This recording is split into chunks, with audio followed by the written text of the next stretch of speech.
Dr. S. Aruldas, Dr. A. Sagairaj Alexander, Dr. L. Georgia, Professor S. Kirbakaran, Dr. B. Agustin Arakiraj, Dr. Dennis Edward Fernando, Dr. S. Jerome, Dr. J. Vinod Kumar, Professor B. Nalini, Professor C. Soundarya. My special thanks to the organizing secretary, Dr. S. Aruldas, for his meticulous planning, affection, brotherly love, care and tolerance. Thank you, sir. Thank you, one and all. Thank you, sir, for highlighting the dynamics of this seminar. Dear participants and delegates, we are now going to launch the souvenir of this national seminar. The first copy of the souvenir will be released by Reverend Father Rector, and the first copy will be received by Dr. Suresh Prasad Singh. Reverend Father Rector is releasing the first copy of the souvenir, and the first copy will be received by the chief guest of this inaugural session, Dr. Suresh Prasad Singh.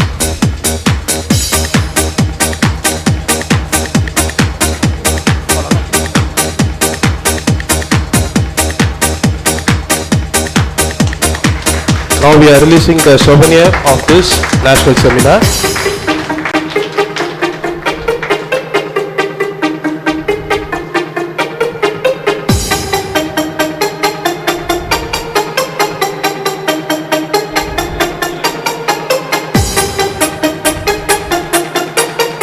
The copies of the souvenir is handed over to the dignitaries on the dais. Next, we are launching the journal of this two-day national seminar. I request Reverend Father Secretary to release the first copy of this journal.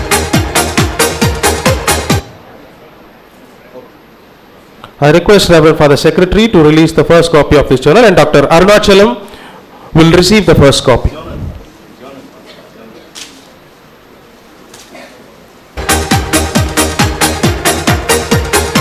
Reverend Father Secretary is releasing the journal of this national seminar, and Dr. Arunachalam will receive the first copy.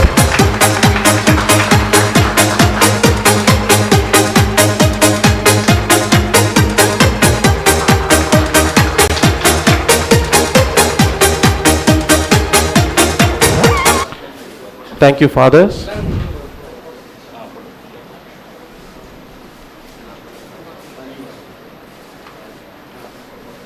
The copies of the journal are distributed to the dignitaries on the dais.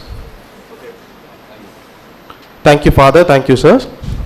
As pointed out by our head of the department during the welcome address, we have a new rector from this academic year. I now invite Reverend Dr. Paul Raj Michael S.J., Rector, St. Joseph's College, to deliver the presidential address of this national seminar.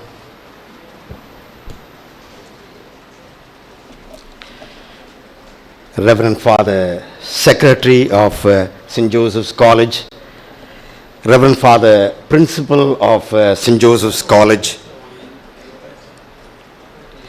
Dr. Suresh Prasad Singh, former Vice Chancellor of Himalayan University, Arunachal Pradesh, and former Vice Chancellor Veer Kunwar Singh University, Bihar, Dr.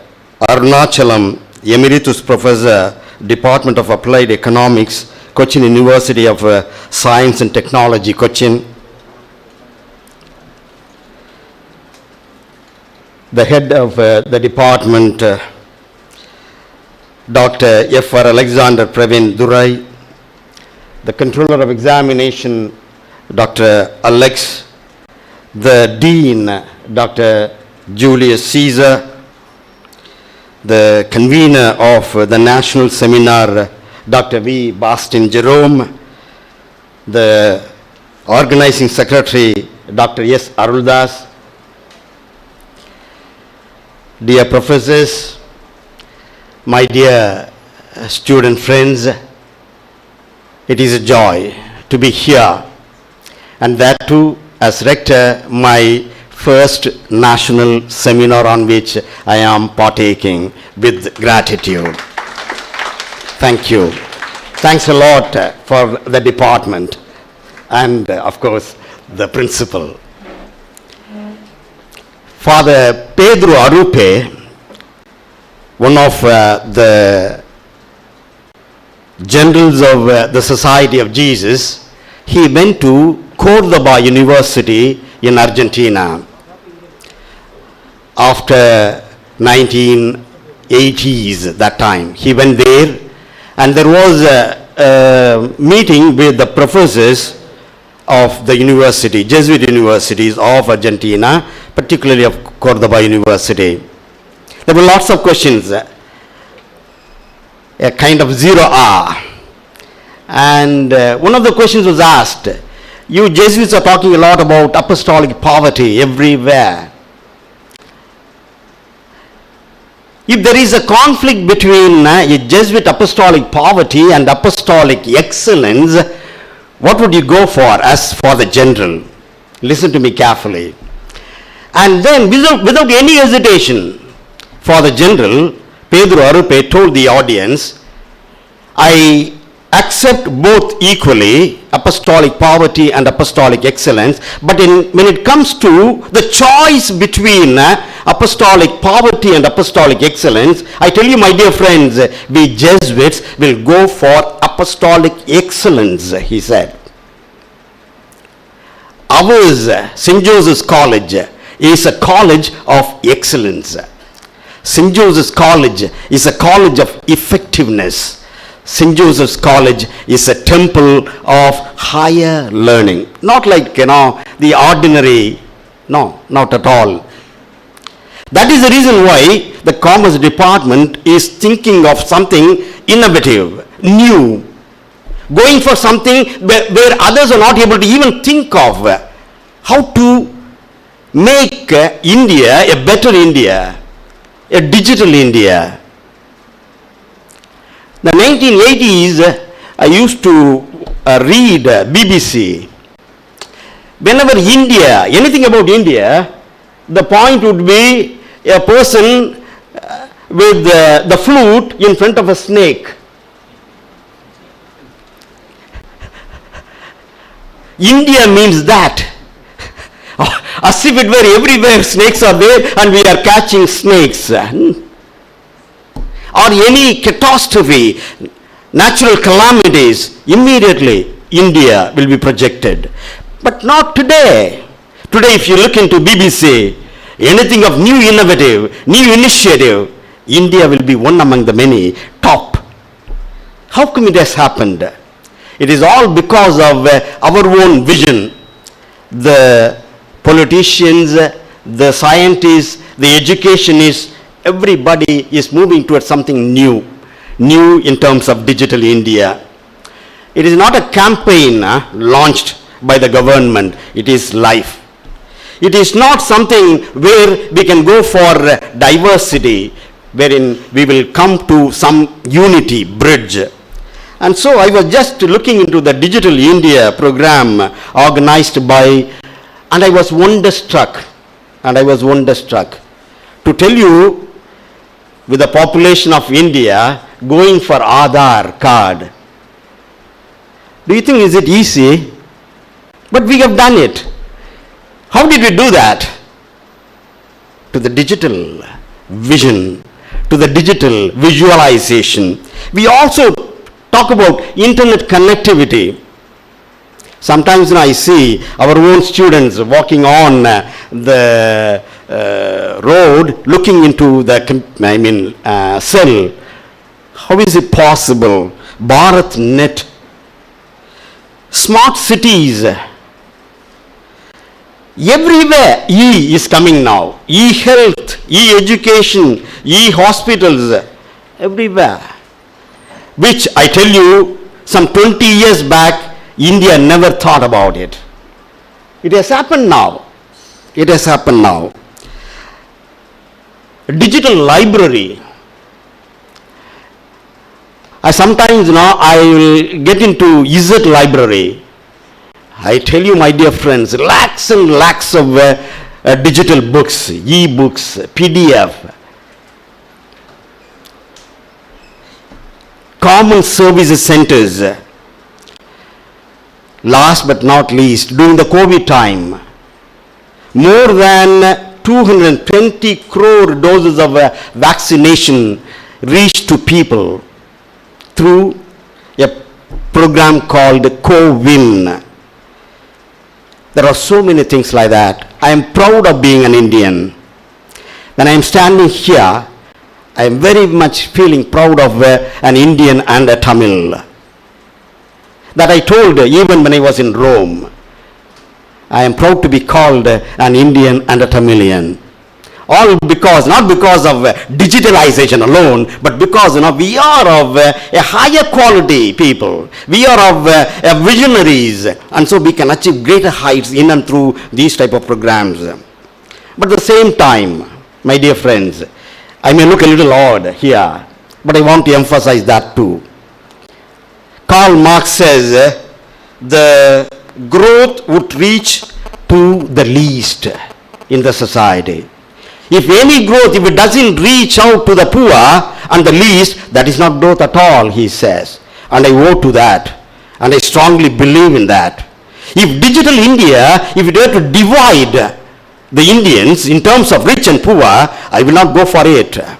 On the other hand, if it bridges the poor and the rich, and if it creates lots of job opportunities, and if it creates a world with higher quality, I would be very much for it. Pope Francis, the present Pope, in his letter, apostolic letter, Evangelii Gaudium, he says, industrialization, communication, and digitalization are the key forces of modern society which should not divide, rather it should unite. And so, I like to conclude my address to you people on this national seminar on Digital India, that let Digital India become inclusive. Let it become inclusive. It should not become exclusive. And wish you all the best for this 2-day seminars. May you benefit a lot, and God bless you. Thank you, Reverend Father Rector, for your presidential address. I now invite Reverend Dr. K. Amal, SJ, Secretary, to share his words of felicitation.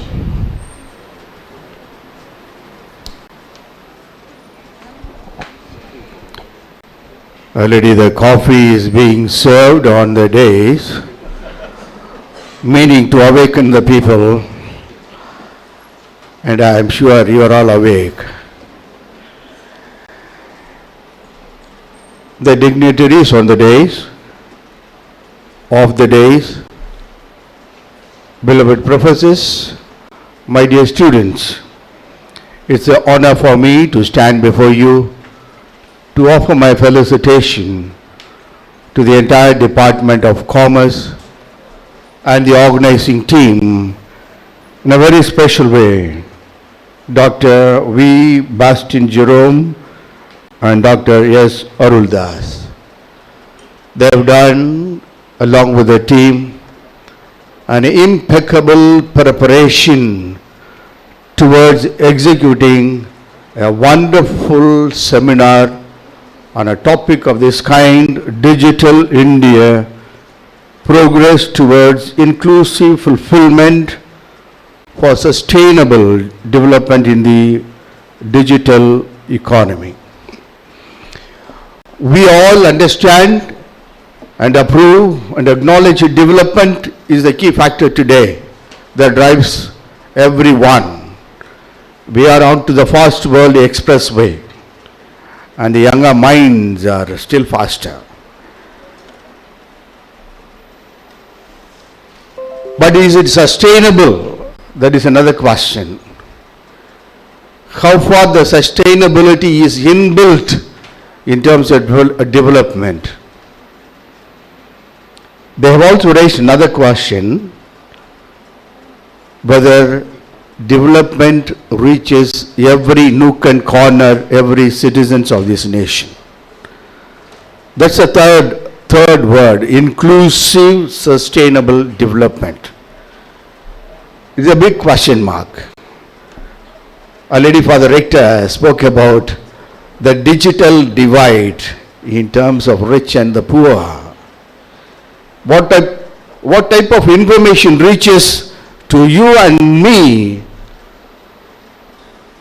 There is also a government comes into the picture. Yes, you people deserve this type of information. You people deserve this type of information.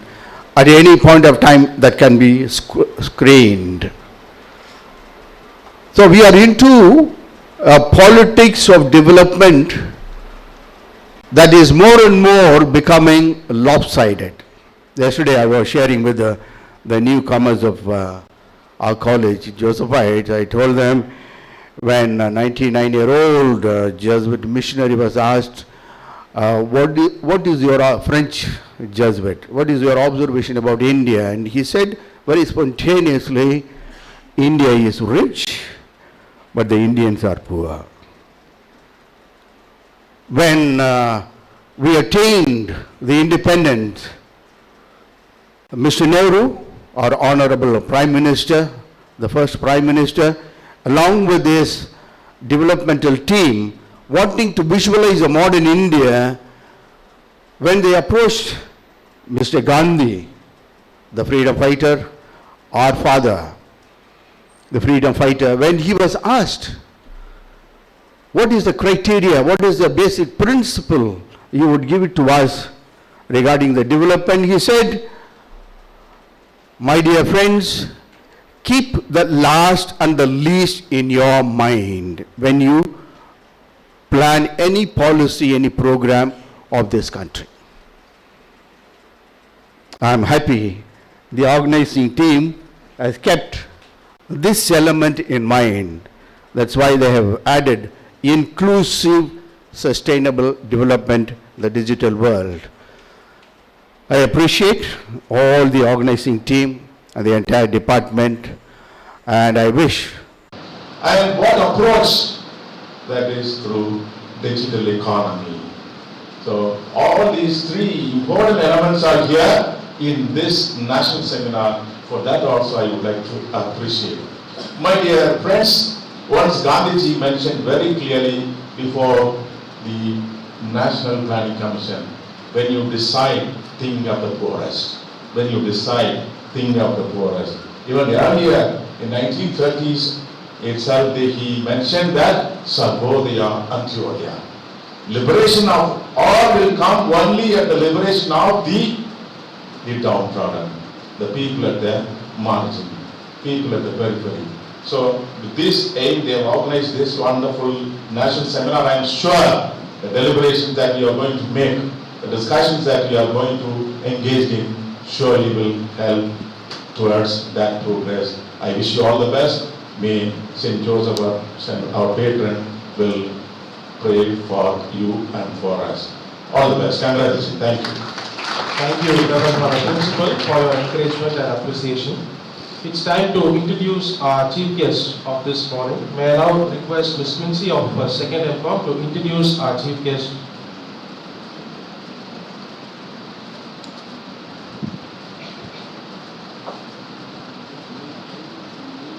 I deem it as a great privilege to introduce our chief guest of this morning, Dr. Suresh Prasad Singh. He was the former Vice Chancellor of Himalayan University, Arunachal Pradesh, and Veer Kunwar Singh University, Bihar.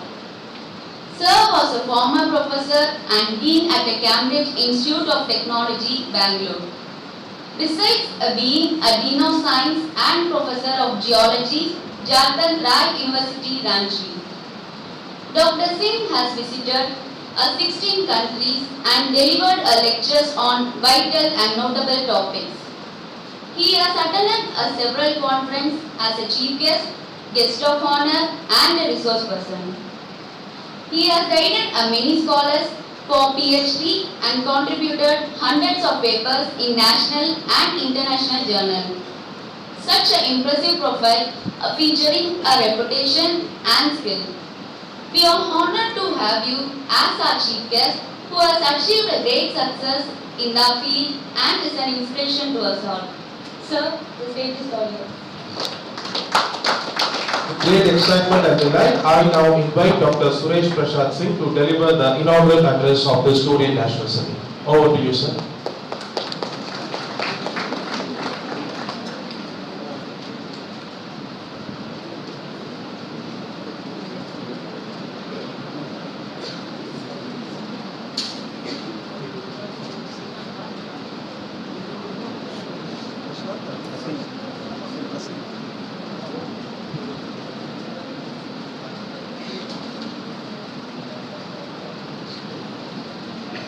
Good morning.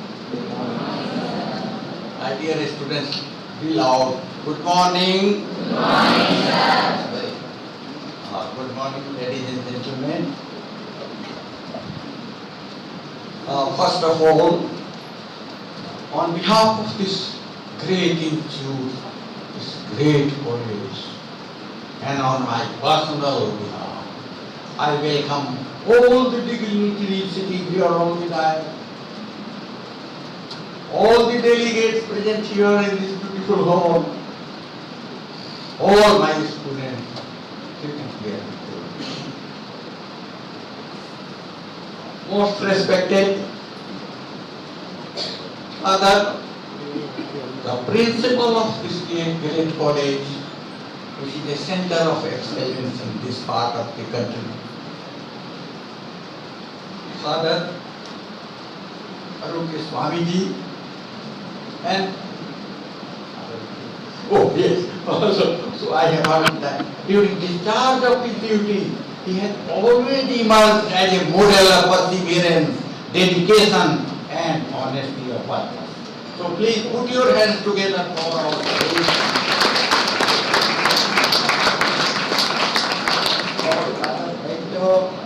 Also sitting here, the secretary, also here present here, and I see so many dignitaries present here on this dais. And friends, a great personality, a great academician, Professor Arunachal here. So I know him for the last so many years. We are in touch. So he's a multi-dimensional personality, I must say, a multi-dimensional personality with immense talent and mastery. So please put your hands together for Arunachal, being the controller of examination and a very dynamic person who has organized the whole of the Dr. Basti is sitting here. So please put your hands. So I see so many important persons sitting here before me in this beautiful hall. And my most important person, the students are sitting here before me, to whom I have loved all of my life as a teacher.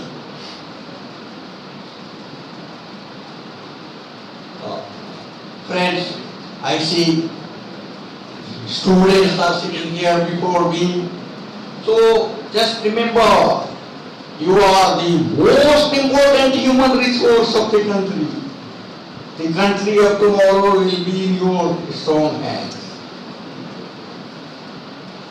I see some teachers sitting here. A lot of things have been said about me, but I am a teacher, and when I say that I am a teacher, I feel very proud, because the teachers are not the ordinary persons. The teachers are the most intelligent persons of the society, the most intellectual person of the society. But one thing I have to say,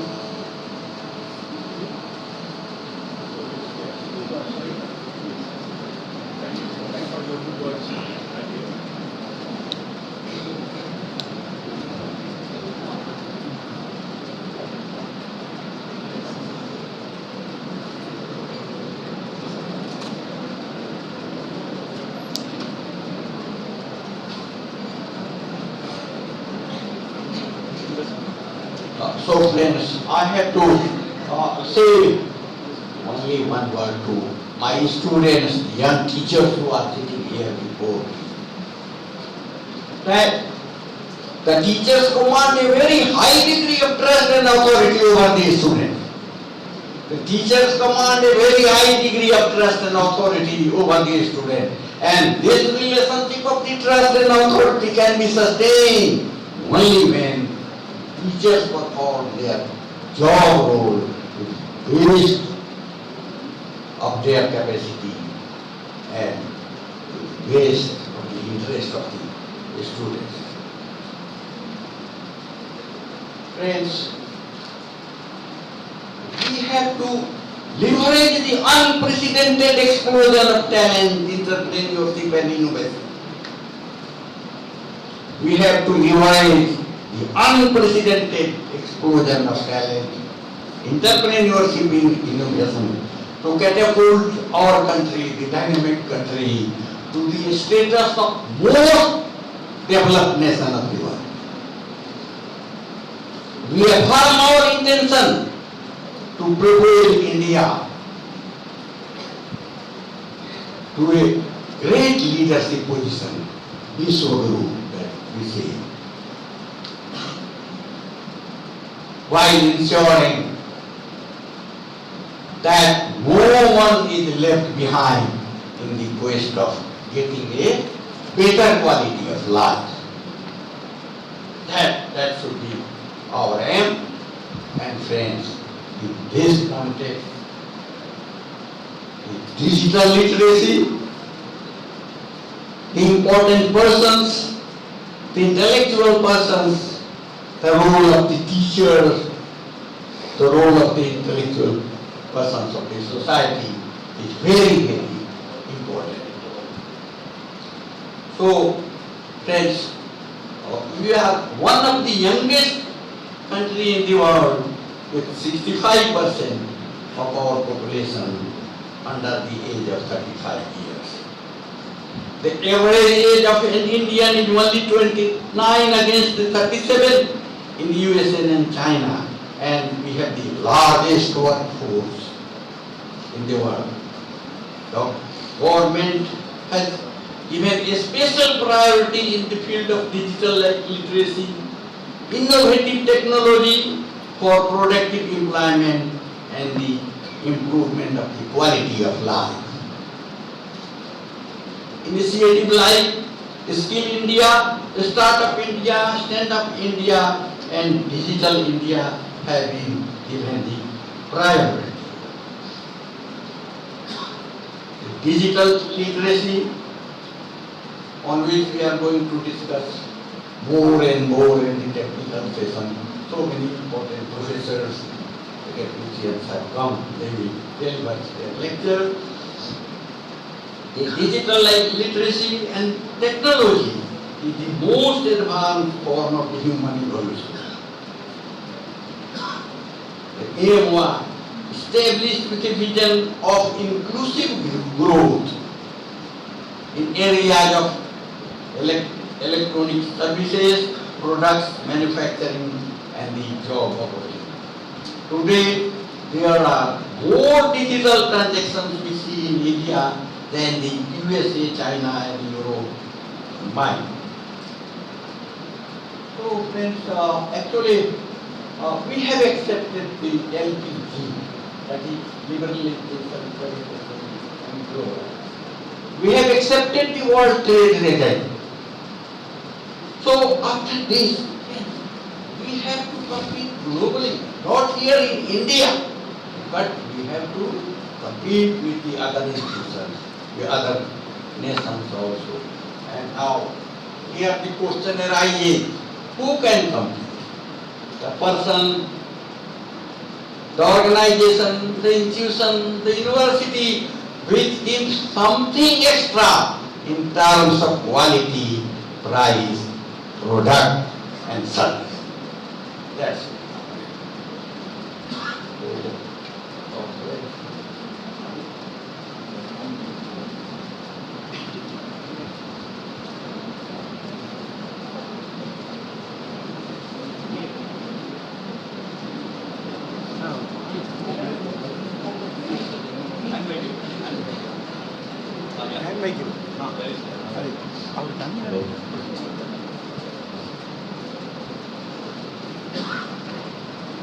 Okay. Hello. Sorry.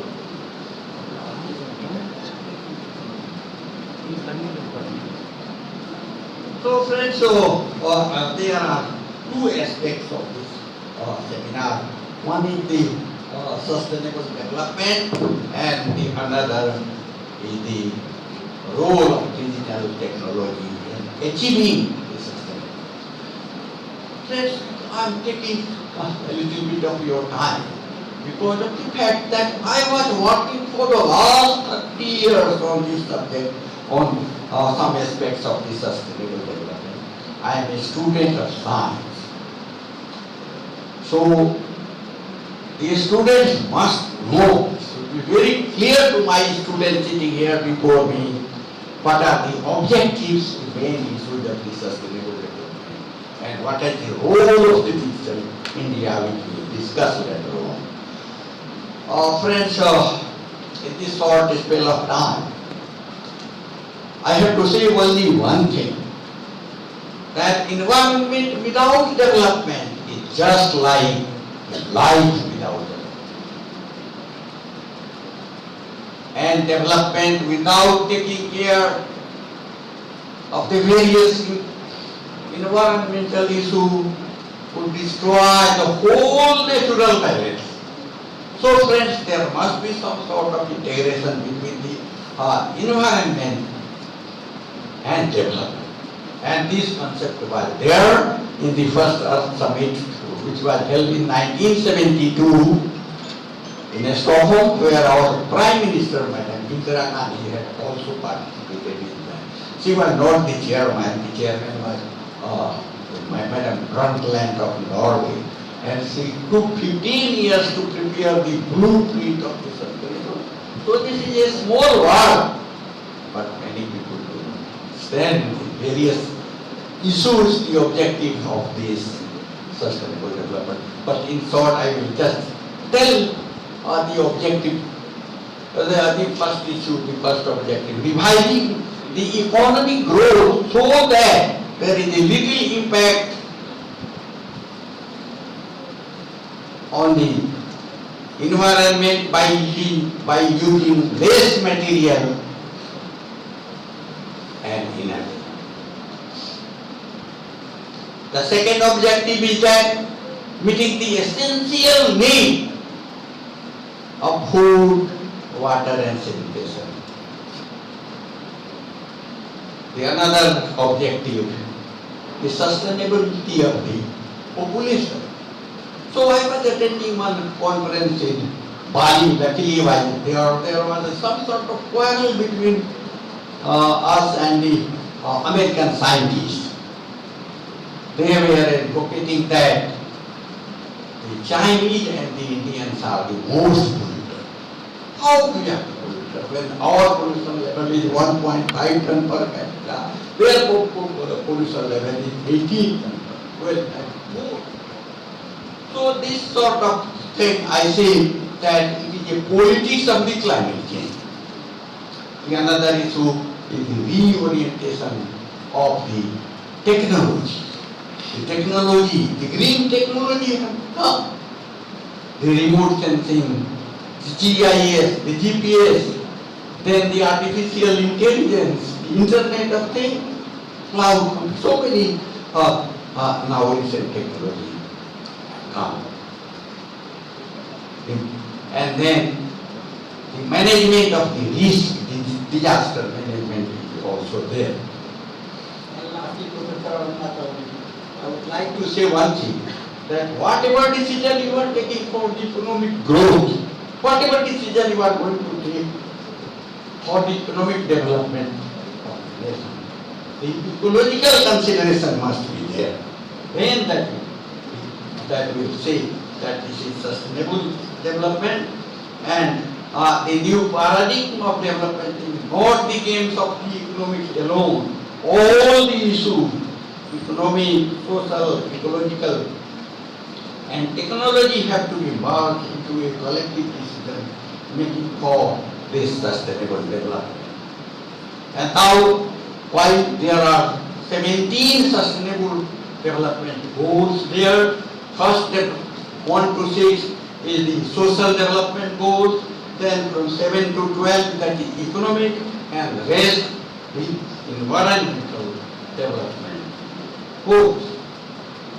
So that is the main objective. The students, the young teachers, the research scholars sitting here before me, they must know.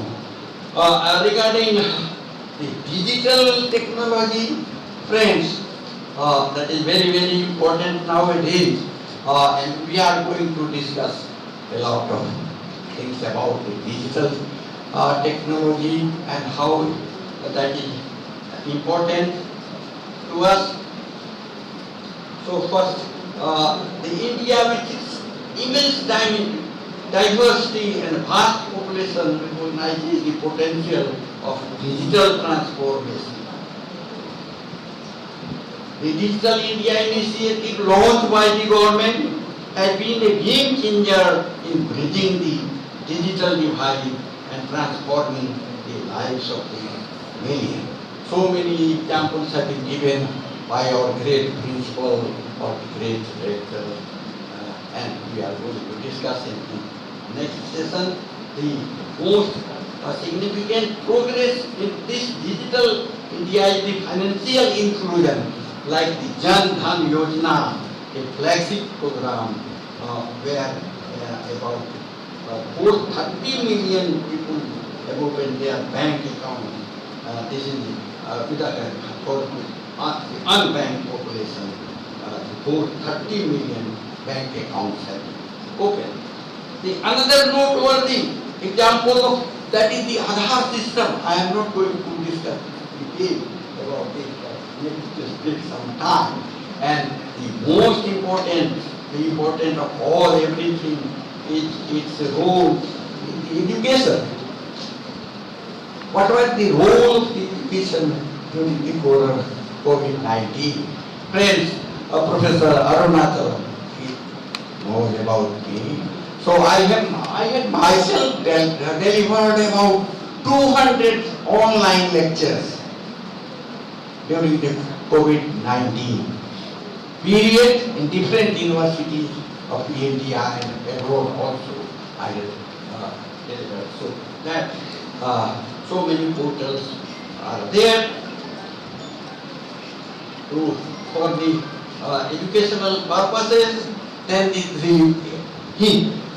the health also, that is very, very important, because the National Digital Health Mission is set to revolutionize the healthcare care delivered by creating a unified digital health ecosystem. That is there. And then the most important thing is the DigiLocker. So my dear student, I will just ask, have you heard about DigiLocker? Any student can raise this hand. Have you heard about DigiLocker? So all the documents, all the certificates are safe there in DigiLocker. It can't be destroyed. So that is the importance of digital literacy. And in the last, friends, I just remember Professor Harvard Simon, who has said that to deal with the problems of world, population and hunger, of peace, of energy, resources and pollution, we must deepen our knowledge of nature's law and human behavior. In the end, I remember R.L. Stevenson also, who had said, friends, the man is a success. The man is a success who has accomplished his work. The man is a success who has loved peace. The man is a success who has left behind the whole world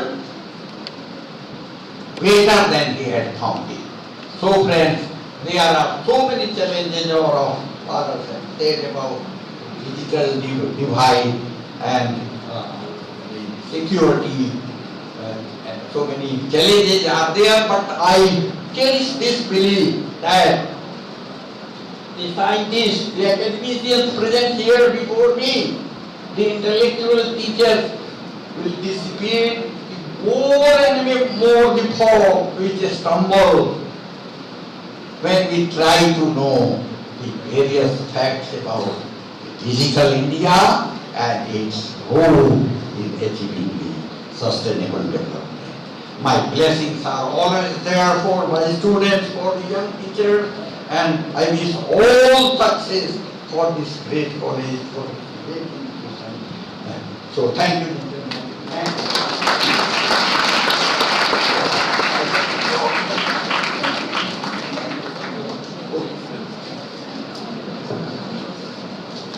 Thank you, sir, for your wonderful inaugural address for this national seminar.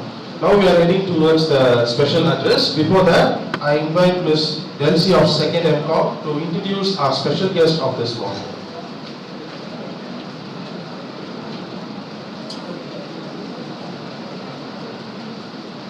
It's my immense pleasure and joy to introduce our special guest of this morning, Dr. P. Arunachalam, Professor Emeritus, Department of Applied Economics, Cochin University of Science and Technology. He has 30 years of rich training and research experience. Now he is the Chairman, Board of Studies, Department of Applied Economics. He was awarded postdoctoral training fellowship by Netherlands Council for Cooperation in Higher Education, Government of Netherlands. He has participated in several national and international conferences. He has published about 179 research articles in national and international journals and edited books. He has also written 2 books and he has produced 18 PhDs and guided 70 MPhil scholars, and 8 more students are doing PhD under his supervision. Now he is doing a major research work on digital economy of India, privacy and security, and he has completed another major research project on solid waste management in Kerala, sponsored by ICSSR New Delhi. He is a life member of Indian Institute of Public Administration, New Delhi. We are honored to have you as a special guest of this national seminar. Over to you, sir.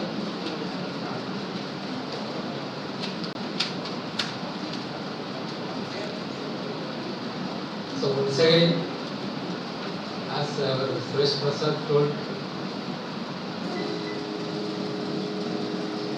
good morning. Good morning, sir. Yes, louder please. Yes, thank you. So I'm directly coming to the point. The time allotted for me is only, Dr. Jerome gave me only 10 minutes time, but I will take some more time, yes. But I am directly coming to the point due to life. You are the luckiest children. What I can say that you are the luckiest children. I mean, generally we used to say, children born with a silver spoon. You have heard about it, say like that. Children born with a silver spoon. You are the children born with a silver spoon. That is the reason. Even immediately after birth, you are watching live animals. You are watching live immediately after birth. I mean, people are showing the mobile, how the horses are running, how the monkeys are, playing, how the, you may be knowing what are the channels which are meant for small kids. They are enjoying. No children nowadays crying at homes. Generally, if any newborn, child brought to the villages, they are always crying for 1 or 2 months. Always, day and night they used to cry. But nowadays you cannot hear any voice like that, because immediately, if the child started crying for milk, we are showing the picture. Either earlier TV channels, nowadays, live telecast of YouTube. You may be knowing what are the channels are available, whatever available, we show to the children, they enjoy it. Something is moving, some light is moving, they are enjoying, they forget about the milk. This is the condition. So nowadays there is no, directly I have come to there is no difference between Chief Minister's facilities which are available for Chief Minister and yourself. Whatever facilities TamilNadu Chief Minister is enjoying by watching YouTube, Facebook, or you may be knowing Instagram, phone, other things. Whatever he is enjoying by sitting in his office or by sitting in his home, you are also enjoying. So you are all the kings of this world. Generally we say Tamil, Ella innadu Mannagal. Yes. It was not there for Rajaraja Cholan. It was not for the Alexander. We used to say more great, more ruler Akbar, so many rulers we had. They never enjoyed such type of facilities in their time. They had to wait for getting communication from another state or another province. They have to wait for days together. But you are watching what is going on in America, isn't it? When Modi is visiting and talking with the President of America, we are watching. We are watching how he landed in the airport, how he was received by the, president, how, what type of food he is eating, what he was talking on the spot. On the spot, we are enjoying whatever things going on around the world. It is in your hand. So that's why I'm telling that earlier we used to watch, we go to library, read anything about America, anything about Japan, anything about Australia. Nowadays it's not like that. On the spot, you can see what is going on in Australia, what is going on in London, what is going on in China, what type of meetings are going on, what type of seminars are going on, what type of everything is online. You can enjoy. That's why I'm telling that you are the luckiest children. And so what's wrong in that one? Why we have to go for 17 goals of sustainable development goals? Generally, one point I want to make it that any economy in the world, if you look at the economic development process of countries, the first stage of development is agriculture. Agriculture, allied sectors, agriculture revolution, green revolution, then milk revolution, then blue revolution, generally fish culture and related items. Whatever items needed for the people, eatable items. Generally, we used to say that. The second stage of development should be industries. That's what happened in European countries from 1760 to 1840 period. Industrial revolution took place. Initially, primary stages, primary sectors development, revolution in that one.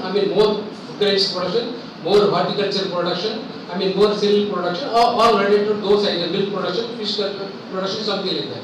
Second stage of development is coming about industrial development, industrial revolution, which took place in European countries in 1760 to 1840 period. So, third stage only the communication world, what we are enjoying here. That is coming, service sector development, information and the communication sector development, something like that.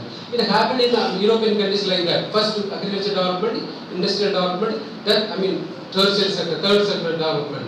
In China also, first they had agriculture development, then second stage they industrialized the country from 1979 onwards. Now it's an industrialized country. 45% of China's GDP is coming from industrial sector. So they made industrial revolution. Japan, the same pattern of development. Agriculture development, industrial development, then service sector development. The way what we are enjoying at present.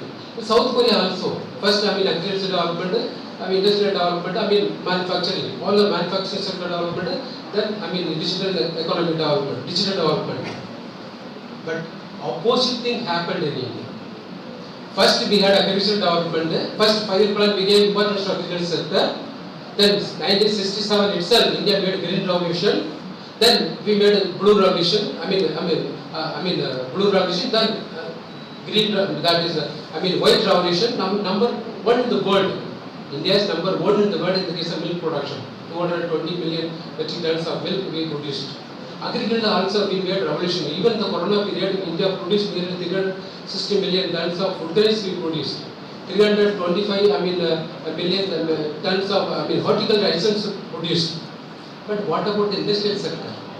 So instead of going to industrial sector to service sector, we shifted from agriculture sector to service sector. This is what happened in India. That is why the 17 goals are not fulfilled in India. Why we have to talk about 17 goals? Because second stage of development India missed. Even 1948 itself India brought industrial policy resolution. 1956 government of India brought industrial policy resolution. 1977-80 period also, 1977-80 period also, government of India brought industrial policy statement. 1991 completely opened our economy for foreign direct investment. 2005 government of India brought special economic zone program, which was a successful program adopted by the Chinese government. Then 2014-15, Make India program, Made India program, Startup program. And what happened to all these industrialization programs? Only partially we succeeded.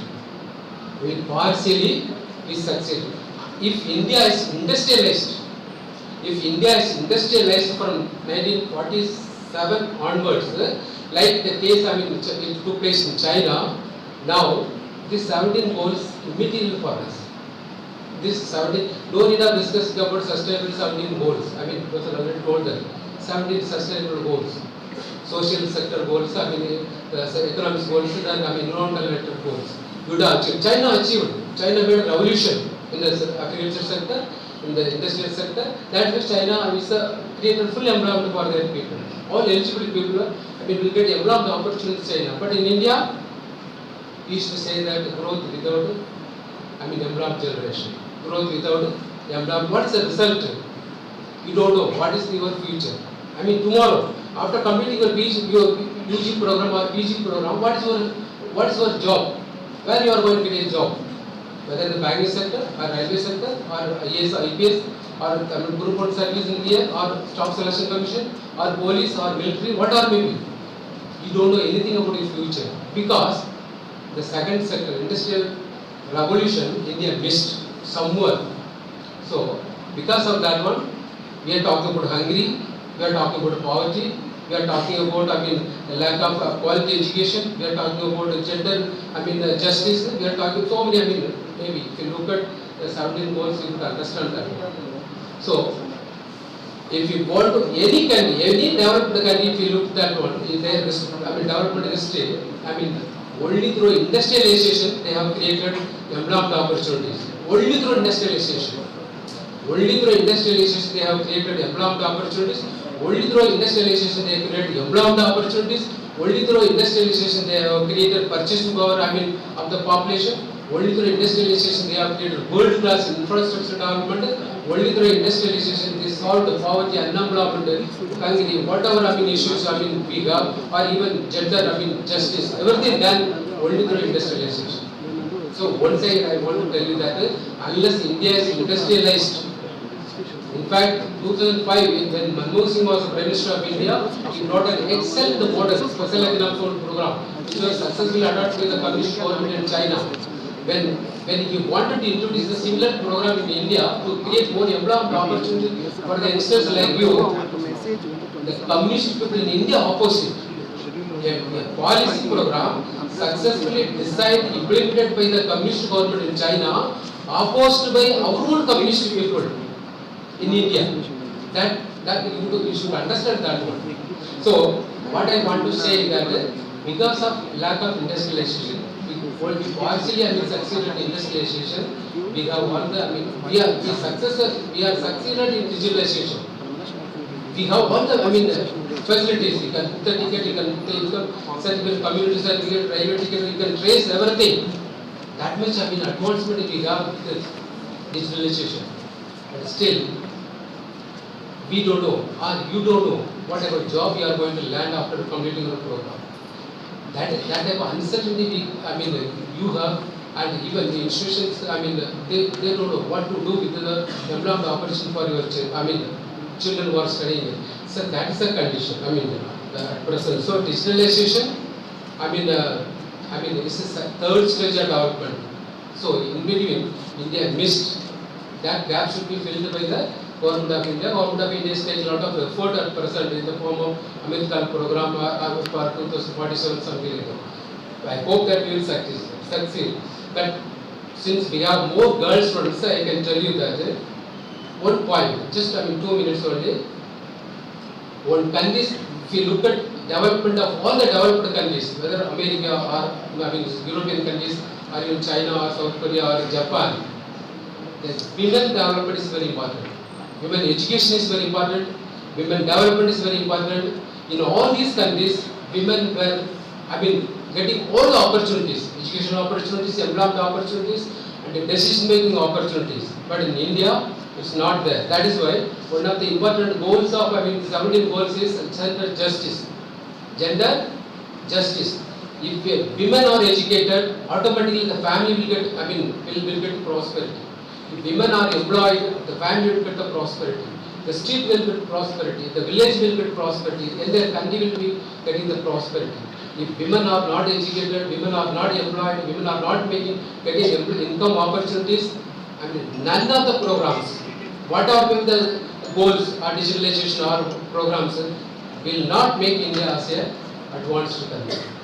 What are we make 5 trillion economy or even 40 trillion economy in 2047, but that is not full development. That's why we are talking about inclusive growth. So, for girls, more girls are sitting here. Just for my kind advice for you only, you are the luckiest children. entering into this type of institution for getting education. Try to get a job first. Your job, your education is your first priority. Next priority should be job. Marriage is only your last target. If we have 17 goals now, like that, your marriage should be the last goal. First, your job, then you make it be an income earner for your family. Then decide. After getting job, only you have to go for a marriage model. Your parents will compel you. Your family members will compel you. And then society will compel you. Telling so many examples, so many stories. Don't listen to them. Firm on your decision on getting a job. Firm on being income earner for your family. You take care of your parents. You take care of your brothers, whatever, whoever it may. So you should stand on your own.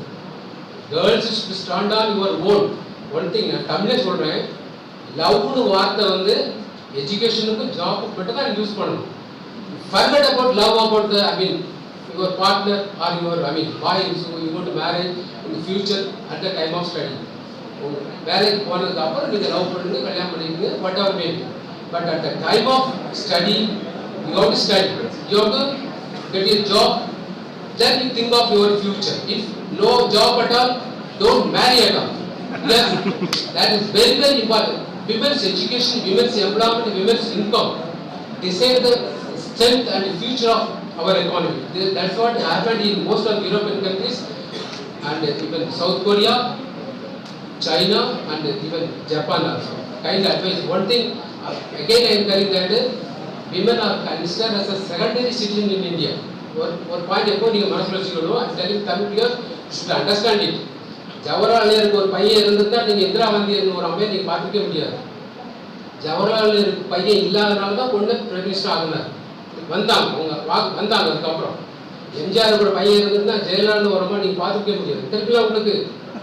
MGR ஒரு பையன் இருந்திருந்தா நீங்க ஜெயலலிதா ரொம்ப பார்த்துக்க முடியாது. அப்படிதானே? ஏன்னா இதெல்லாம் by chance, not because of their qualification.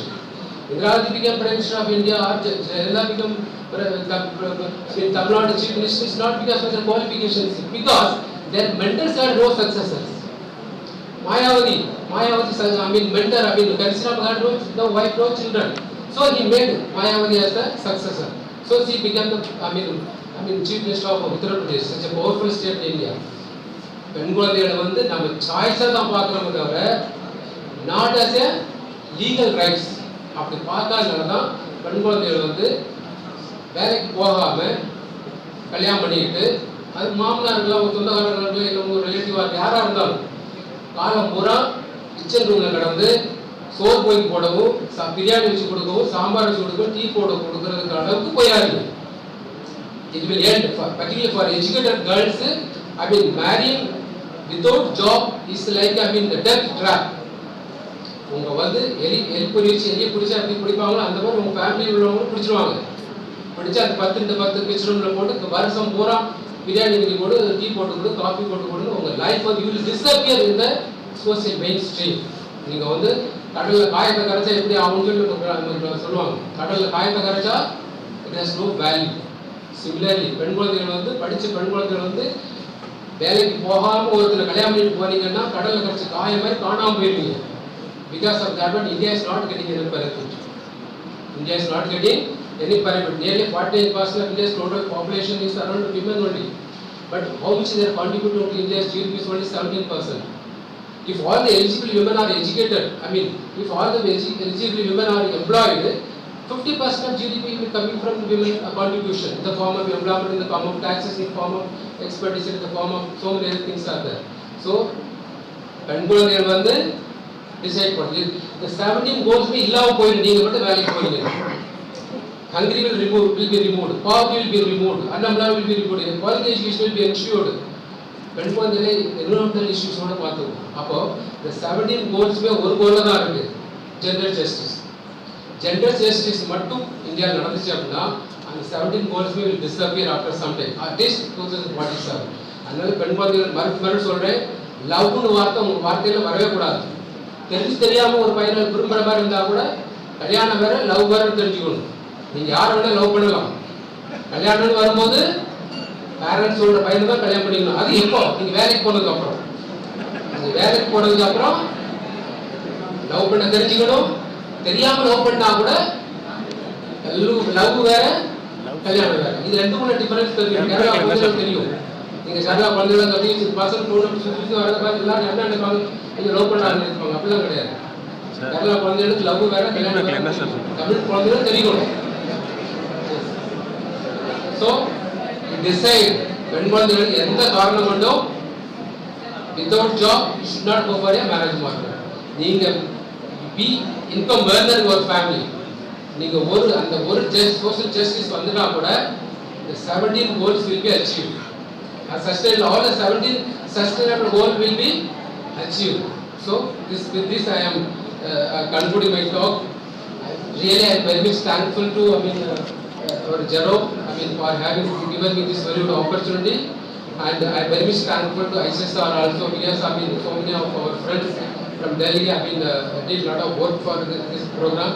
So once again I am very much thankful to the organizer, the Commerce Department, the management, and all the teachers who participated in the program, and also the students who participated in the program for having given me this very good opportunity. Thank you. Thank you, sir, for your address. I now invite Dr. Haridas to propose the vote of thanks. Good morning, all. Thank you is such a prayer that cannot be seen or touched. It must be felt by the heart. I feel honored and privileged to get the opportunity to propose a vote of thanks on this special occasion. In a special way, on behalf of the organizing committee, I thank the ICSSR New Delhi for the financial assistance rendered towards to conduct this national seminar. I would like to extend my heartfelt gratitude to our esteemed chief guest, Dr. Suresh Prasad Singh, former Vice Chancellor of Himalaya University, Arunachal Pradesh, former Vice Chancellor Veerkunwar Singh University, Bihar, former Professor and Dean of Cambridge University of Technology, Bangalore, former Dean of Science and Professor of Geology, Jharkhand Roy University, Ranchi, who inaugurated the ICSSR New Delhi sponsored 2 days national seminar on Digital India, Progress Towards Inclusive Fulfillment for Sustainable Development in the Digital Economy. We are really thankful to him for taking the time out of his busy schedule to deliver his inaugural address. The presence of such personality before us is a great blessing and honor.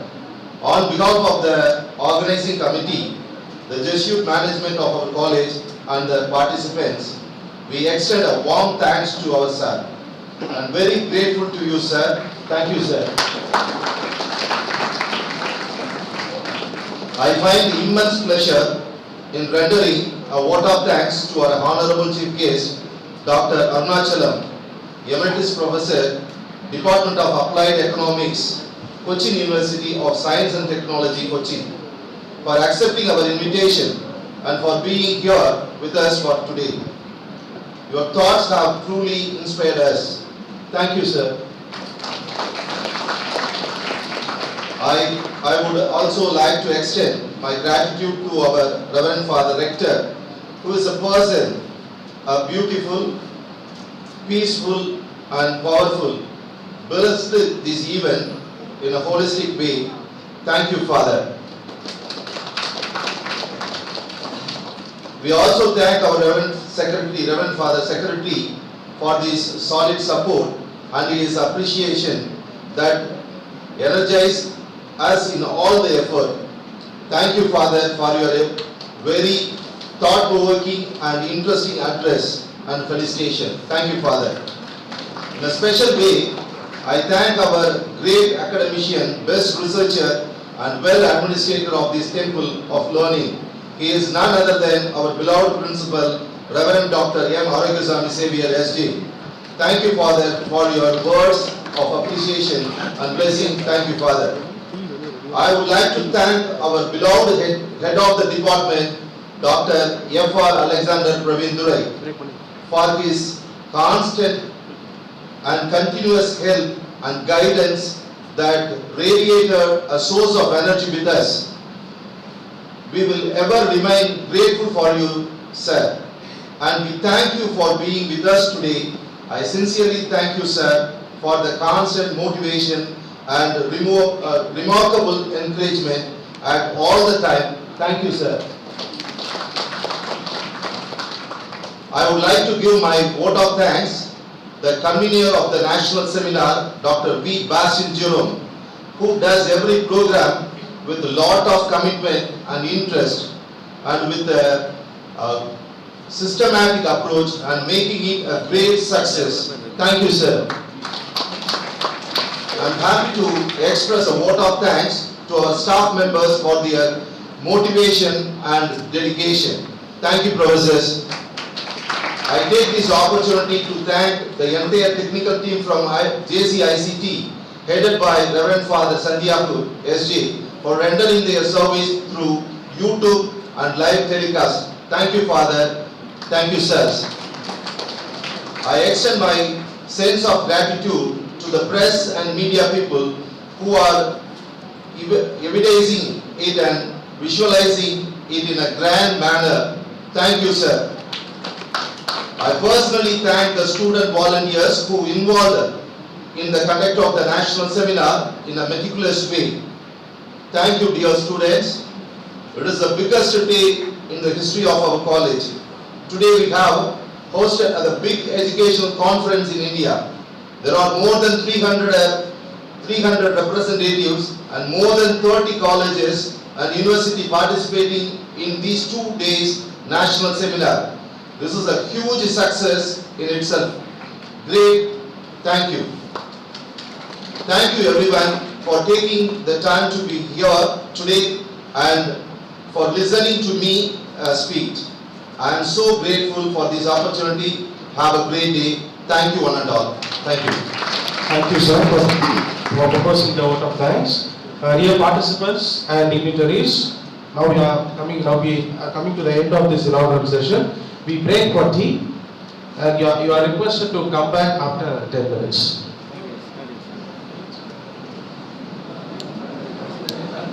The third BCom students are asked to stay back on their seats. You have an announcement.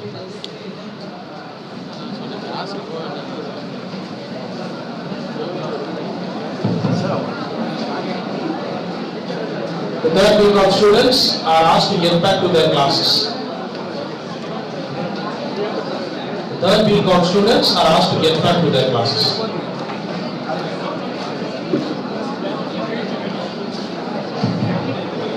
Dear participants, the tea is served outside this venue.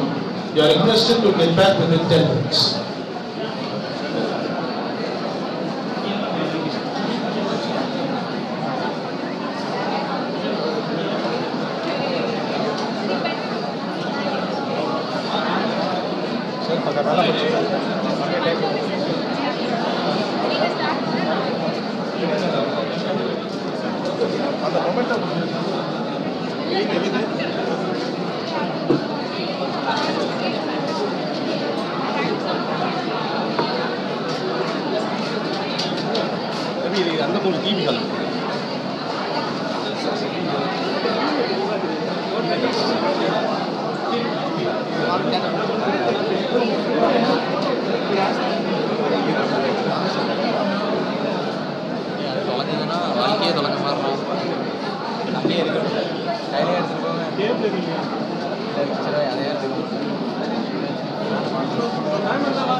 Sir UPSC சவுண்டில் விட்டு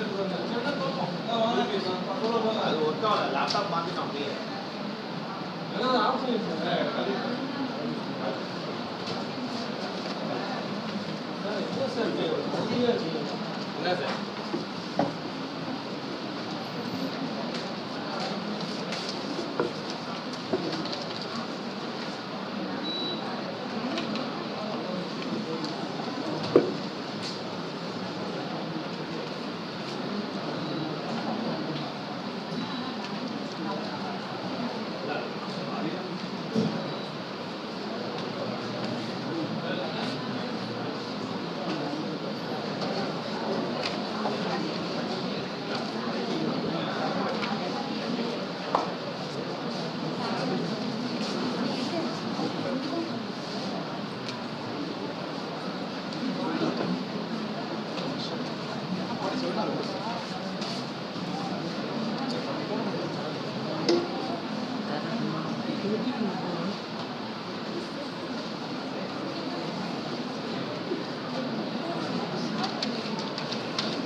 check பண்ணிக்கலாம் வேற என்ன பார்க்கணும்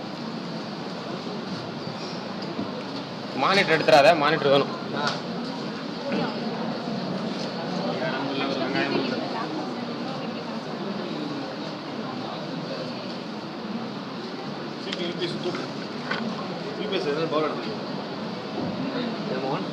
laptop ஓடுது. Laptop தான் கீழே இந்த அடாப்டில் இருக்கு.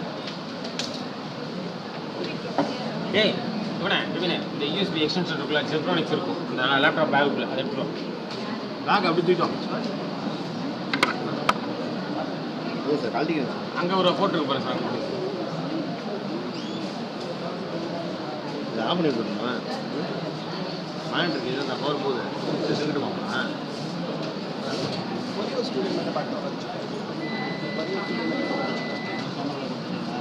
அதை நான் பார்த்துட்டு இருக்கேன். இன்னும் வரலையே.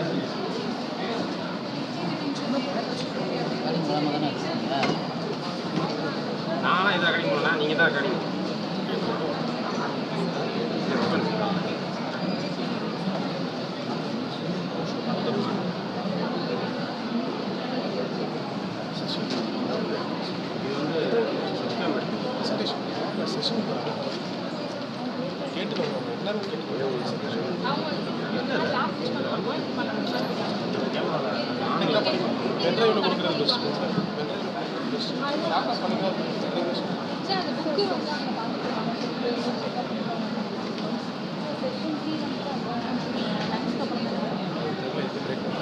டைம் மாறி இருக்கனால உள்ள செஷன் வந்ததுக்கப்புறம் தான் லஞ்ச் வந்தோம். செஷன் தெரியல.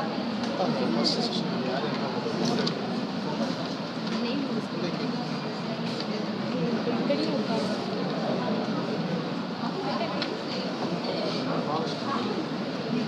சார் நம்ம எங்கே உட்காந்து இங்கேயே உட்காந்து பண்ணலாம். ஆமாம் வரும் சும்மா அந்த இதில் உட்காந்து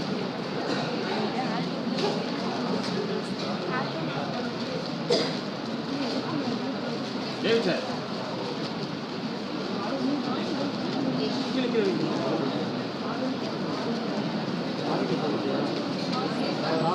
கேமரா என்ன கூட முன்னாடி கொண்டு வச்சலாமா? இதெல்லாம் தெரியாம முன்னாடி கொண்டு நவுத்துறா.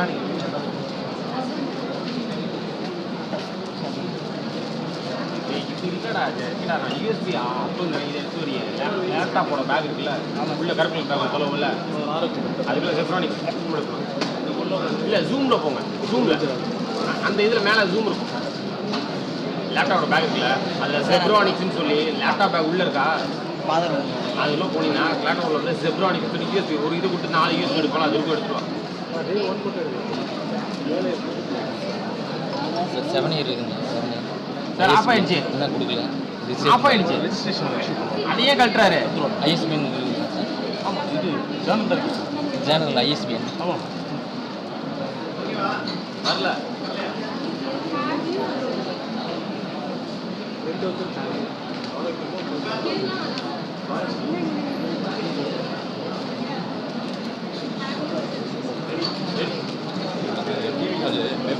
கேபிள் அட்ஜஸ்ட் பண்ணுங்க சார். கேபிள் அட்ஜஸ்ட் பண்ணுங்க.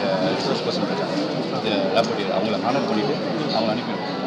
அவர் சார் பேர் வந்து பார்த்து ஜஸ்டின் சார் உள்ள தானே இருக்கா? யார் யார் சார்? ஓ உள்ளவா? அது ஓகே. நம்ம சரி ஓகே. ஜஸ்டின் தெரியும் அண்ட் தியாகராஜ். ஜஸ்டின் தெரியும் தியாகராஜ். இவர் அடுத்த ஸ்பீக்கர். ஜஸ்டின் தெரியும் தியாகராஜ். அவங்க இருக்காங்க. வருது சார். ஓகே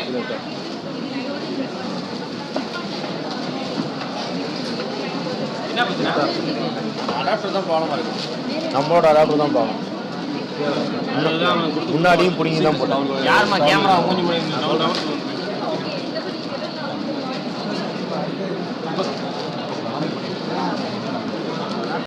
போட்டுமா?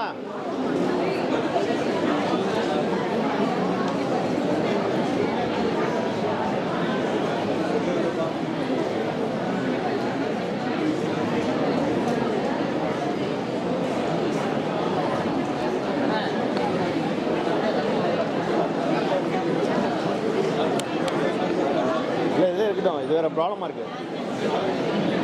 இதே போட்டு விடுங்க. டிஸ்டர்ப் பண்ண வேணாம். வேறு ரெக்கார்டிங் அதே இருக்கும்.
Dear participants, welcome back after the short tea break.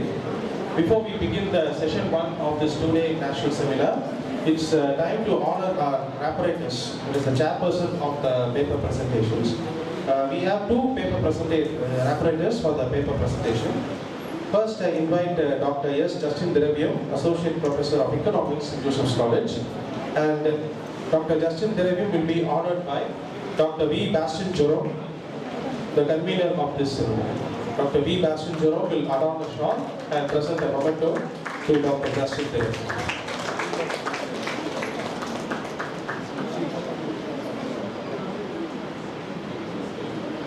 Next, I invite Dr. M. Yagarajan, Associate Professor and Head, Department of Business Administration, Alagappa Government Arts College, Karaikal.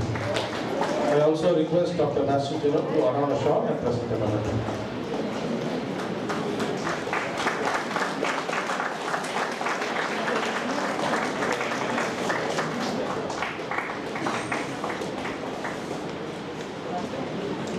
Thank you, sir.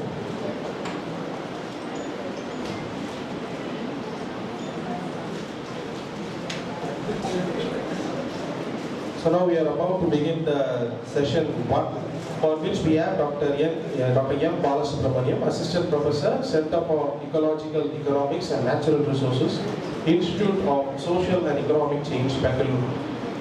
And it's time to honor our resource person for the semester 1, session 1. And I once again request Dr. Bastian Jerome to honor Dr. M. Balasubramaniam with the shawl and the memento. Dr. M. Balasubramaniam will present his session on digital application and its impact on Indian economy.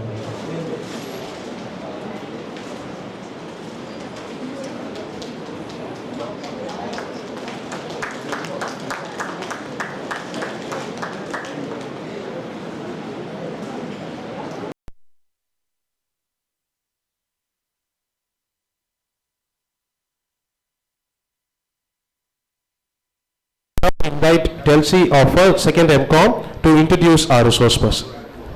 Good morning, everyone. It's a great pleasure for me to introduce our resource person of session 1, Dr. Bala Subramanian, Assistant Professor, Center for Ecological Economics and Natural Resource, Institute for Social and Economic Change.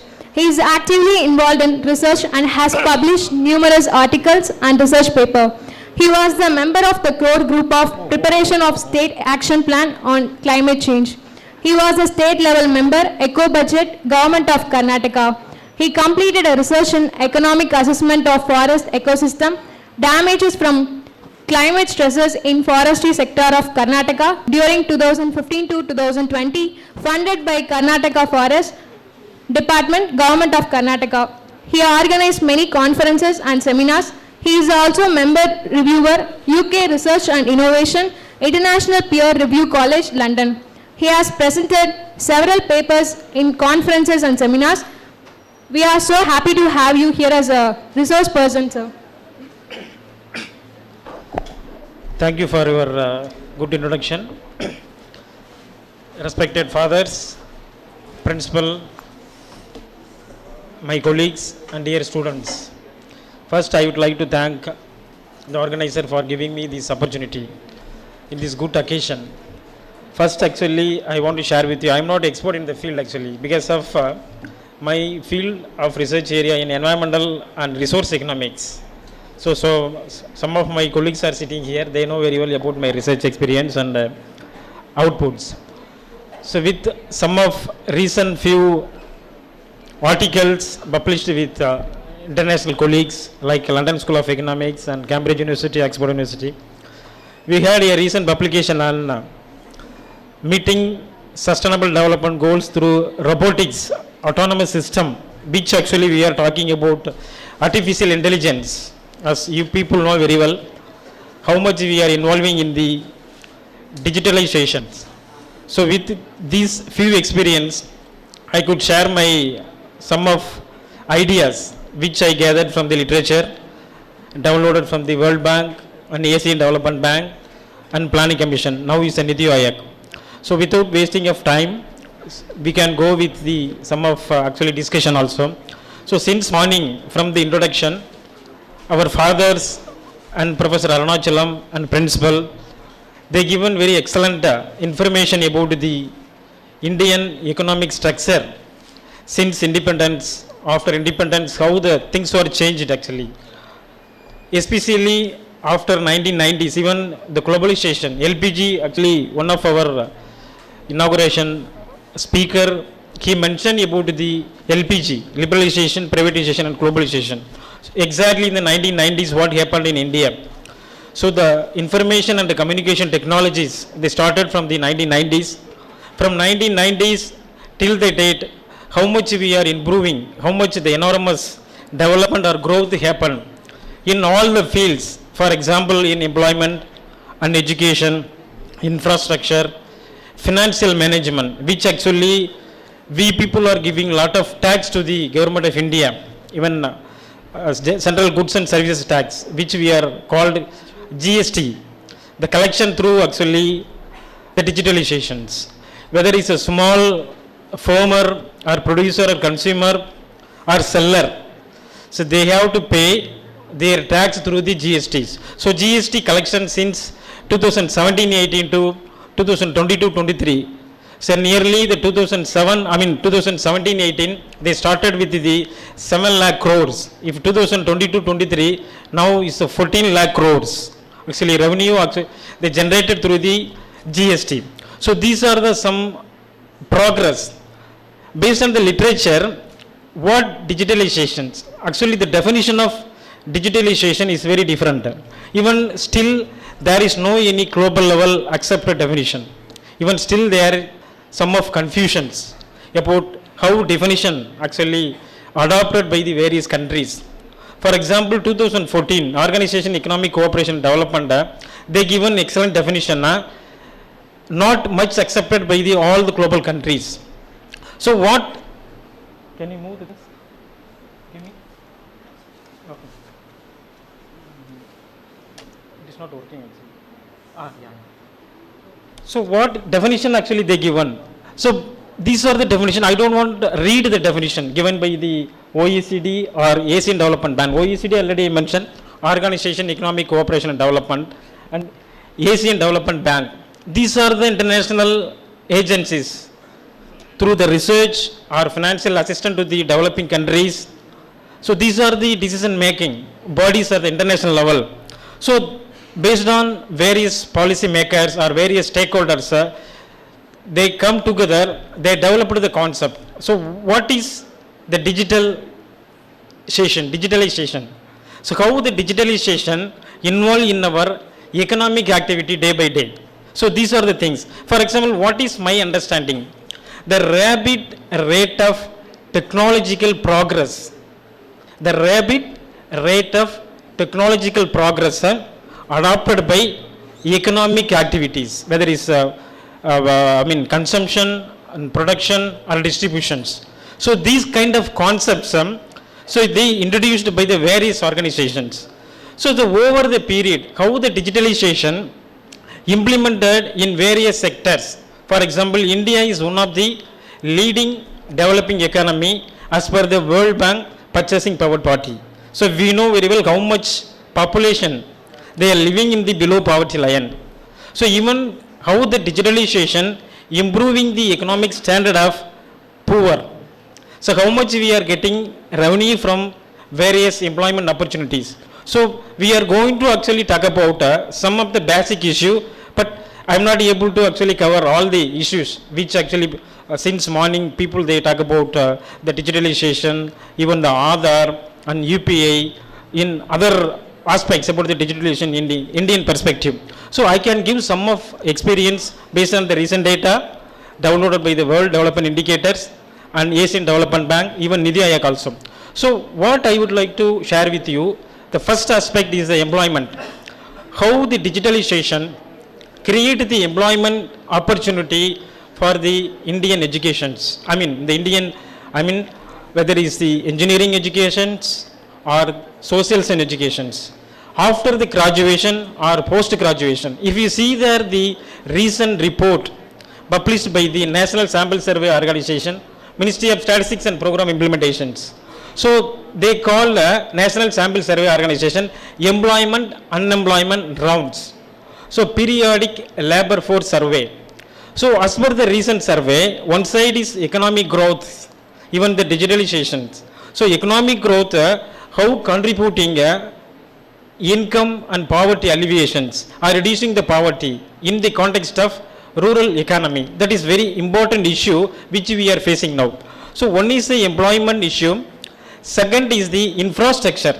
How the digitalization implementing in the infrastructure sector. For example, physical infrastructure or social infrastructure.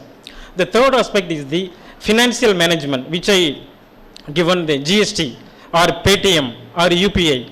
So how many populations in terms of percentage or in terms of number they are using from 2008 to 2014 up to 2018, even 2022. So how much actually enormous growth or enormous development happened due to the digitalization. So what are the socio-economic impact? So one side is lot of economic growth or development is happened. Another side there is ecological degradation, which one of our inauguration expert he mentioned about the ecological loss or ecosystem degradation, which recently I have completed some project funded by the government of Karnataka, but this is not the platform sharing about my research findings. So here what I would like to say, the employment in the context of, before go to the employment perspective, no, go to next one. So before go to the things, what is digital economy? For example, where we are in the Indian context, there are 5 type of digital economy, 5 stages in the digital economy. We are starting from the core measure to the end with the digitally ordered or delivered. So meanwhile, there are 3 important stages are there. For example, first stage, core measure. How much we are earning from the core measures. If implementation of the digital economy, where we are in now, whether in the core digital economy or in the digitally order or deliver the digital economy. So we are in the middle way. How the organization, cooperation, economic development, they developed the concept. So without these, any other developed nations, even including the Chinese people and UK and USA, based on the World Development Report about the world purchasing power, how much people are living below poverty line based on the $2.50. So we know very well how much population in India, how much the percentage living the below poverty line. So the question is arise here, how the digitalization reducing the poverty or reducing the unemployment among the educated. If you see there the recent survey published by the NSSO, employment rate has been increased among the educated graduations. These are the big issues happening here. So as per the recent report, McKinsey or the World Bank, even RBI, they have number of good publications. Recent working papers also available in the net. As per the RBI calculation, from 2008 to 2023, 63 million job has been created in the digital economy. So what is the value of digital economy in the country? 2.5 times more than the normal economy. So how measuring the digital economy? So these are the issues happening. So that's the reason when I started the talk, still there is no any proper structural definition about the digitalizations. So still actually all the countries accepted these kind of definitions. So these are the stages, core measure, narrow measures, broad measure and digital society. Then finally digitally order in and delivered. So these are the things. So we are in the middle stage actually, core measures and broad measures. When we are going to achieve the final one, people they talked about the sustainable development goal, because I don't want to deviate the sustainable development goal things. I can show you some research based on my experience, how the artificial intelligence in other norms, RAS, robotic autonomous systems, we know very well how the health sector, especially in the maternity times or other operations or diabetics and cardiologic surgeries, how the digitalization they are using. The RAS, they call the RAS, robotic autonomous system. We had a publication in the Nature along with 142 people, as I mentioned earlier, with the London School of Economics, Oxford, Cambridge. What we found actually, 2025, nearly 65% of the all countries, in the sectors, they are going to implement through the RAS, robotic autonomous system. You can heard about in the Japan, how much actually robotics they are helping in various aspects, whether it's agriculture or industries or health sector or education. So the robotics coming, day by day, the number of actually labor day in the context of, for example, if digitalization are improving the artificial intelligence, AI, how impact on the labor market? Because of the labor market, Indian labor market, already there is number of discriminations, male and female. So I can also show you something about the how the digitalization giving the broad kind of inequalities, right? One side is the development, other side is the inequalities. So these are the tier of digital economy. Next one. So here you see there, what since morning we heard from our previous speakers. So the concept of digital economy, how they developed actually, still the concept is under construction. For example here, the digitalization including the three major components. So one is the inclusion, the second is the efficiency, third is the innovations. Just you see there, economy they started, then inclusive economic growth, then laterly sustainable inclusive economic growth, then now is the digital economy. So what are the difference actually, the each concept actually based on the researcher how they produced the number of empirical evidences. For example, OECD, the Organization Economic Cooperation, 2014, they developed the conceptual framework, even methodological issue. So what are the theoretical background which I mentioned, how they measuring the digital economy. So if any country or any state they want to implement the digital economy, they have to follow this kind of digital framework. So which, for example, in India, how we are following the inclusion, whether it's what Professor Arunachalam he spoke about the inclusive economic growth, inclusive sustainable development growth actually. For example, here inclusion means what is given from the OECD perspective. Third should be the inclusive job opportunities participation. For example, how actually the participation happen here. For example, I said actually labor market in India, there are number of inequalities there. So what ways actually, for example, men and women, they are not considered equally in the labor market. Why? Because of yesterday I was actually attending the Government of Canada meeting with the Labor Ministry. There was a big discussion. Why the discrimination happened since independence? How we are, how much time do I have actually? Otherwise I will take a lot of time because still I have not started the digital things properly. Okay, no problem, I can manage. So here for example, the participation in the digital context, rural, urban, men, women, and different kind of social, it is manageable, different kind of social categories. For example, we have the hierarchy, different type of social categories. How much population from the down communities participating in the digital economy? Okay, so we need the proper equal participation. That's very important things. So that's why the reason measurement of digitalization still is lagging in the developing countries. Even in India, they are leading developing economy after South Korea in terms of digitalization. So the digitalization in India is the second most adaptation country. I will show you the things in terms of various indicators. So here the first concept is inclusion. The second concept is efficiency. The efficiency is one of the important economic concept. Okay, efficiency, Pareto efficiency. People, I think you heard very familiarly about the Pareto efficiency. 1% better off without making someone worse off. So how the efficient society happen during the employment generation or during the educational opportunities? So these are the question behind the digital economy or implementation of 100% digitalization. What I show the core brought to the digitalization and the delivery of the societies. For example, Zomato or some other, the food deliveries. That is not the delivery system actually. Delivery means the basic amenities like water, sanitation should get 100% benefit to the all populations. That is the benefits. That's called my question actually I raised based on the research. How the digitalization creating or generating provide the socio-economic or environmental benefits. The question is being still actually, because of this is a newborn subject, but we started from the 1990s, the technological revolution.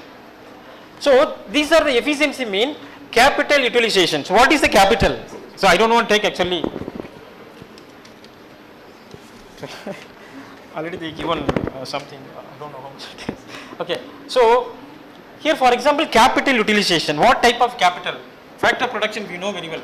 So human capital, human made capital and natural capital, right? So human capital, human made capital, in terms of produced capital, we are highly appreciated in the calculation of national income accounting, because even the digital economy, how actually implemented through the system of national accounts, which actually highly they have to understand from the national statistician.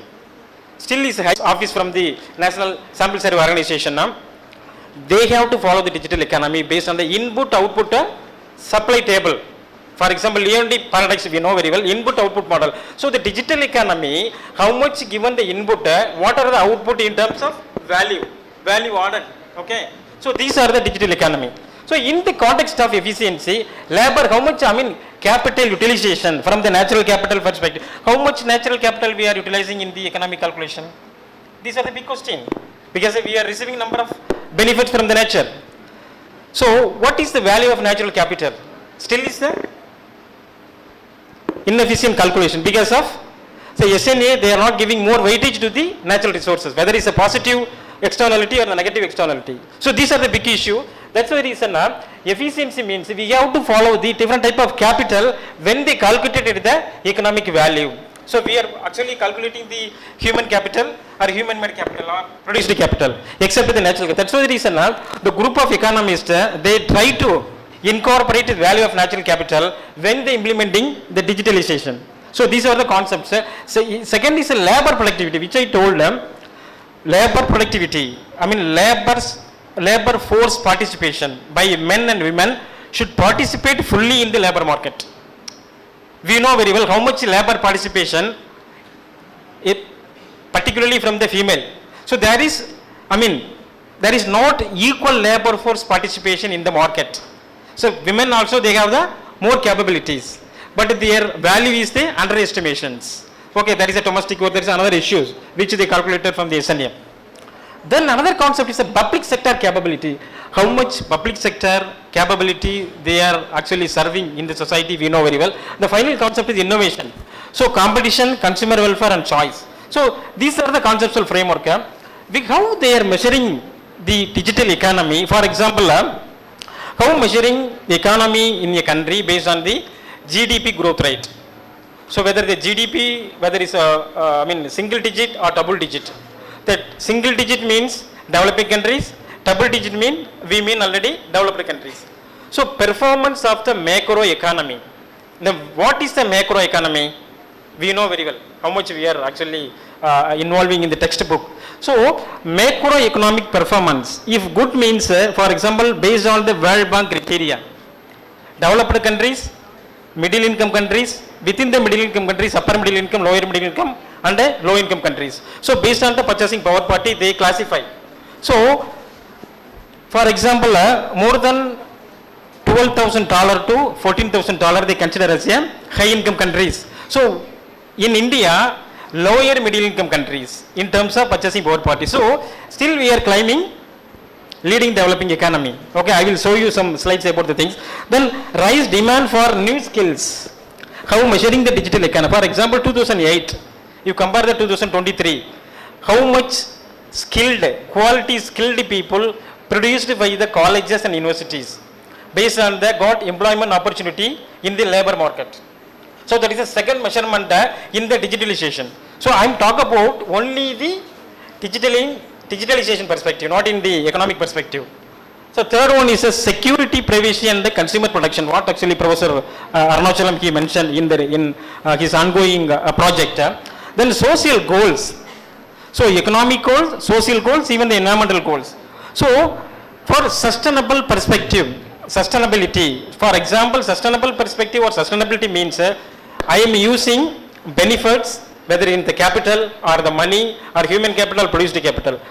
The same kind of quantity should not decrease my generation, my son or my daughter. Whatever benefits I am using or whatever capital I am using or whatever well-being I am using, that well-being or capital or benefit should not reduce in my future generation. That is the sustainability actually. Sustainable development and sustainability little different. Okay. So for example, then quality of information and communication technologies, especially the internet, then through the input-output tables, SNA, supply use table, AMD products. So these are the some kind of measurement indicator when the digitalization they implemented. For example, how the adaptation. So three type of digitalization, three type of digital adaptation in any countries. For example, by business they are adapting, by people they are adapting, by government they are adapting. What by business they are adapting? For example, you see there the report, 9 to 10 high income countries. If whether any single or small firm or medium firm or large firm, the digitalization they are including, they are implemented 9 to 10 high income countries. For example, if you take 10 sampling from the developed countries, 9 to 10 firms are adopted digitalizations. That is the high income countries. Then 7 in the middle income countries. For example, in Tiruchi, you take some medium firm, small firm, largest firm, industries. Only the 7 firms are adopted or digitalizations. Then 4 in the low income countries. Then this is the adaptation, how they are adopting the digitalization. I show that 5 tiers, 5 core tiers of the digital economy. Then by people, we know very well how much we are using the mobile and internet. By government, ICT, all the department, which people they talk about the Aadhaar or other, electronic identification card. So these are the adaptation. Then country level digital adaptations based on the OECD reports. You see there, Denmark is the 100% already adopted in the digitalizations. You can Google it. Okay, World Bank and OECD already they published the report where India stands. So India's score is the 63.93. So meanwhile, USA, Sweden, Singapore, these countries are already they adopted in terms of digitalization. This is the country level things. So what are the policy issues?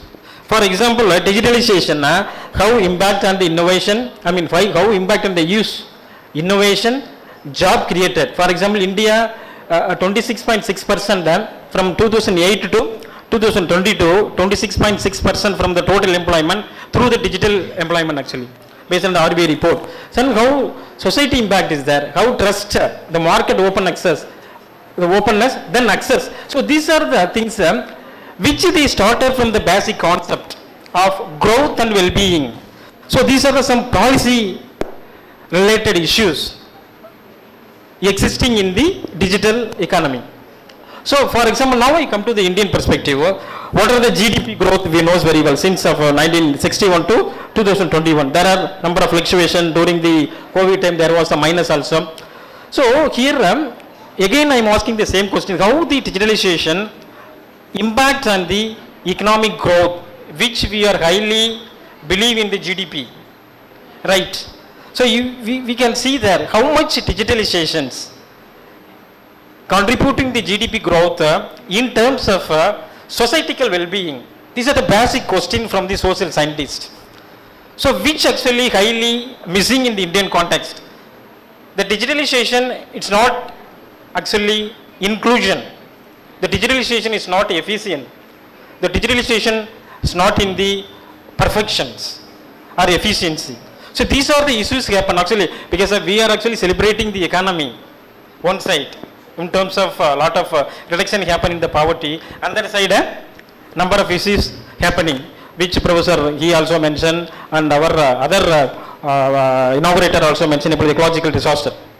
So why I am showing the GDP things, you see that behind the digitalization in India, as I mentioned earlier, so the growing market for digital consumers, for example 560 million Indian subscribers in 2018, second only the China. After China actually we are the second place in terms of internet digital consumers, especially the mobile and digital consumers. So how much we are used 8.3 gigabytes data each month, average actually 5 GB mobile users, and China they are using 5.5 GB. When South Korea they are using 8 to 8.5. This is a global first, they have the first position in the mobile users, mobile data users based on the recent World Bank data. So for example, government of India, they enrolled already, they mentioned 1.2 billion actually based on the previous 2021 data, 1.2 billion Indians biometric digital programs. So these are the good achievement, but the achievement should be the sustainable and inclusion. It's not even the efficiency. That's the reason I given the measurement indicator should be followed properly when they designing the economy. People they talk about the Gandhiji, what actually when before planning commission, when you are designing the policy, you should think about the poor, you should think about the marginal communities. So the question is arise from because of wherever we are going, we talk about the social science perspective. Okay.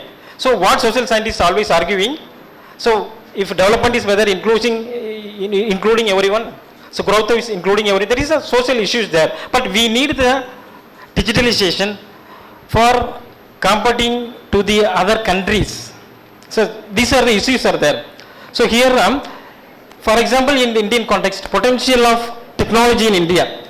So this is an example how we are growing. So number of smartphones per 100 people, say in 2014 only 5.4%. So now 2018 26.2%. So people how much they are increasing the mobile phones. Then internet users, as I mentioned earlier, in terms of million, 239 million 2014, now 560 million 2018. This is a good growth actually. But the growth how developing or how generating quality employment in the labor market or quality infrastructure, whether it's a physical infrastructure or the social infrastructure. So these are the another examples actually which we are producing from 2014 to 2018 based on the data availability. Number of cashless transaction 2.2% per person. So per month, now per month 18 times actually they are using the cashless transaction. So here is the monthly data consumers through the digitalization. For examples here, how the digitalization producing the employment generation in the various sectors for telecommunication, computer programming.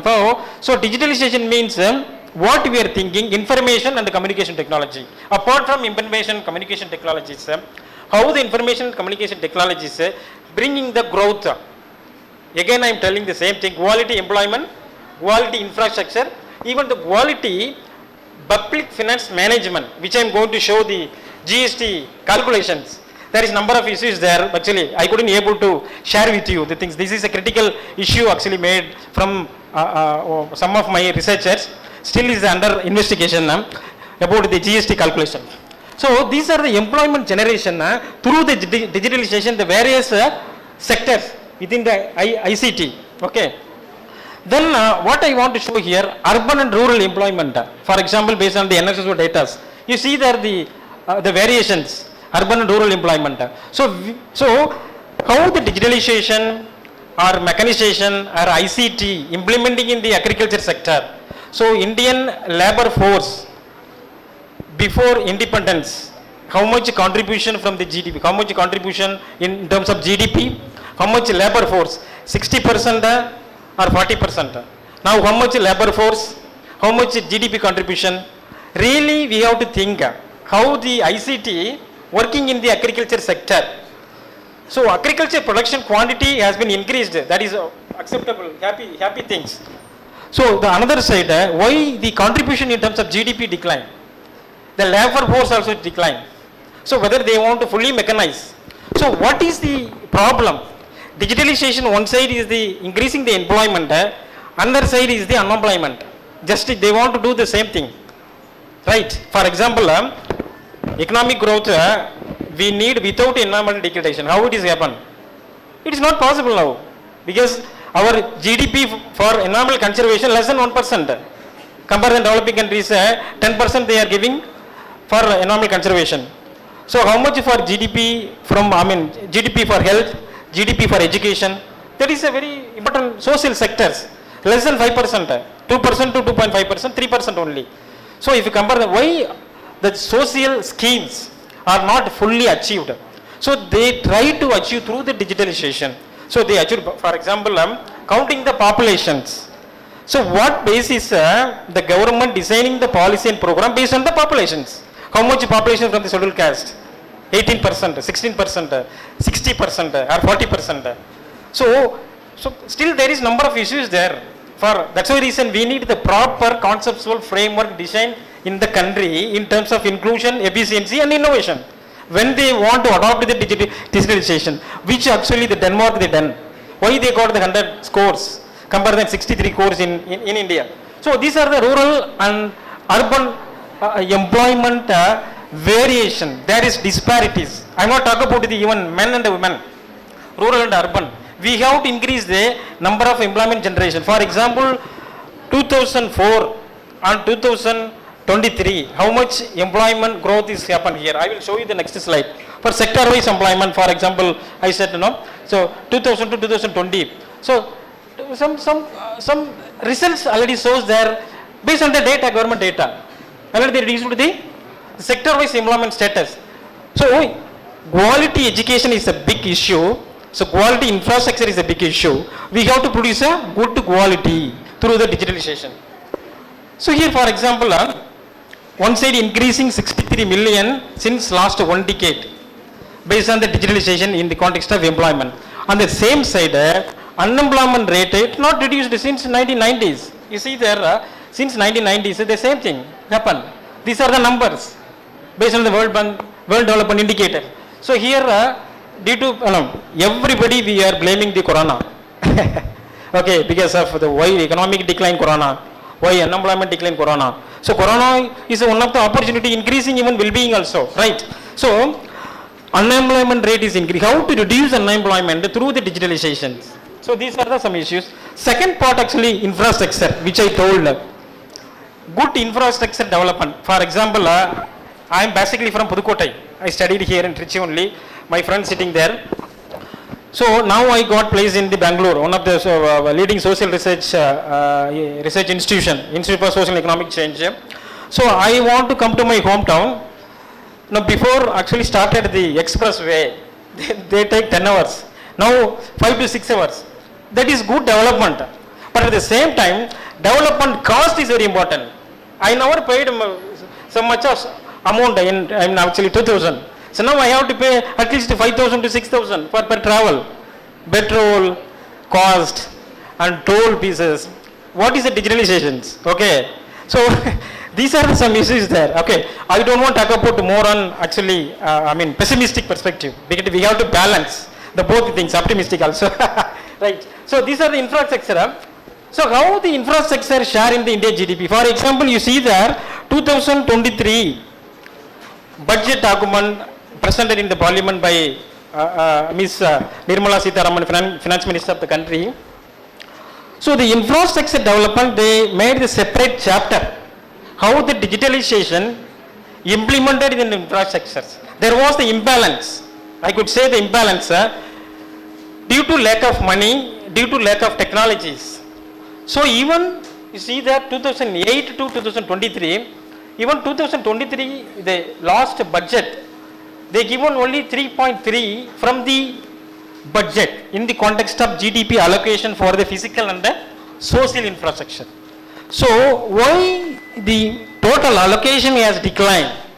The question raised by the lot of social scientist researcher, there was no any answer still the date. So how we are producing the good quality of infrastructure for the societal well-being through the digitalization? Definitely we have to agree there is number of digitalization and skill, road transportation, rail transportation, air transportation. I want to show you the things. But at the same time, the total contribution of the GDP has been declined. So this thing should increase more than 6% to the 7% for the quality infrastructure. So then internet, how much actually we are using from 2007 to 2022? Due to the time, actually I am not able to give more information based on, if you have any question we can discuss later. So fixed broadband subscription in India from 2001 to 2012, how much actually for 50 lakh in 2001 and 2022 in terms of 2.7 crore per 100 people, they are using the broadband. So railway goods and transportation million, for example, how much goods they are carrying in terms of done from 1995 to 2021. So 10 lakh to 80 lakh, 1 lakh to 80 lakh, sorry.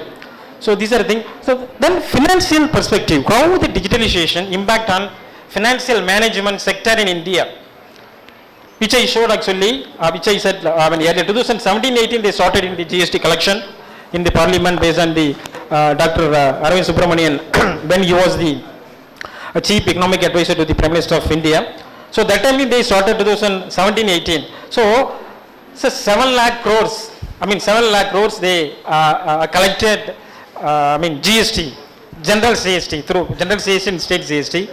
So now actually the 2021-22 based on the recent data from the RBI data, even the Minister of Finance data, they collected 14 lakh crores.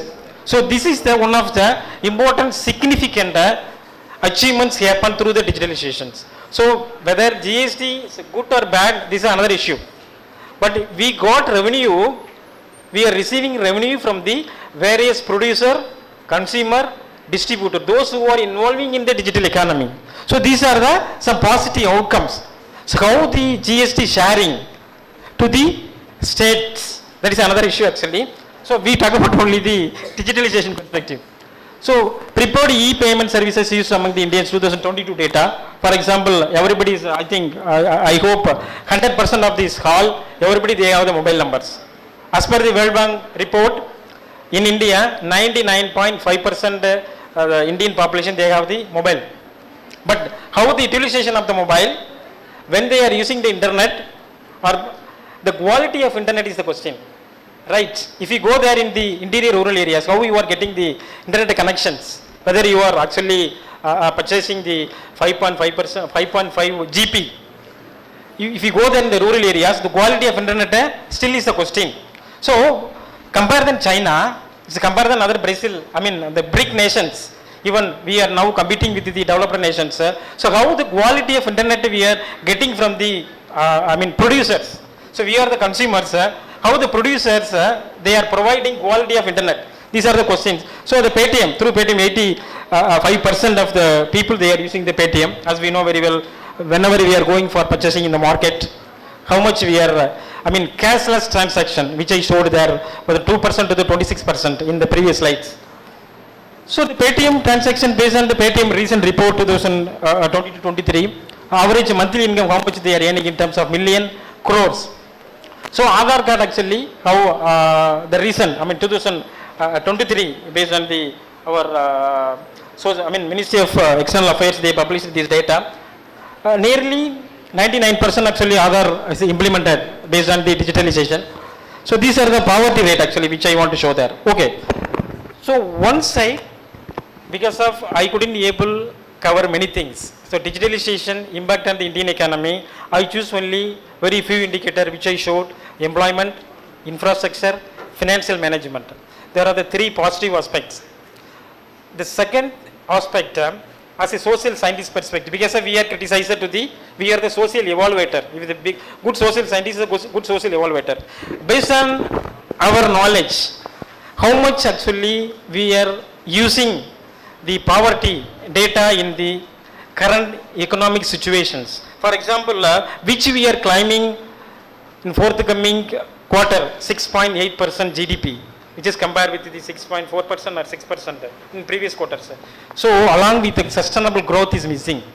You see there the data from 1977. For example, based on the World Bank, $2.9 only. This is a recent research published by Abhijit Banerjee, the recent Nobel laureate actually. What he argued with his colleagues. So in India still actually for 1977, 97.7% people are living in the context of poverty. If you see there how much we are earning, I don't want to talk about the argument about the estimation of poverty or methodology of the poverty, whether Encouraging Committee or the Planning Commission or the Tendulkar Commissions. So this is the general perception followed by the World Bank methodology, how much actually we are earning, whether it's a 26 rupees or 37 rupees or 32 rupees, that's not a matter. But we have to follow the nominal rate, which actually we are following from the 5.50 per day. So according to the World Bank, so 97.7% in 1977 people living in the below poverty line. This is now you see there 83.8% in 2019.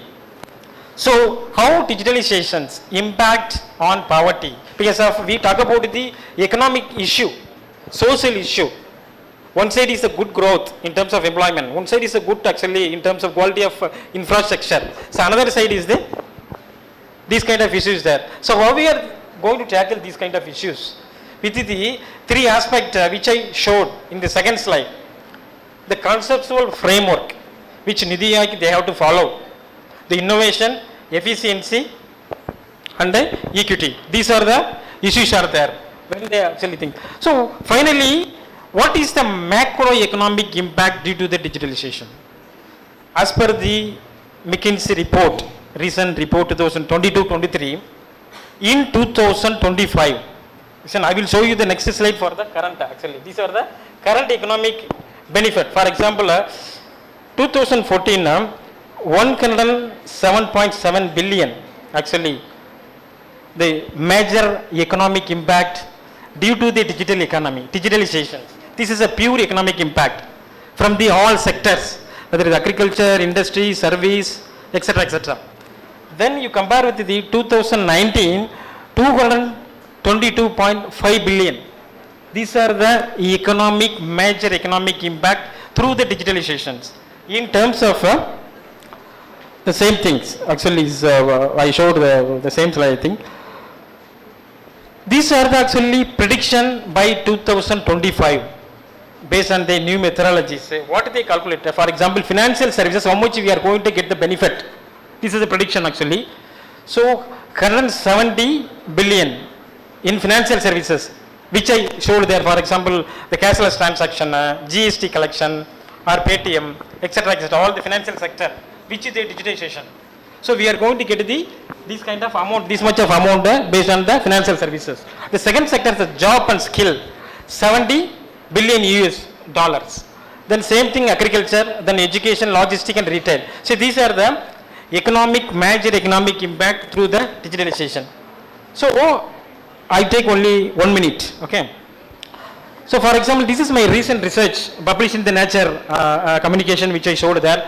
For example, how the robotics play a role in socio-economic activities. So robotic autonomous system or robotics. So how many people you see in the robotics, whether it's in the airport or 5-star hotel, all the things. So now as I said earlier, by 2025, 65% all developing countries, in developed countries, they are going to implement the robotics. Even government of India, Prime Minister of the country, he also committed in the recent talk in the US. They want to implement the artificial intelligence.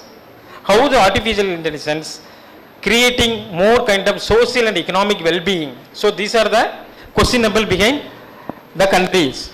So here what I want to show there, these are the things I want to actually integrate with the sustainable development goals, which actually Professor Arunachalam, he spoke in the 17 goals, social goals, economic goals and environmental goals. For example, human, they should fully involved in the implementation of sustainable development goals. But now what we try to give the message to the society, even developed countries, how the robotic autonomous system or artificial intelligence, even you can take as a digitalization, how achieving the sustainable development goal by 2030. But the real fact, we don't know whether we are going to achieve a single goal. For example, goal 1, zero hunger to life on land. Okay, so that is a different issues.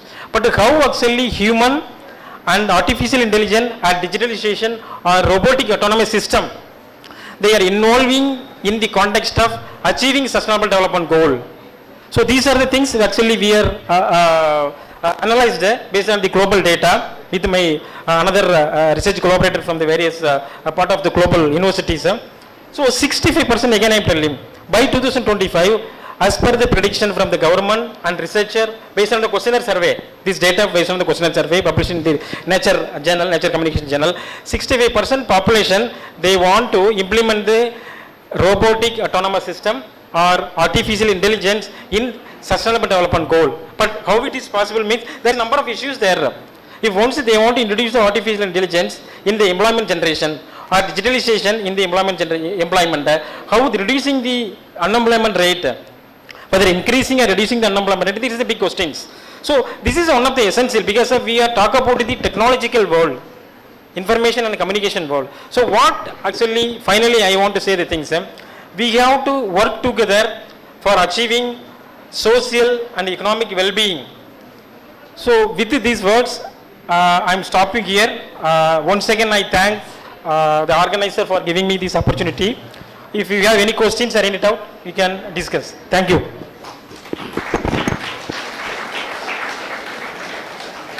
Thank you, sir, for your valuable session on digital application and its impact on Indian economy.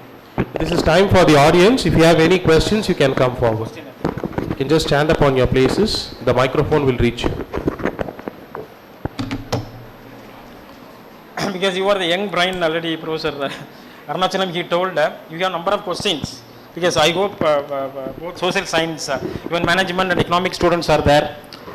So how even I given some very few information about the concept, measurement and some of the facts which actually the global countries and even India, how they are doing with the digital economy. Because of now when the organizer approached me for giving lecture, but I don't have much experience in these areas because I am working in the climate change and economic valuation of the national and international level. So with the few kind of readings which we could share with you. So there are number of research platform already existing in the digital economy, which Nidhi Aayog recently they published the data, even the report. That is one platform. The second thing, RBI, they are frequently publishing the data on regarding the digital economy. I don't know whether the PG students, they have the project things, they can also do some kind of research based on the, for example, digitalization impact on the environmental side, the disaster, why the tsunami is highly affected in the southern part of Tamil Nadu. There was lack of monitoring assessment because of lack of geographical information system. Still we are using the old type of methodology, which Dr. Sunitha Narayan, who is the head of the Center for Science and Environment, we had a meeting in the New Delhi, which I argued why government of India, they are still using the 1990s methodologies. So now actually they try to implement the new kind of methodology based on the artificial intelligence. So even they want to introduce the dragons Now we can see there how the artificial intelligence or the digitalization occupying the human employment. So the dragon or artificial intelligence, how they predicting the rains or the weathers. So for example, in our system, when the meteorological department they are announcing tomorrow rain may come, but the rain may not come. So these are the things happen. Rain may not come, they may come. So these are the lack of communication and information technology in the the rural areas, even coastal areas. The frequency of climate related events has been increased number of times. So these are the things how we are going to tackle all the issues in the planning commission. I mean that Nidhi Aayog, they have the separate department for artificial intelligence. Yeah, Nidhi Aayog now. RBI actually they have the research team in digitalization. Recently they had the World Bank working paper. Even Asian Development Bank there is a working paper. Even OECD they have the good reports. If anybody they want to do some research, you can mail me. I can share with you about the digitalizations. Any doubt, comments or questions or argument? Yes, my dear friend Williams.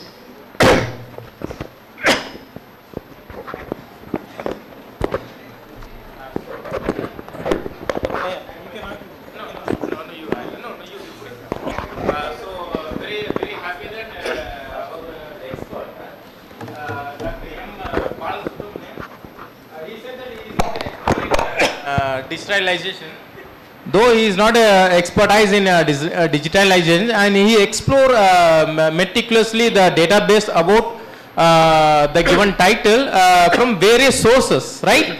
And he is expertise in I think environmental based ecological science. Let me know that just if you know, you can explore the knowledge about this one. Though the country and the global segment is being elevated with the digitalizations, right? And right now we have been facing with the vast nuisance with domestic solid whatever, domestic industrial whatever thing, right? And now in the upcoming days, in the upcoming years, we have the threat of e-content, right? How as a social scientist or as an environmentalist, as a ecologist, I too myself I am also environmentalist. He is my friend, right? And how do the institution is going to manage with e-content waste, also called the digital waste? Is there any platform or is there any organization to address this big million issues in the upcoming days? Because so far we have been sustained with the upgoing so-called waste management. How our future generation is going to defend, or how our future generation is going to survey? Over to you, sir. Thank you. Thank you, Dr. Williams. How much time, sir, I have? Otherwise I will talk. Can I take 5 to 10 minutes? Oh, okay, no problem. Sir? Can I take 5 minutes? Or? Okay. So good actually question raised by my friend Williams. So the e-waste or solid waste generation, because of I am very happy to share with you, my PhD is the economics of solid waste management. So I have good publication in the Economic and Political Weekly. So the solid waste, actually liquid waste, solid waste, and what he asked the e-waste, which actually I am belonging from the Bangalore, one of the global topmost IT center, which we are generating millions and tons of electronic waste actually. So how the electronic waste is handling, how the challenges for the future communities, right, future generations. This is a good question actually. For example, recently the government, even national and international government, they introduced the concept circular economy. I think the circular economy means the 3 R's should follow the properly. Sorry, again the state is coming. Okay. So 3 R's should follow properly. For example, we are putting more tax to the producer side. Okay. Those who are producing the goods, whether it's electronic goods or normal goods, the production tax is very high compared than consumer tax. So now the developed countries actually, how they handling the e-waste? They are putting the tax to the producer and putting the tax to the consumer. For example, normal waste, e-generation, e-waste. I am coming to the two perspective. The normal wastage, solid waste, developed countries, how they are perfectly managing through the deposit refund system. For example, நான் தமிழில் சொல்கிறேன், இந்த water bottle வந்துட்டு நான் consume பண்ணிட்டேன், okay, but I never pay. So this is pay for me behalf of somebody, whether the institution or some other people, but the cost is involved. இந்த நான் வந்து என்னன்னா, this is a free rider, ஏன்னா என்ன invite பண்ணியிருக்காங்க, நான் அந்த தண்ணி குடிக்கிறேன். ஆனால் after this I am the responsibility for how recycle. So our system should not follow properly, whether developed country they followed properly. So after used this bottle, we have to put some machine, then I get some kind of a ticket. This is a deposit. After நான் வந்து இதை குடிச்சு முடிச்சது பிறகு இதை நான் அதில் deposit பண்ணிட்டேன்னா எனக்கு அதுலேருந்து ஒரு டிக்கெட் வரும். அந்த டிக்கெட் எடுத்து நான் ஏதாவது யூஸ் பண்ணிக்கலாம். Because of that is a deposit refund system which is a zero waste. Even there is no any economic cost is involving. That is a deposit refund system which highly developed country people they are following, which we are missing. That is one thing. The second part, 3R, reuse, recycle, reduce. I mean reduce, recycle and reuse. The 3R வந்து நம்ம எவ்வளோ பண்ணுறோம் வீட்டில். So as per the recent report, Government of India, National Urban Affairs Institution, 1.2 kg to 1.6 kg per capita solid waste generation in India. So 1.2லேருந்து 1.6 வரைக்கும் நம்ம how much waste recycle பண்ணுறோம், how much waste we are reducing, how much waste we are reusing, because this is a behavioral issue. So behavioral economists, they highly talk about the behavioral issue, the behavioral economics or experimental economics. So on the part வந்து miss ஆகுது. So where is the problem? The problem started from our own family, our own individual things. This is solid waste. If we go there, the electronic waste, the developed countries they are using the circular economy or GPS, right? The same thing also we can follow for the electronic waste. How much waste, electronic waste they are reducing. Mobile phone, how much we are generating, mobile waste generation. நிறைய படம் கூட ஏதோ ரஜினிகாந்த் படமாக வந்திருக்கு. அந்த இது how much mobile, because of digitalization, increasing the computer and mobile, we are reducing our human well-being based on our own interest only. So we have to create our self-interest for protecting the nature. We have to start from our own, not for the another thing. Institution means who? We are the institution, right? Who are the institution builders? The politicians or prime minister or minister, they are sitting behalf of us only, but they can design the policy, but who should follow? நீங்கள் வந்து எச்சியை வந்து sorry துப்பக்கூடாதுன்னு நீங்கள் ஒரு இடத்துல சொன்னால் நம்ம அதை செய்யணுமா? how we are following? So we need the proper rules and regulation in the context of solid waste management, in the context of solid waste management. So circular economy, even the construction and demolition waste also we can reuse. Nowadays one of my student, he is doing research green buildings, how the green buildings energy saving, carbon emission saving, construction cost saving. For example, ஒரு building கட்டுறதுக்கு normal building கட்டுறதுக்கு வந்து 2.5 crore ஆகுது, green building கட்டுறதுக்கு 1.5 crore ஆகுது. We proved in the Kerala through the research. So green building, they reduce the CO2 emission, they reduce the solid waste generation, they are increasing the carbon stock based on the urban trees. So on the circular economy, we have to follow properly for the electronic waste in the context of 3 R's. Reduce, for example, என்னோட mobile நான் வச்சிருக்கேன், நான் 4 years என்னோட mobile வச்சிருக்கேன். If anybody they are earning more than 2 lakhs, they want to change the mobile. What about the old mobile? All old mobile we are kept it in our bureau only.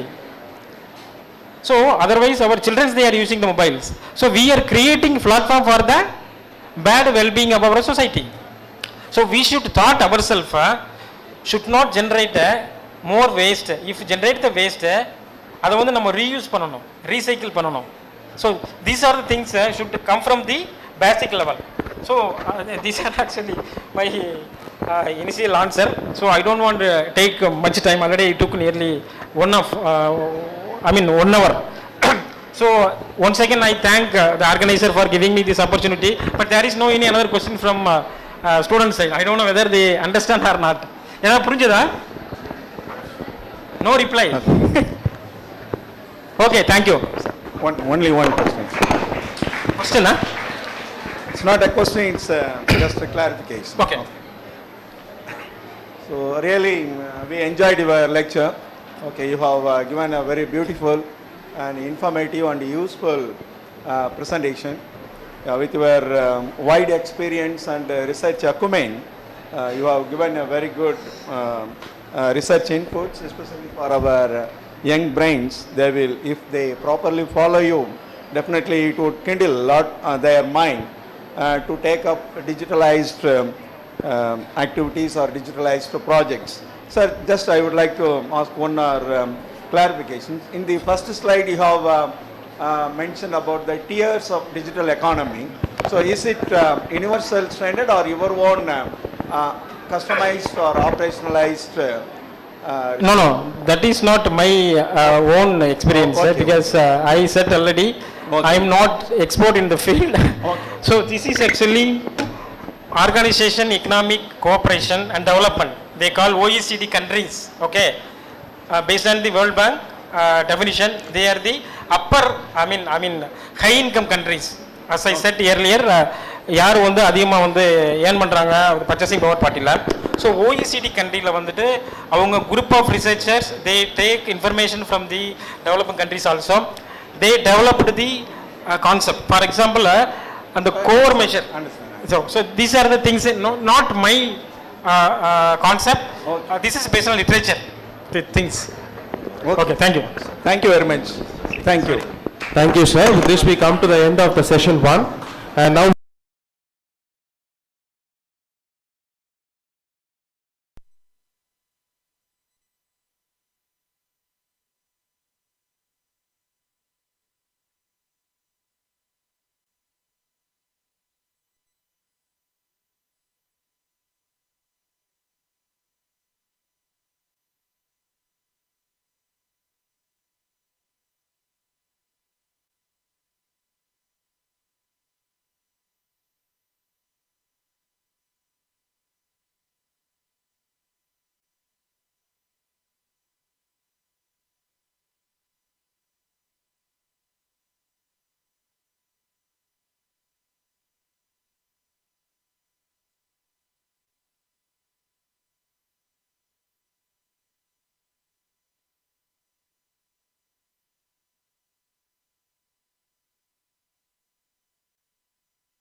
Good afternoon, dear participants. Welcome back after the lunch.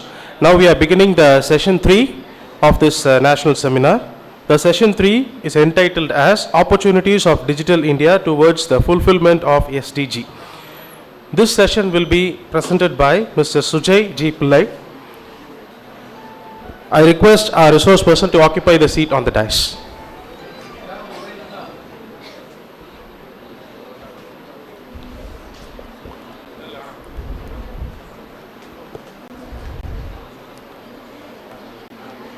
I now call upon our head of the department, Dr. F.R. Alexander Pravindurai, to honor Mr. Sujay with a shawl and a memento.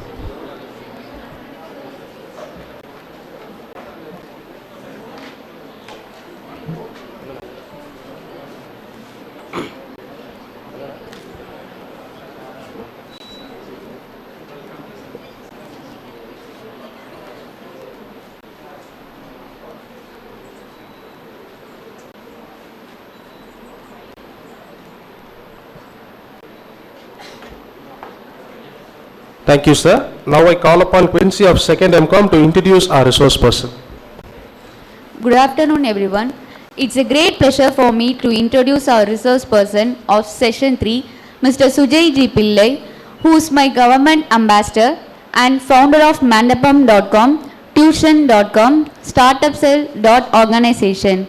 He has conducted a Save Library campaign organized by One Library Per Village, raised more than 3 lakhs books for Chennai Library to compensate a loss acquired due to a Chennai floods. He is the founder of first edutech mobile apps in India, who started a book bucket challenge movement, which is considered as one of the top 5 viral marketing campaigns in the world. He has conducted several workshops and seminars and also selected as one of the United Nations CTAD Entrepreneurship Promoter for India. He is the official mentor of government's Young Innovators program under a KDISC and ETEL Innovation Mission, and the e-book he compiled got more than 1 million downloads. He was the winner of Best Mobile Apps Award in All India Mobile Apps competition held in New Delhi. We are so happy to have you as a research person, sir.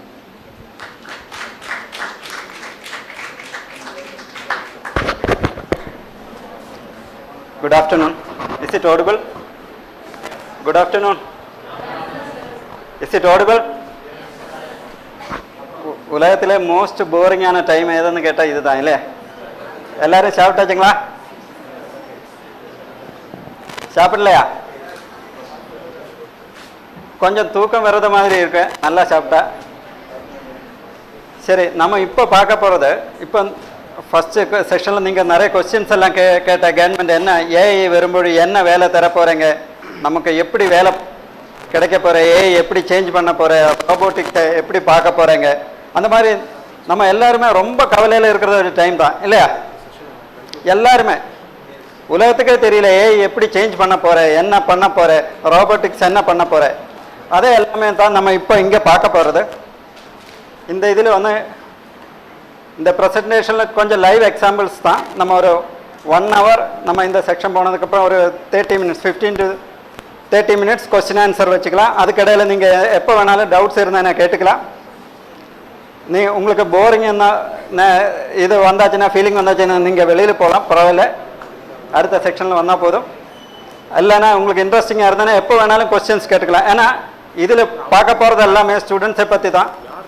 நம்ம இந்த topic மெயினாக வந்தோம் SDG எப்படி நம்ம work பிளேஸில் எப்படி கொண்டு வரலாம், அதை பற்றி நம்ம இப்போ இருக்கிறத கொஞ்சம் பேரை நம்ம பார்க்க போகிறோங்க.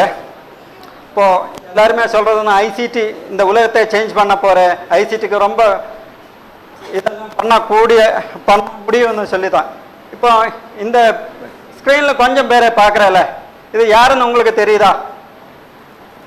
சின்ன பசங்க மாதிரி இருக்குல்ல, யாருன்னு தெரியுதா? எல்லாருமே இந்தியன்ஸ் தான் இல்லையா? ஆனால் இவங்களை கொஞ்சம் கூட பிக்சராக காட்டுறேன். இப்போ பார்த்தாச்சுன்னா என்ன ஆகுது, இவங்க சர்வீஸ் எப்படியோ நீங்கள் தெரிஞ்சோ தெரியாமலோ எப்பயாவது யூஸ் பண்ணுவீங்க. இன்னைக்கு காலையில் கூட இங்கே இருக்கிற அவங்க அந்த ரெட் கலர் போட்டிருக்கிறவங்க இங்கே சாப்பாடு போட்டது. சொமாட்டோட ஃபவுண்டேஷன் தான். இது வந்து ஆந்திராக்காரன் ஒரு பையன்தான், பனீந்திர சாமா. அவன் ரெட் பஸ்ன்னு சொல்லி இன்னைக்கு ஈவினிங் எனக்கு ட்ராவல் பண்ணதுக்கு அவன் தான் டிக்கெட் புக் பண்ணி தரேன். அந்த மாதிரி ஓலா கேப்ஸ் அந்த மாதிரி இது எல்லாமே இவங்களுக்கு என்ன காமனாக இருக்கிற எல்லாருமே இந்தியன்ஸ் தான் இல்லையா? அது இல்லாமல் என்ன இருக்கிற எல்லாம் சின்ன பசங்களாக இருக்கிற. ஆனால் இன்னொன்று தெரியுமா, இவங்க எல்லாம் அவங்க ஸ்டார்ட் அப் பண்ண எங்கே தெரியுமா? எங்க? கேம்பஸில். எங்க? கேம்பஸுக்குள்ள வெளியில் போகிறதுக்கு முன்னாடி அவன் ஸ்டார்ட் அப் பண்ணி அவன் கம்பெனியோட தான் வெளியில் போயிருக்க. நீங்கள் அல்லனா நம்ம என்ன தேடிட்டு இருக்கிற, யாரு நமக்கு வேலை தெருவுன்னு தேடிட்டு இருக்கும்போது எவன் என்ன பண்ணியிருக்கேன்? 10 பேருக்கு 1000 பேருக்கு லட்சக்கணக்கிന് பேருக்கு வேலை கொடுத்துருக்குங்க. ஃப்ளிப்கார்ட் அந்த மாதிரி இருக்கிறவங்க எல்லாருமே. சி ஏன், வாட் இஸ் த டிஃப்ரென்ஸ்? அவங்க பார்வையில் கொஞ்சம் வித்தியாசமாக இருக்கிற, அவங்க கொஞ்சம் அவங்க கேரக்டர் எடுத்து பார்த்தாச்சுன்னா ஒரு சில டைமில் உங்களோட மோசமாக தான் இருக்கு. ஏன் இவங்களை பற்றி நம்ம ஸ்டடி பண்ண போகிற அந்த இது தான் இப்போ பார்த்துக்கலாம். People working anywhere in the world, born anywhere in the world, can create a product and make it available to anyone in the world. The most used messaging app in Southeast Asia was built by a young man born in Ukraine who moved to the US. And the 3 most popular viral games in the US in recent years came from entrepreneurs in Finland, Ireland and Vietnam. You're the ones building the next Google, the next Spotify, the next Tesla, the next, well, we don't even know, but what I know is it's the idea that matters. It didn't matter where you come from or what your background is. One revolutionary idea, one brilliant invention can unleash other entrepreneurs to revolutionize industries in ways you could never predict. புரியுதா? அதாவது உலகத்தில் பெரிய game பண்ணது வியட்நாமில் இருந்த ஏதோ ஒரு ஏதோ ஒரு சின்ன கிராமத்தில் இருந்த ஏதோ ஒரு தெரு தான். உலகத்தில் மேக்சிமம் ஸ்ப்ரெட்டாக இருக்கிறத இந்த வாட்ஸ்அப்னு இருக்கிறத பண்ணது உக்ரைனில் இருக்கிறத யாரோ தான். ஃபின்லாண்டில் இருந்த ஒருத்தன் தான் வேற ஒரு ப்ரோக்ராம் இந்த மாதிரி இது பண்ணியிருக்குங்க, கேம்ஸ் அந்த மாதிரி இதெல்லாம். சரி, இன்னும் யார் நினைச்சாலும் எந்த கார்னரில் இருந்தாலும் அவங்க என்ன பண்ண முடியும்? ப்ராடக்ட் இது பண்ணி உலகத்தில் எங்கே வேணாலும் தூக்கிட்டு போகலான்னு அவங்க சொல்கிறாங்க. இப்போ உங்கள் மொபைலில் ஸ்கேனர் இருக்குல்ல, அதை இந்த ஃபோட்டோ ஸ்கேன் பண்ணிட்டேனே இவங்க எல்லாம் பேச. உங்களுக்கு ஒரு இது தரேன், இந்த ஸ்லைடெல்லாம் உங்களுக்கு அனுப்பி வைக்கிறேன். கடைசி அந்த ஒரு இது வைக்கும்போது உங்களுக்கு அனுப்பி வைக்கிறேன். நீங்கள் ஸ்கேன் பண்ணி பார்த்தா போதும் உங்கள் ஃபோனில் இதெல்லாமே ஏஐ வச்சு இது பண்ணியிருக்குங்க. அவங்க ஃபோட்டோ ஸ்பீக் பண்ணுறது தான். இவங்களே வந்து அவங்க எப்படி ஸ்டார்ட் பண்ணுறது, எந்த காலேஜில் படிக்க, அவங்களுக்கு எப்படி ஐடியா வந்தாச்சு, இதெல்லாமே இவ்வளோ பேர் சொல்ல போகிறேன். இவங்க மட்டும் இல்லை, காலேஜில் இருந்து ஸ்டார்ட் பண்ணவங்க தான் இதெல்லாமே. யார் தெரியுமா? உலகத்தில் பெரிய company Steve jobs, apple, Microsoft, Google. இப்போ இந்தியாவில் எடுத்தாலே எக்கச்சக்கமாக பேர் அப்படி ஸ்டார்ட் பண்ணிருக்காங்க. எக்கச்சக்கமாக பேர் ஸ்டார்ட் அப்ஸ் வந்து ஸ்டார்ட் ஆகிற இடம் எது? கேம்பஸ் தான்.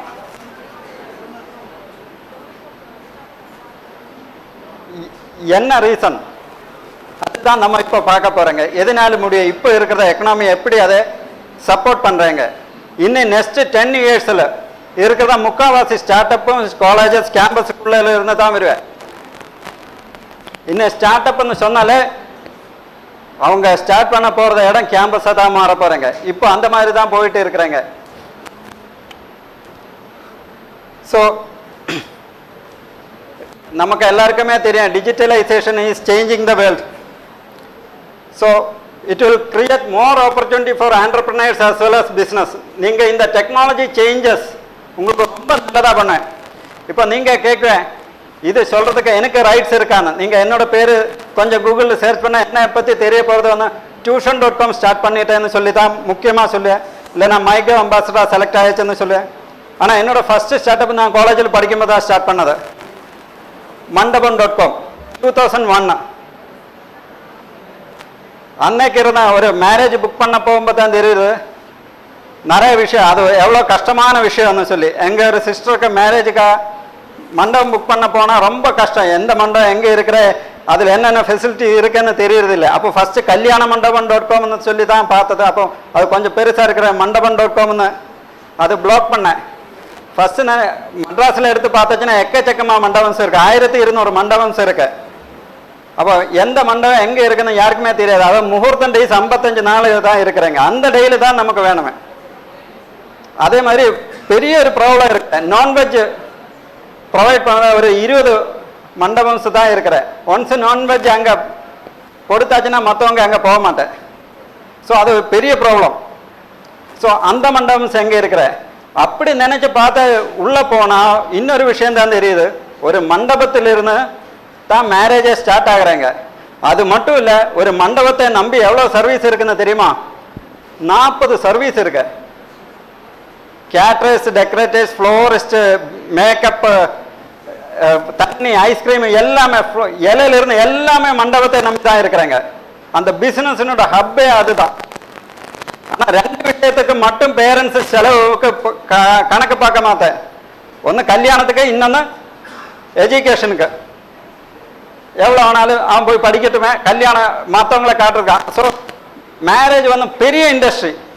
இப்போ இந்த மண்டபம் பாரத் மேட்ரிமோனியம் கூட இருக்கிற மண்டபம்னு சொல்லி அதே மாதிரி தான் 2006 ஆன டைமில் இது எக்ஸிட் ஆனதுக்கப்புறம் தான் கொஞ்ச நாளைக்கு மல்லு தான் கேரளாயிட்டு தான் பேசிக்கலாம். என்னால் கொஞ்ச நாளைக்கு கல்ஃபில் இருக்கணும். கல்ஃபில் போய் ஒர்க் பண்ணி பார்த்தா ரொம்ப போர் அடிக்குது. எப்படி தான் அங்கே நமக்கு சர்வை பண்ண கொஞ்சம் ப்ராப்ளம் இருக்குது. திருப்பி வந்து ஏதாவது ஸ்டார்ட் பண்ணணும்னு சொல்லி திருப்பி வந்து இங்கே பண்ணும்போது தான் ஒரு ஐடியா tuition.com 2006 ஒரு டியூட்டர் எங்கே, ஸ்டூடெண்ட் எங்கே, அன்றைக்கி இன்டர்நெட்டு ரொம்ப ஜாஸ்தியாக யூஸ் பண்ணுறது இல்லை. அந்த டைமில் தான் இந்த மாதிரி டியூட்டரை தேடுறதுக்கு ஒரு சைட்டுன்னு சொல்லி ஸ்டார்ட் பண்ணி பார்த்தா யாருமே யூஸ் பண்ணுறது இல்லை. என்ன பண்ணோன்னு தெரியாமல் இருக்கிற டைமில் ஒருத்தர் ஒரு பேப்பரில் ஒரு ஆர்டிக்கல் பார்த்தேன், online tutoring is going to be the next big thing சொல்லி tuition.com போட்டதுக்கு அப்புறம் அதுக்கு கீழே ஒரு லைன் போட்டு வச்சேன், ஆன்லைன் டியூட்டரிங் போர்ட்டல்னு எழுதி வச்சேன். என்னன்னு கூட தெரியாமல் ஸ்டார்ட் பண்ணேன். அது அப்புறம் தான் அதுக்கு வந்து டிஜிட்டல் ஒயிட் போர்டு வேணுமே, அது வேணும் இது வேணும்னு எல்லாம் இருக்கிறேன். ஸோ அது எங்களால் டெவலப் பண்ண முடியாது. வேறொருத்தன் பண்ணுறோன்னு வச்சு அதில் இருந்து எடுத்து நாங்கள் ட்ரைனிங் கொடுத்தேன். அது பார்த்து பிஸ்னஸ் காம்படிஷனில் கொண்டு போய் பார்த்தாச்சுன்னா எங்களுக்கு ஃபண்டிங் கிடைச்ச சென்னை ஏஞ்சல்ஸ் ஃபண்ட் பண்ணேன். அதுக்கப்புறம் இன்னொரு கம்பெனி எங்களை அப்படியே அக்யூர் பண்ணேன். அதுக்கப்புறம் நாங்கள் அப்போ தான் ஃபஸ்ட்டு மொபைல் ஆப்பு அன்னைக்கு இருக்கிறது நம்ம இந்த மாதிரி இருக்கிற ஆண்ட்ராய்டு கிடையாதுங்க, ஸ்மார்ட் ஃபோன் அப்போ தான் வருது. ஸ்மார்ட் ஃபோனில் எது இருக்குன்னா பிளாக்பெரி இருக்கிற, அப்புறம் நோக்கியில் சிம்பியன்னு சொல்லி ஒரு சாஃப்ட்வேர் இருந்தோம், அதில் தான் டெவலப் பண்ணேன். ஸோ அன்னைக்கு எங்களுக்கு இதெல்லாம் தெரிஞ்சதுக்கப்புறம் நாங்கள் பண்ணலை. அது ஒரு ஆப்பர்ச்சுனிட்டி இருக்குன்னு தெரிஞ்சதுக்கப்புறம் நாங்கள் அதிலே ரிசர்ச் பண்ணிட்டே இருந்தேன். அதுக்கப்புறம் வந்து ஒருத்தர் ஃபண்ட் பண்ணி அப்படியே எடுத்துகிட்டு போயிட்டேன். ஸோ நீங்கள் ஏதாவது ஸ்டார்ட் பண்ணேன்னா உங்களுக்கு 100% அது தெரிஞ்சதுக்கப்புறம் பண்ணேன்னா அது சான்ஸே இல்லை. எல்லா ஸ்டார்ட் பண்ணதுக்கப்புறம் தான் அதில் ஒர்க் அவுட் பண்ணிகிட்டே இருக்கேன். எனக்கு தெரிஞ்ச இப்போ இந்தியாவில் பெரிய ஒரு ஸ்டார்ட் அப், அதை யுவர் ஸ்டோரின்னு சொல்லி நீங்கள் கேள்விப்பட்டிருக்கான்னு தெரியாது. யுவர் ஸ்டோரின்னு சொல்லி ஒரு ஸ்டார்ட் அப் இருக்கிற ஒரு லேடி தான் என்னோட ஃபவுண்டர். அவங்க ஒரு பேப்பரில் ஒர்க் பண்ணிட்டு இருக்கும்போது அவங்களுக்கு கதை எழுதுறது ரொம்ப பிடிக்கும். சும்மா அந்த பேப்பரில் ஆர்டிக்கலாக எழுதுற மாதிரி மற்றவங்கள பற்றி அவங்க யுவர் ஸ்டோரின்னு சொல்லி நீங்கள் எது சொன்னாலும் அதில் எழுதுவேன்.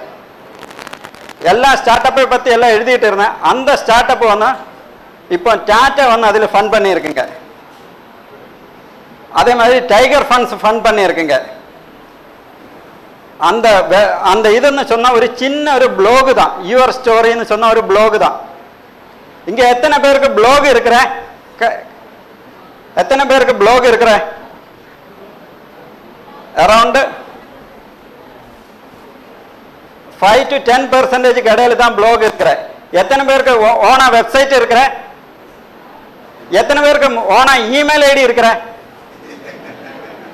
ஓகே, ஸோ உங்களுக்கு இமெயில் ஐடி இருக்கிற, வாட்ஸ்அப் இருக்கிற, ஃபேஸ்புக் ஐடி இருக்கிற, இன்ஸ்டாகிராம் இருக்கிற.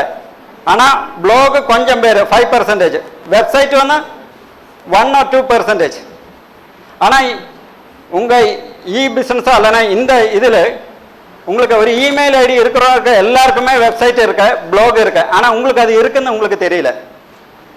It's not your mistake or not anyone's mistake. It's your own mistake only. You don't know that you have a website, you have a blog. இந்த your ஸ்டோரின்னு சொன்னது start பண்ணது just ஒரு பிளாகில் இருந்தது. 5 பைசா செலவு பண்ணாமல் அதுக்கப்புறம் 360 ரூபா கொடுத்து ஒரு பிளாக் ஒரு வெப்சைட் டொமைன் வாங்கிட்டேன். நான் tuition.com வாங்கும்போது 180 ரூபா தான் 1 இயருக்கு ஒரு டொமைன் வாங்குறது. அது பண்ணுறதுக்கு எல்லா ரிசோர்ஸஸும் அங்கே இருக்கிற. இன்னைக்கு இந்த டெக் வேர்ல்டு டிஜிட்டல் வேர்ல்டில் தான் நம்ம வாழ்ந்துட்டு இருக்கிற. உலகம் ஃபுல்லாக போயிட்டு இருக்கிற. நீங்கள் இங்கே ப்ரெஸ்டீஜியஸாக ஒரு காலேஜில் இருக்கிற, உங்களுக்கு இமெயில் ஐடி இருக்கிற, மொபைல் இருக்கிற. ஆனால் பேலன்ஸ் நீங்கள் தேடுறது இல்லை. ஏன் அது பண்ணுறது இல்லைன்னு இருக்கிறத கொஞ்சம் பாயிண்ட்ஸ் நம்ம போகும்போது எவங்க என்ன பண்ணிட்டேன்னு இருக்கிறத நம்ம பார்த்துக்கலாம். சரி, நம்ம எல்லாருமே சொல்லிட்டு இருக்கிற ஏன்னா ஏஐ வர போகிற, செல்ஃப் டிரைவிங் கார்ஸ் வர போகிறேங்க, ரோபோட்டிக்ஸ் வர போகிற, வேலையில் இருந்த எல்லாருமே தூக்க போகிற, நம்ம பெரிய பிரச்சனை வர போகிறேன்னா. ஆனால் ரிசர்ச் என்ன சொல்கிறேன்னா எவ்வளோ வேலை போனாலும் அதுக்கு மேலே வேலைங்க கிரியேட் ஆகிட்டே இருக்கிற. அதுக்கு ஒரு சின்ன எக்ஸாம்பிள் சொல்கிறேன். 1969 ஆல்வின் டோஃப்லர்னு சொல்லி ஒருத்தர் இருந்தேன். அவங்க ஒரு புக் எழுதியிருக்கு தெரியுமா? 2 புக்கு மெயினாக இருக்கிற. ஆல்வின் டோஃப்லர்னோட புக் இருக்கு, future shock, third wave. Future shock book எழுதும்போது 69 தான் பப்ளிஷ் பண்ணேன். அன்னைக்கு அவங்க 2000 பற்றி கொஞ்சம் எழுதிட்டேன். 2000 வந்து எல்லாமே இந்த மாதிரி கம்ப்யூட்டர் முன்னாடி அப்படியே உட்காந்து வேலை பார்க்குவேன். எல்லாமே ரோபோட்ஸ் பார்க்குவேன், கம்ப்யூட்டர் பார்க்குவேன். மக்களுக்கு அப்போ எல்லாருமே என்ன சொல்லிட்டு இருந்தேன்னா 1960s என்ன சொல்லிட்டு இருந்தேன், மக்களுக்கு 2000 ஆனால் வேலையே இல்லாமல் இருக்குவேன், அங்கங்கே சொல்லிட்டு இருக்கேன். ஏன்னா எல்லாமே கம்ப்யூட்டர் பண்ணிடுவேன், நம்ம எதுவுமே பண்ண வேணாம். என்ன ஆச்சு? 2000 ஆன டைமில் நமக்கே இங்கே உட்கார்றதுக்கே டைம் இல்லை. நம்ம அதோட மேலே இருக்கிற ஏஐ வந்தாலும் ரோபோட்டிக்ஸ் வந்தாலும் நமக்கு புது புது புது வேலையாக வந்துட்டு இருக்கிற. சும்மா உட்கார்றதுக்கு நம்ம அப்படி முடியாது. ஆனால் நம்ம சர்வை பண்ணுமா இல்லையா? நம்மளோட சர்வைல் ஆஃப் தி ஸ்மார்ட்டஸ்ட் தான். அதை யார் சர்வை பண்ண போகிற? நீங்கள் இப்போ ஏன் உங்கள் பேரண்ட்ஸ் இவ்வளோ இன்வெஸ்ட் பண்ணி இவ்வளோ பெரிய காலேஜில் உங்களை அனுப்பி வச்சுருக்கேன்? உங்கள் இந்த இதில் சர்வை பண்ணுறது தான். அடுத்த வேவோட அடுத்த இதில் வந்து நீங்கள் முன்னாடி இருக்கணும். அதுக்கு தானே இவ்வளோ கஷ்டப்பட்டு உங்கள் பேரண்ட்ஸ் ரொம்ப கஷ்டப்பட்டு எவ்வளோ செலவு பண்ணி இங்கே அனுப்பி இருக்குங்க. அது எதுக்காக? அடுத்த ஃப்யூச்சரில் என்ன வர போகிறேன்னு உங்களுக்கு தெரிஞ்சால் அதில் நல்ல ஒரு வேலை வேணுமே. அது நீங்கள் அப்டேட் ஆனால் தான் உண்டு. அந்த சேஞ்சஸ் இந்த ரோபோட்டிக்ஸ் வந்தாலும் ஏஐ வந்தாலும் அதெல்லாம் எடுத்து மாற்ற மாட்டேன். ஆனால் கவர்மெண்ட் வந்து உங்களுக்கு எதுவும் வேலை தரப்போகிறது இல்லை. இப்போ இருக்கிற வேலை கூடி கவர்மெண்ட் பறிச்சுடுவேன். எல்லா கவர்மெண்ட் வேலை ஏஐ கொடுத்துடுவேன், ஏஐக்கு கொடுத்துடுவேன், இல்லைன்னா அந்த மாதிரி பார்த்துடுவேன்.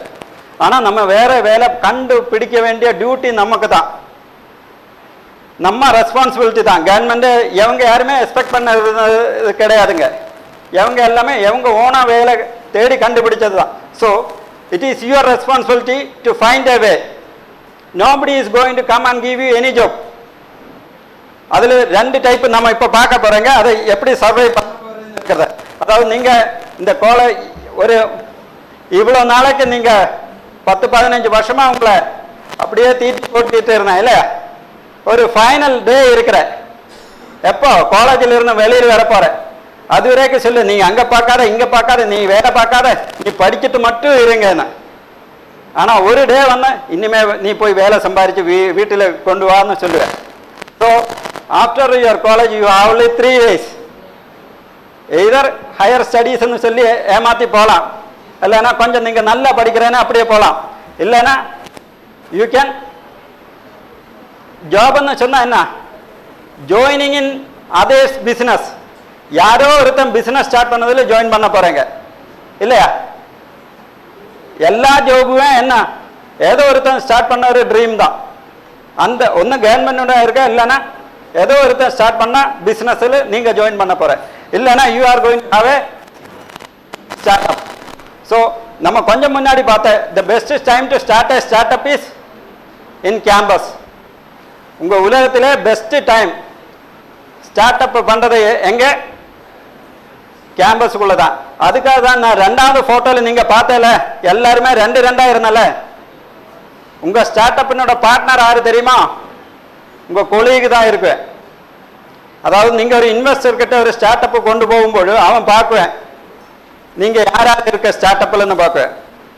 அதாவது நீங்கள் 2 பேர் 4 பேர் நீங்கள் அப்படியே போகிற, ஒருத்தர் ஐஐடி, ஒருத்தர் ஐஏஎம், ஒருத்தர் ஹார்வார்டுன்னு சொல்லி போயிட்டேன்னா அவங்க ஃபஸ்ட்டு கேட்குற கேள்வி, உங்களுக்கு உள்ள எவ்வளோ நாள் உங்களுக்கு தெரியும், how much you know between yourself.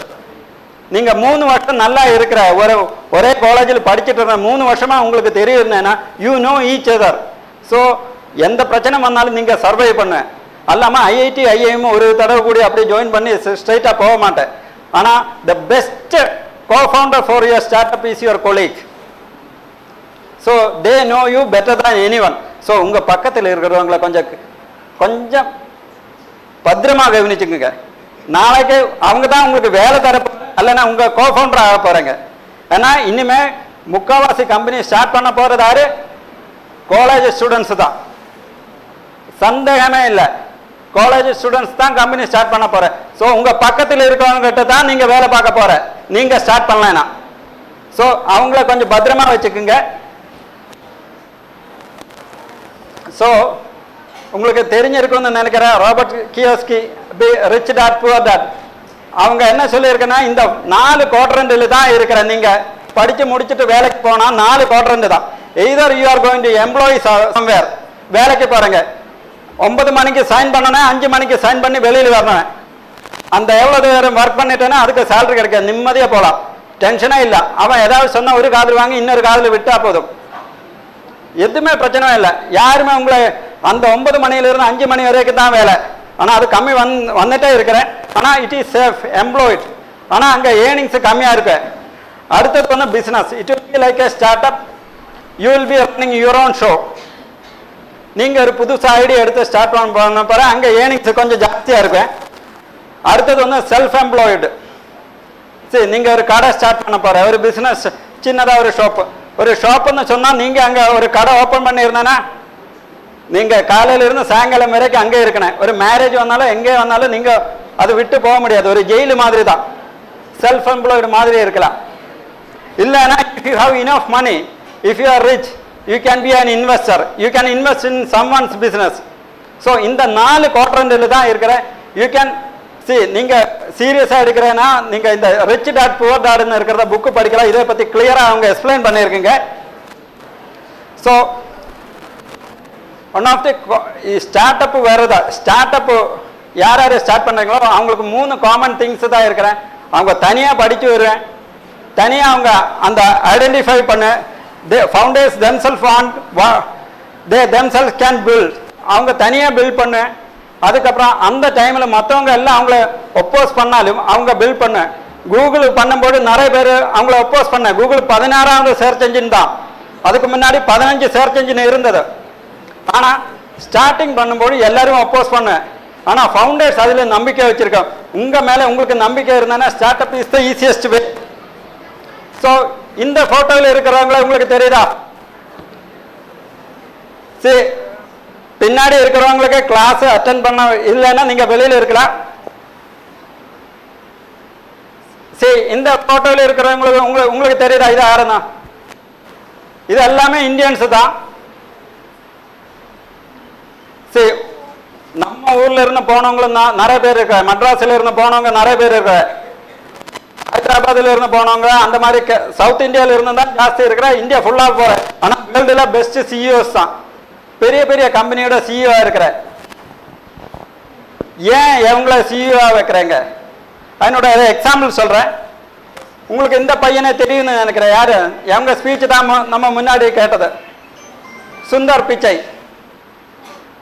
எந்த ஊருக்காரன்? சென்னைக்காரன். ஏன் சுந்தர் பிச்சையை கூகுள்னோட சிஇஓ மாத்திட்டேன்? கூகுள்னோட சிஇஓ யார் யார் இருந்தது? செர்ஜி பின்னம், கேரி பேஜ். ஒருத்தன் அமெரிக்கன், ஒருத்தன் ரஷ்யன். அவங்க 2 பேரும் சேர்ந்து தான் கூகுள் ஸ்டார்ட் பண்ணது. ஆனால் அவங்க உயிரோடு இருக்கும்போதே ரொம்ப வயசாகலை. ஏன் சுந்தர் பிச்சையை சிஇஓ மாத்திட்டேன்? சுந்தர் பிச்சை ஏன் சிஇஓ மாத்திட்டேன்? அவங்க என்ன பண்ணிட்டேன்னா கேரி பேஜும் செர்ஜி பிரின்னும் அவங்க கம்பெனியிலிருந்து ரிசைன் பண்ணிட்டேன் சிஇஓ பொசிஷன். அவங்க இன்னொரு கம்பெனி ஃபார்ம் பண்ணிட்டேன், சொல்லி ஒரு கம்பெனி ஃபார்ம் பண்ணிட்டேன். அதுக்கப்புறம் சுந்தர் பிச்சை இப்படி கொண்டு வந்து நீ அங்கே சிஇஓ உட்கார்ந்துட்டு சொன்னேன். ஏன் சொன்னேன் தெரியுமா? சுந்தர் பிச்சை கூகுளில் அப்படியே எம்ப்ளாயி ஆகிட்டு இருக்கும்போது என்ன பண்ணினேன்னா, ஃபஸ்ட்டு கூகுள் குரோமை டெவலப் பண்ணேன், அதனோட அதனோட இதெல்லாம் டெவலப் பண்ணேன், அப்படி எல்லா பிளே ஸ்டோரை டெவலப் பண்ணேன், எல்லாமே ஆட் பண்ணது சுந்தர் பிச்சை தான். டெவலப் பண்ணி அவனுக்கு அப்படியே ப்ரமோஷன் கொடுத்து மேலே கொடுத்துட்டே இருந்தேன். ஆனால் கடைசி பிரசிடென்ட் வரைக்கும் ஆயிடுச்சு. அதுக்கு மேலே ப்ரமோஷன் கொடுக்க முடியல. ஸோ அங்கே சேலரி ஏற்றி கொடுத்துட்டே இருந்தேன். அப்படி இருக்கும்போது தான் ட்விட்டர்னோட கம்பெனியில் இருந்தேன், ஒரு ஆஃபர் லெட்டர் கொடுத்தேன். நீ இங்கே வா, ட்விட்டர் வா, நீ அங்கே சீட்டாக உட்காந்துட்டு இந்த லெட்டர் வாங்கி அப்படியே எவன் கொண்டு வந்து சர்ஜி வின்னும் கேரி பேஜ் கையில் கொடுத்தேன். அவன் எடுத்து பார்த்தாச்சுன்னா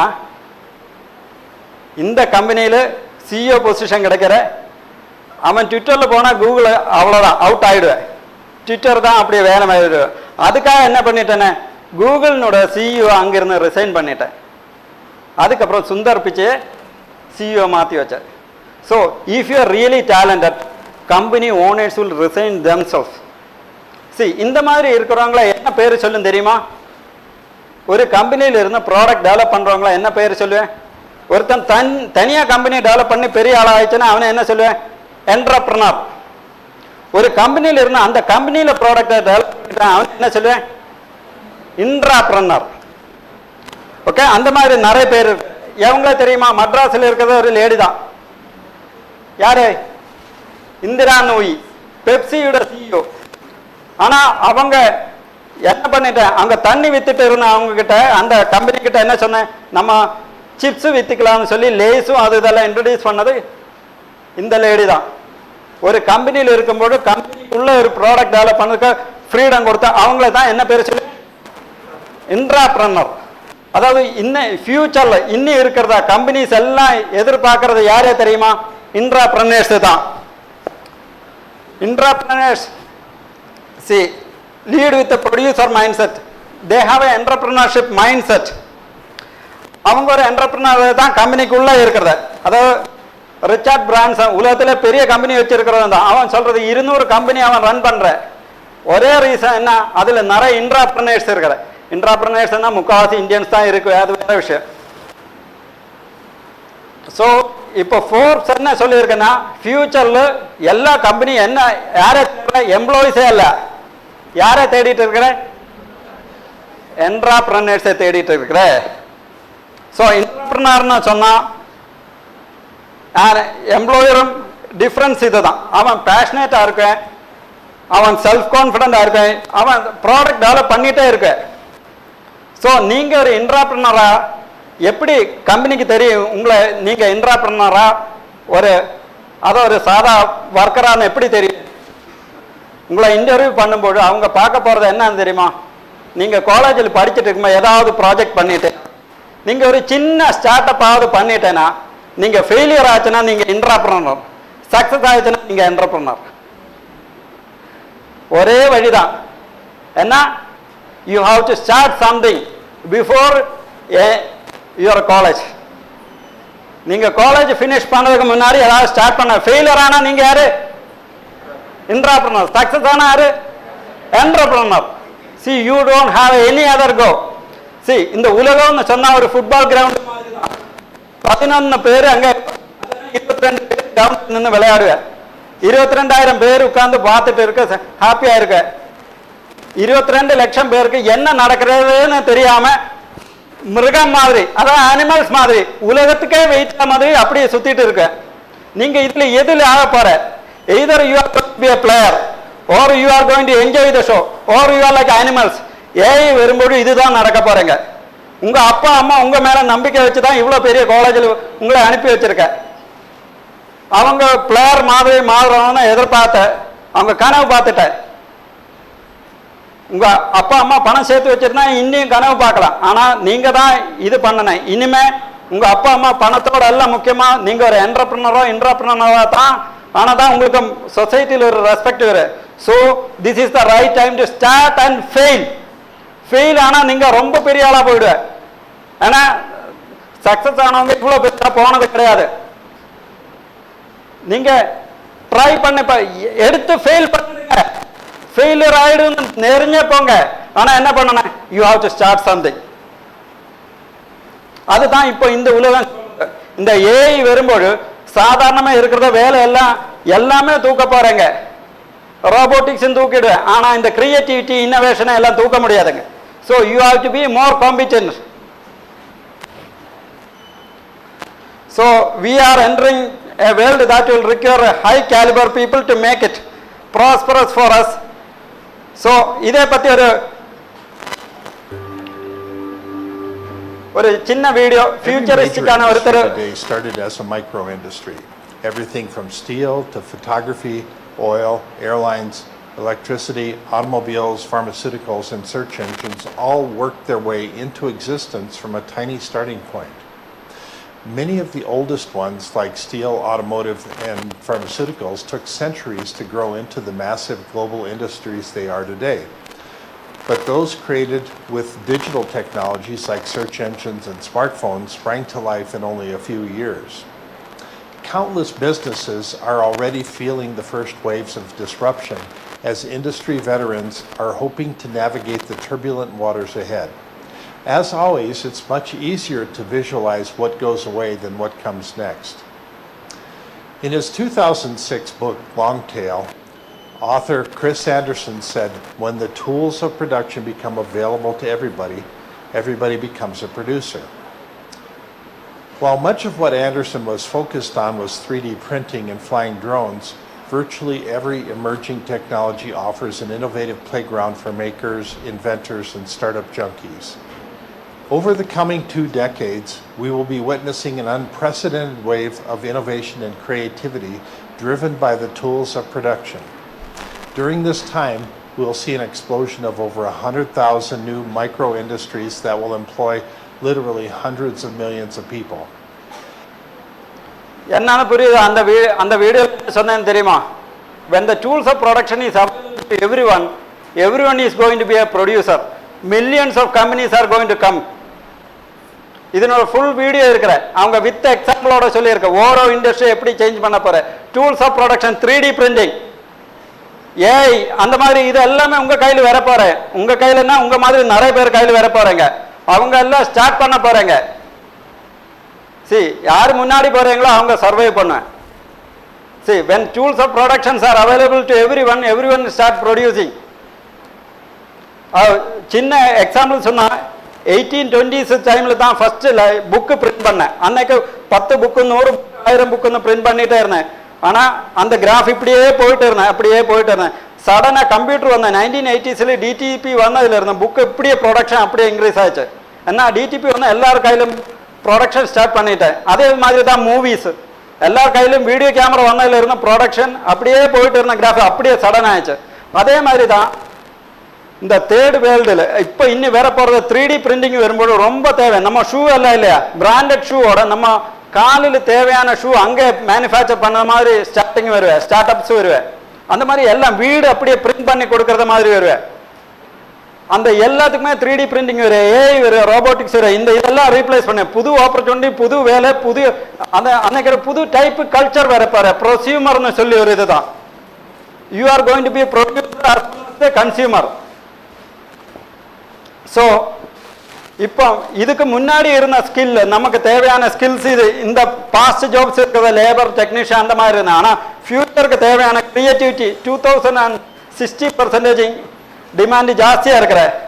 அதே டிஜிட்டல் லிட்ரஸி என்ன பாருங்க 680% இன்க்ரீஸ் ஆகிருக்கு. So you have to start something. Future according to the future demand skills. நீங்கள் ஃபியூச்சரை பார்த்து உங்கள் ஸ்கில் டெவலப் பண்ண டிஜிட்டல் ஸ்கில் நீங்க இன்க்ரீஸ் பண்ணித்தானே ஆகணுமே. ஏன்னா you are going to leave in the digital world. இந்த டைம் தான் அது ரொம்ப கஷ்டம் இல்லை, நம்ம அது பார்க்க போறோங்க. ஸோ இந்த நியூ எக்கனாமியில் 3 டைப் மக்கள் தான் சர்வை பண்ணணும்னு இவங்க கால் நியூ போர்ட்னு இருக்கிறத அவங்க சொல்லியிருக்குங்க. ஒன்னொன்று, if you are creatively working with மிஷின்ஸோட எப்படி கிரியேட்டிவாக ஒர்க் பண்ண தெரியுதோ அப்படி இருக்கிறவங்க முன்னாடி வருவேன். ரெண்டாவது ஒன்று, if you are do whatever your business. If you are an expert you will be surviving. அது எந்த டைமில் அப்படி தான். நீங்கள் எக்ஸ்பர்ட் ஆனால் எந்த ஃபீல்டில் ஆனாலும் நீங்கள் சர்வை பண்ண. மூணாவது வந்து உங்கள் கையில் நிறைய பணம் இருக்கிற, அது கரெக்டாக இன்வெஸ்ட் பண்ண தெரிஞ்சாச்சுன்னா, அது உங்கள் அப்பா அம்மா கையில் நிறைய பணம் நீங்கள் இன்வெஸ்ட் பண்ண தெரிஞ்சாச்சுன்னா உங்களால் சர்வை பண்ண முடியாது. ஸோ 21st century ஸ்கில்ஸ்ன்னு சொல்லி எடுத்தாச்சுன்னா இந்த 4 விஷயத்தில் ரொம்ப முக்கியமாக நீங்கள் critical thinking, creativity, collaboration, communication, இந்த 4 இது வந்து ரொம்ப முக்கியமான 21st century ஸ்கில்ஸ் தான். இது காலேஜில் கற்றுக்கு தர முடியாது. இது 4மே உங்கள் கையில் இருந்த செல்ஃப் மோட்டிவோட தான் பெறுவேன். தனியாக தான் கிரியேட்டிவிட்டி உங்களாக யாருக்கு இவ்வளோ கிரியேட்டிவ்னு சொல்லி அடித்து சொல்லி தர முடியாது. ஸோ இந்த கல்ச்சர்னு சொன்னால் ப்ரொசியூமர் கல்ச்சர் வேறு பாருங்க. ஒரு சின்ன எக்ஸாம்பிள், நீங்கள் யூடியூப் வீடியோ பார்க்குறல ஏதோ ஒருத்தன் போடுற, அதே மாதிரி நீங்களும் டெவலப் பண்ணி நீங்களும் போடுறீங்க.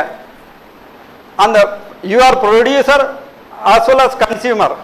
You can also make money out of YouTube. அந்த மாதிரி நிறைய சர்வீசஸ் வேற போற. புது எக்கனாமி, கொஞ்சம் வித்தியாசமான எக்கனாமிஸ் வேற போற. அதை பற்றி கொஞ்சம் பார்த்ததுக்கு அப்புறம் நம்ம அடுத்த இதில் போகலாம். அதாவது கிக் எக்கனாமி ரைஸ் ஆகிறங்க சார். இன்னைக்கு கொஞ்சம் முன்னாடி இதை பற்றி நீங்கள் பார்த்துருக்கோன்னு நினைக்கிறேன். கிக் எக்கனாமி தான் அடுத்த முக்கியமான இதாக வேற போகிறேங்க.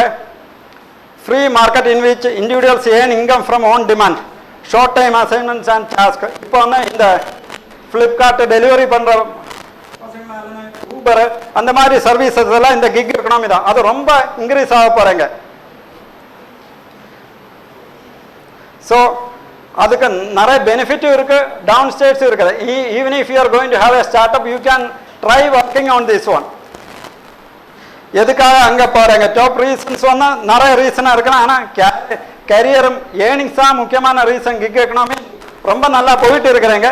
ஸோ இந்த மாதிரி இது நம்ம ரொம்ப இம்பார்ட்டன்ஸ் கொடுக்கணும். ஆனால் நீங்கள் ஆல்ரெடி பார்த்துருக்க.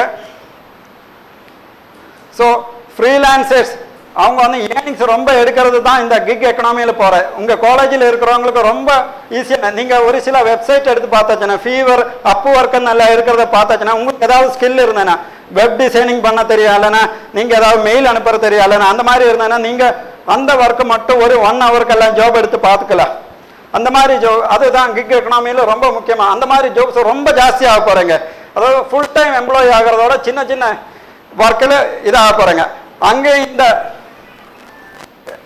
இது SDG 8 நம்ம அங்கே அப்ளை பண்ண வேண்டியது இருக்கு. அங்கே நல்ல என்விரான்மெண்ட் இருக்கணும், நல்ல சேலரி, அந்த மாதிரி இதெல்லாமே கொடுக்க வேண்டியது இருக்கிற. ஸோ நீங்கள் ஒரு either you are working there or if you are starting something new means you can promote this gig economy, you can use that also. So அடுத்த ரொம்ப முக்கியமான சேஞ்ச் நம்ம கொஞ்சம் முன்னாடியே சொன்னேன். We are living in a digital world. இன்னைக்கு டிஜிட்டல்னோட ஏதாவது ஒரு சப்ஸ்டன்ஸை கையில் இல்லாத யாருமே இல்லை. உங்கள் மொபைல் ஃபோன் ஆகட்டுவேன், கொஞ்ச நாளுக்குள்ள உங்கள் வீட்டில் ஃப்ரிட்ஜு, மைக்ரோவேவு எல்லாமே என்ன ஆகிடுவேன்? டிஜிட்டல் ஆகிடுவேன். டோர் லாக்கிங், லைட்டிங் எல்லாமே டிஜிட்டல் ஆகிடுவேன். You are living in a digital world. So ரொம்ப பெருசாக போகிற எக்கனாமி எது? சாஃப்ட்வேர் இண்டஸ்ட்ரி தான். ஆனால் coding is arguably one of the most important skill for all current as well as future generations to learn. Coding உங்களுக்கு தெரியுமா?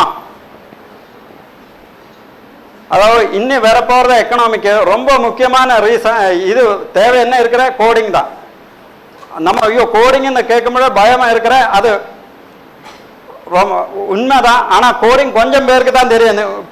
இப்போ கோடிங்கை எடுத்து பார்த்தாச்சுன்னா 1822 நம்ம தெரியல. 1822 அதாவது அந்த இயரில் எத்தனை பேருக்கு படிக்க தெரியுமோ? அன்னைக்கு ஒரு புக் எடுத்து வச்சு படிக்க தெரிஞ்சவங்க எத்தனை பேர் இருக்க? அந்த மாதிரி தான் 2022 கோடிங் தெரிஞ்சவங்க. அன்னைக்கு படிக்க தெரிஞ்சவன எல்லாம் பெரிய ஆளாக போயிட்டால, இன்னைக்கு கோடிங் தெரிஞ்சவனுக்கு அந்த மாதிரி ஒரு அட்வான்டேஜ் இருக்கிற. So are we missing the bus? கோடிங்கில் எப்படி என்டர் பண்ணணும் நிறைய பேருக்கு தெரியாமல் இருக்கிற. கோடிங்க ரொம்ப பெரிய எங்கே போய் கோடிங்கன்னு பார்க்கும்போது நமக்கு பயந்தா என்ன படிக்கணும். நாங்கள் காலேஜில் படிக்கும்போது படிச்சுட்டு இருந்தேன் சிஇஓ இல்லைன்னா பேசிக்கு ஃபோர்டானு. இன்னைக்கு உலகத்தில் எங்கேயும் யூஸ் பண்ணுறது இல்லை. அதே மாதிரி புதுசாக வந்துட்டு இருக்கு. என்ன படிக்க கடல் மாதிரி இருக்கிற எங்கே ஸ்டார்ட் பண்ணுவேன்? ஸோ கோடிங் தெரியாமல் ஆனால் நம்ம சர்வைவும் பண்ண முடியாது. அதனால தான் ஒரு புது மெத்தேடு வந்துட்டு இருக்கிற. இன்னைக்கு உலகத்தில் 0.5% மக்களுக்கு மட்டும்தான் கோடிங் தெரியும்.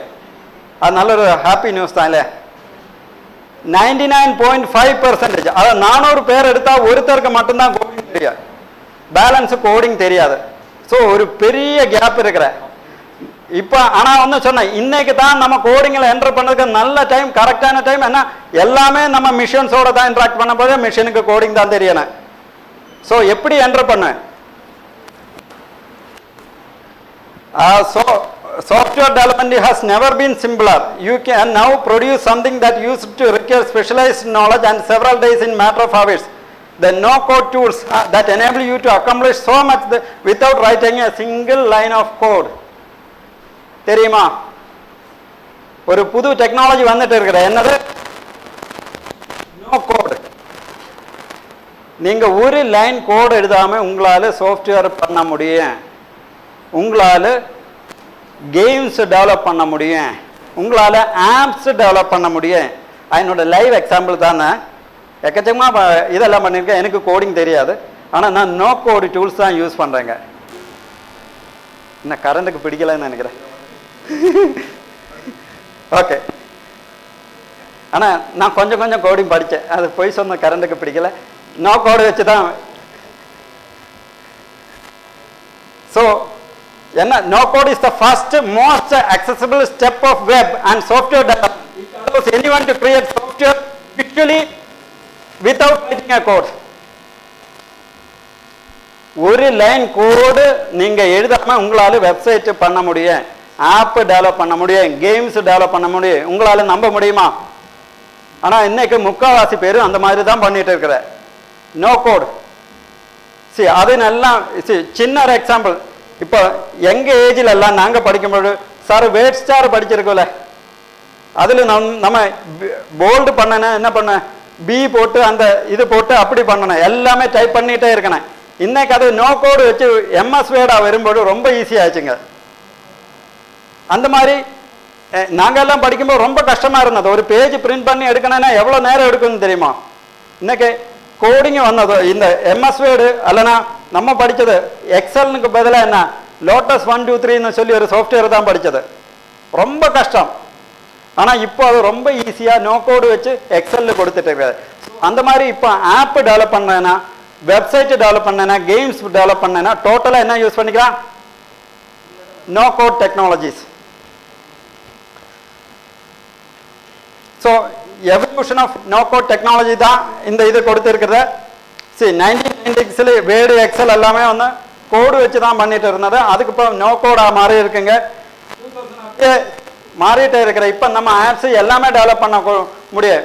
இந்த நோ கோட் டெக்னாலஜியில் நீங்களும் என்டர் பண்ணிக்கலாம். எதுவுமே நீங்கள் கோடிங் படிக்க தேவையில்லை. மெதுவாக நீங்கள் நோ கோடு படிக்க கொஞ்சம் பண்ணும்போது நீங்கள் லோ கோடு படிக்க, லோ கோடு கொஞ்சம் படிக்கும்போது நீங்கள் என்ன கோடராக மாறிடுவேன். So it is the best time to jump into the no code train now. No code is the future. இன்னைக்கு ரிசர்ச் என்ன சொல்றேன்னா, no code is the future. See, if you are serious about your future, you have to learn no code. இப்போ நீங்க first time கேட்கறேன்னா கூட நீங்க கூகுளில் போய் search பண்ணி பாருங்க, எல்லாமே நோ கோடில் தான், நோ கோடில் தான் சொல்லி பார்க்குவேன். If students become an expert on now, they will be one of the most in demand in the people in future. So இது தான் evolution. You can start coding from no code, low code to a coder. கொஞ்சம் முன்னாடி கேட்ட உங்களுக்கு எத்தனை பேருக்கு blog இருக்குன்னு எல்லாம் கேட்டல, உங்களுக்கு ஒரு ஜிமெயில் ஐடி இருந்தேன்னா அவன் ஃப்ரீயாவே ஒரு blog தருவேன், தெரியல என்ன அதனோட பேர் என்ன? blogspot.com அல்லனா blogger.com. யாரு நீங்க blogger.com அந்த இது பண்ணதுக்காக ஜிமெயில் வச்சு லாகின் பண்ணிட்டேன்னா நீங்க வெப்சைட் அட்ரஸ் கேட்கும், நீங்க ஒரு வெப்சைட் கொடுத்துக்கலாம். நீங்க வித்தின் 5 minutes நீங்க ஒரு வெப்சைட் டெவலப் பண்ணி அப்படியே ஒரு பிளாகா போட முடியும். It will take only 5 minutes. You don't have to. இதுக்கு முன்னாடி இருந்தேன்னா நீங்க HTML படிக்கணும், JSS படிக்கணும், அல்லனா CSS படிக்கணும், அது படிக்கணும், இது படிக்கணும், இல்லை எதுவுமே தேவையில்லை. இல்லைன்னா வேர்ட் ப்ரெஸ்ஸில் போனால் உங்களுக்கு ஃப்ரீயாகவே ஒரு வெப்சைட் போடலாம். அதாவது இன்னைக்கு வெப்சைட்டு தான் உங்கள் அட்ரஸே வர போகிறேங்க. ஒரு சின்ன அட்ரஸில் இருந்து தான் எதுவுமே இல்லைன்னா கூட business.com இருக்கிறத ஒரு டொமைன் வாங்குறதுக்கு 700 ரூபா தான் இருந்தேன். ஆனால் அவன் சும்மா பிளாக் பண்ணதுக்கப்புறம் அதை $7 மில்லியன் வித்த. Pothys.com 2 கோடி ரூபாய்க்கு, 2 கோடியில் ஒரு 10-20 லட்சம் ரூபாய்க்கு தான் விட்டேன். கோத்ரேஜ் ஒருத்தன் பிளாக் பண்ணி வச்சேன். அது ஒரு பிஸ்னஸாக பண்ணிட்டு இருக்கிறேன். ஸோ உங்களால் ஓனாக வெப்சைட்டை டெவலப் பண்ண முடியும், இல்லைன்னா அதை எடுத்து தூக்கியும் விற்க முடியும். So first thing is that start with no code. So அதனோட டிமாண்ட் என்னன்னா, இது நீங்கள் கூகுளில் சர்ச் பண்ணி பார்த்துக்கலாம். பை 2030 187 பில்லியன் பிஸ்னஸ் தான் இந்த நோ கோடு வர போகிறேங்க. எதுக்காக இந்த நோ கோடு இது பண்ணேன்னா, உங்கள் கையில் ஒரு பிஸ்னஸ் ஐடியா இருக்கிற உங்களுக்கு இது இப்படி இருந்தால் நல்லா இருக்குல்ல அப்படின்னு ஒரு ஐடியா வந்தாச்சு. ஆனால் அது வேறொருத்தர் கிட்ட சொல்லி அது டெவலப் பண்ணேன்னா கொஞ்சம் டைம் எடுத்துடுவேன். ஸோ உங்களுக்கு நோ கோடு தெரிஞ்ச இருந்தேன்னா உங்களால் தனியாகவே டெவலப் பண்ண முடியும். ஒரு சின்ன எக்ஸாம்பிள் சொல்கிறேன். நம்ம கொஞ்சம் முன்னாடி ஒருத்தரை பார்த்தல, ஒரு ஃபர்ஸ்ட் ஒரு ஃபோட்டோ பனீந்திர சாமான்னு சொல்லி ஒருத்தர், அவங்க பேசிக்காக வந்து ஹைதராபாத்தில் இருக்கிற, அவன் பிட்ஸ் பிலானியில் படிச்சுட்டு இருக்கும்போது அவன் ஒரு ப்ராஜெக்ட் விஷயமா பெங்களூர் வந்தாச்சு. இந்த 2003 தான் பெங்களூரில் இருந்து ஹைதராபாத்துக்கு பஸ் டிக்கெட் புக் பண்ண போனேன். அன்னைக்கு வந்து இந்த மாதிரி எதுவுமே கம்ப்யூட்டர் அவ்வளோ இல்லை.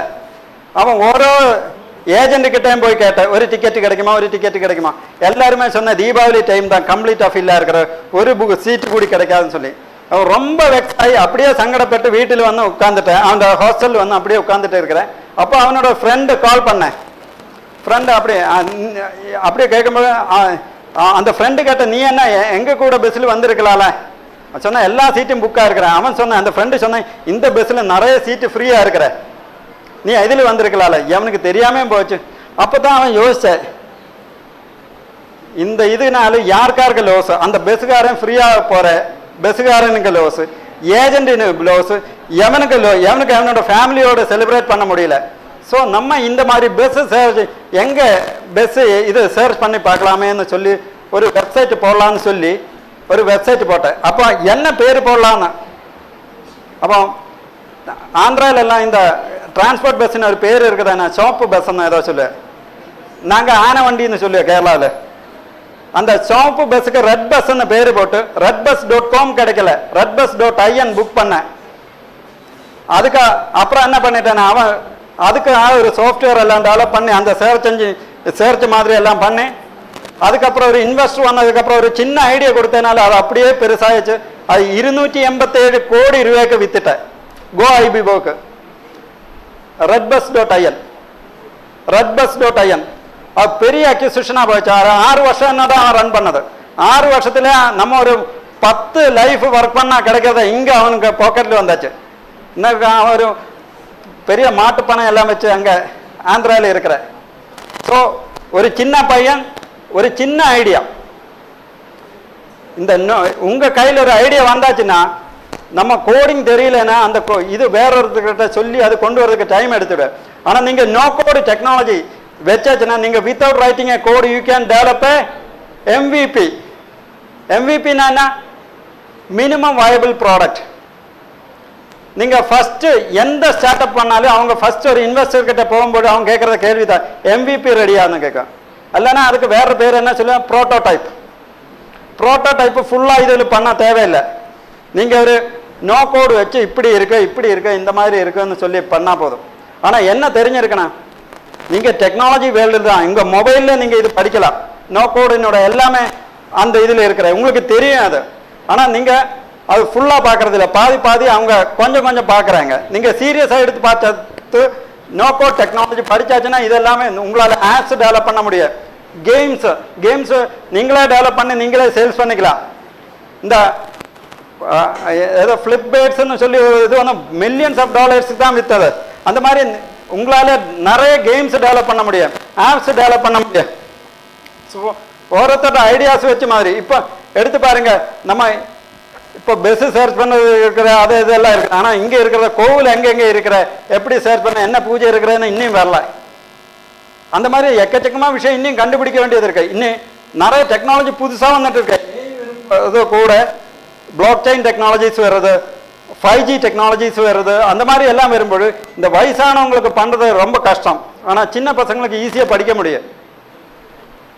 ஒரு ஸ்மார்ட் ஃபோன் ஒரு 5 வயசு பையனுக்கிட்ட கொடுத்து ஒரு 60 வயசுக்காரங்கிட்ட கொடுத்தாலும் யாரும் சீக்கிரமாக படிக்க, அந்த வித்தியாசம் இருக்கு. ஸோ யங்ஸ்டர்ஸுக்கு நீங்கள் ஈஸியாக படிக்க முடியும். அதனால புது டெக்னாலஜி நீங்கள் இமீடியட்டாக அடாப்ட் பண்ணணும்.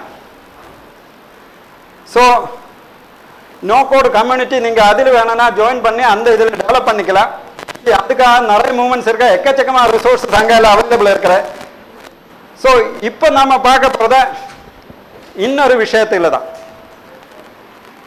நம்ம இதுவரைக்கும் பார்த்தது அது பண்ணலாம், இது பண்ணலாம், அப்படி பண்ணலாம், இப்படி பண்ணலாம் எல்லாம் பார்த்தேன். ஆனால் இப்போ கொஞ்சம் பேர் நம்ம பார்க்கறது யாரு, வேர்ல்டில் டாப் லீடர்ஸ் அல்லனா பெரிய கம்பெனி வச்சிருக்கிறவங்க, பெரிய பிஸ்னஸ் பண்ணுறாங்க. What is the secret of their success? ஏன் நம்ம ரொம்ப ஆசை இருக்கிற நம்மளால சக்ஸஸ் பண்ண முடியல? What is the difference between them and us? ஏன் அவங்க பிரெயின் கொஞ்சம் வித்தியாசமாக இருக்கிறீங்களா? உலகத்தில் பெஸ்ட் பிரெயின் ஐன்ஸ்டீனோட பிரெயினும் மற்றதும் இது பண்ணி பார்த்தாச்சுன்னா அவங்க கொஞ்சம் நியூரான்ஸ் கனெக்ஷன்ஸ் ஜாஸ்தியாக இருக்கிற எல்லாமே ரொம்ப எல்லாம் ஸ்பெஷல் எல்லாம் இல்லை. See it's not the brain. இன்னும் இதெல்லாம் என்ன தெரியுதா, அந்த கம்பெனி ஸ்டார்ட் பண்ண இடம் தான். முதல்ல அந்த கம்பெனி எங்கே ஸ்டார்ட் பண்ணியிருக்கோ அந்த இடம் தான். எல்லாமே கேரேஜ்னு சொல்லுவேன். இந்த நம்ம கார் பார்க் பண்ணுற அந்த இடத்துல தான் இந்த கூகுள், ஆப்பிள் எல்லாம் ஸ்டார்ட் பண்ணியிருக்குங்க. உங்களுக்கு அதோட மேலே வசதி இருக்கிற, அதாவது நம்ம 1969 போகும்போது அங்கே அன்னைக்கு யூஸ் பண்ணுற கம்ப்யூட்டரோட ஜாஸ்தி கம்ப்யூட்டர் உங்கள் மொபைலில், ஸ்மார்ட் ஃபோனில் பவர் இருக்கிற. ஆனால் நம்ம யூஸ் பண்ணுறதில்ல. ஸோ எவங்க இருந்த வசதினால அவங்க பெருசானது கிடையாது. But why they are able to do something better? How they are able to manage things? See, இதில் 4 விஷயம் தான் சொல்கிறேங்க. Successful people, ordinary people difference வந்து சொல்கிறது கேஷ்ன்னு இருக்கிறது தான். என்னது? Knowledge, attitude, skill, habit. Okay, இது எல்லாருக்கும் இருக்கு இல்லையா? நாலேஜ் எல்லாருக்கும் இருக்கிறேன், ஆனால் கொஞ்சம் வெரி பண்ணியிருக்கேன். ஆனால் நாலேஜ் இப்போ ஈஸிலி அவைலபிள், மொபைலில் சர்ச் பண்ணால் எல்லாமே கிடைக்கும். ஆட்டிடியூடுன்னா ஏதோ ஒரு ஃபீலிங்கு அந்த மாதிரி இதெல்லாம் இருக்கிறேங்க. ஸ்கில்லுன்னு சொன்னால் அதில் வந்து நைபுண்ணியம், அந்த இதில் எவ்வளோ இது நம்ம அதை ப்ராக்டிஸ் பண்ணி எடுத்து. அடுத்தது வந்து ஹேபிட்டு, இதில் எதை சேஞ்ச் பண்ண முடியும், எதை மாற்ற முடியும். நாலேஜ் இப்போ எல்லாருக்கும் எல்லாம் அவைலபிளாக இருக்கிற. ஸோ இதில் எது ரொம்ப முக்கியமான இதுன்னு பார்க்கறதுக்கலாம். நீங்கள் எது சொல்கிற, எது முக்கியம்? இதில் 4 ரொம்ப முக்கியம் எது? Skill, attitude, habit. ஓகே, சரி, நாம இப்போ இன்னொரு படம் பார்க்க போறேன். இது யாருன்னு தெரியுமா? சச்சினா எல்லாருக்கும் தெரியுது. கூட நிற்கிறது ஒருத்தர் யாரு? வினோத் காம்ப்ளி. இவங்க என்ன ரிலேஷன்? இவங்க ஸ்கூல்மேட் தான், ஒரே கிளாஸில் படித்தவங்க தான். தெரியுமா உங்களுக்கு?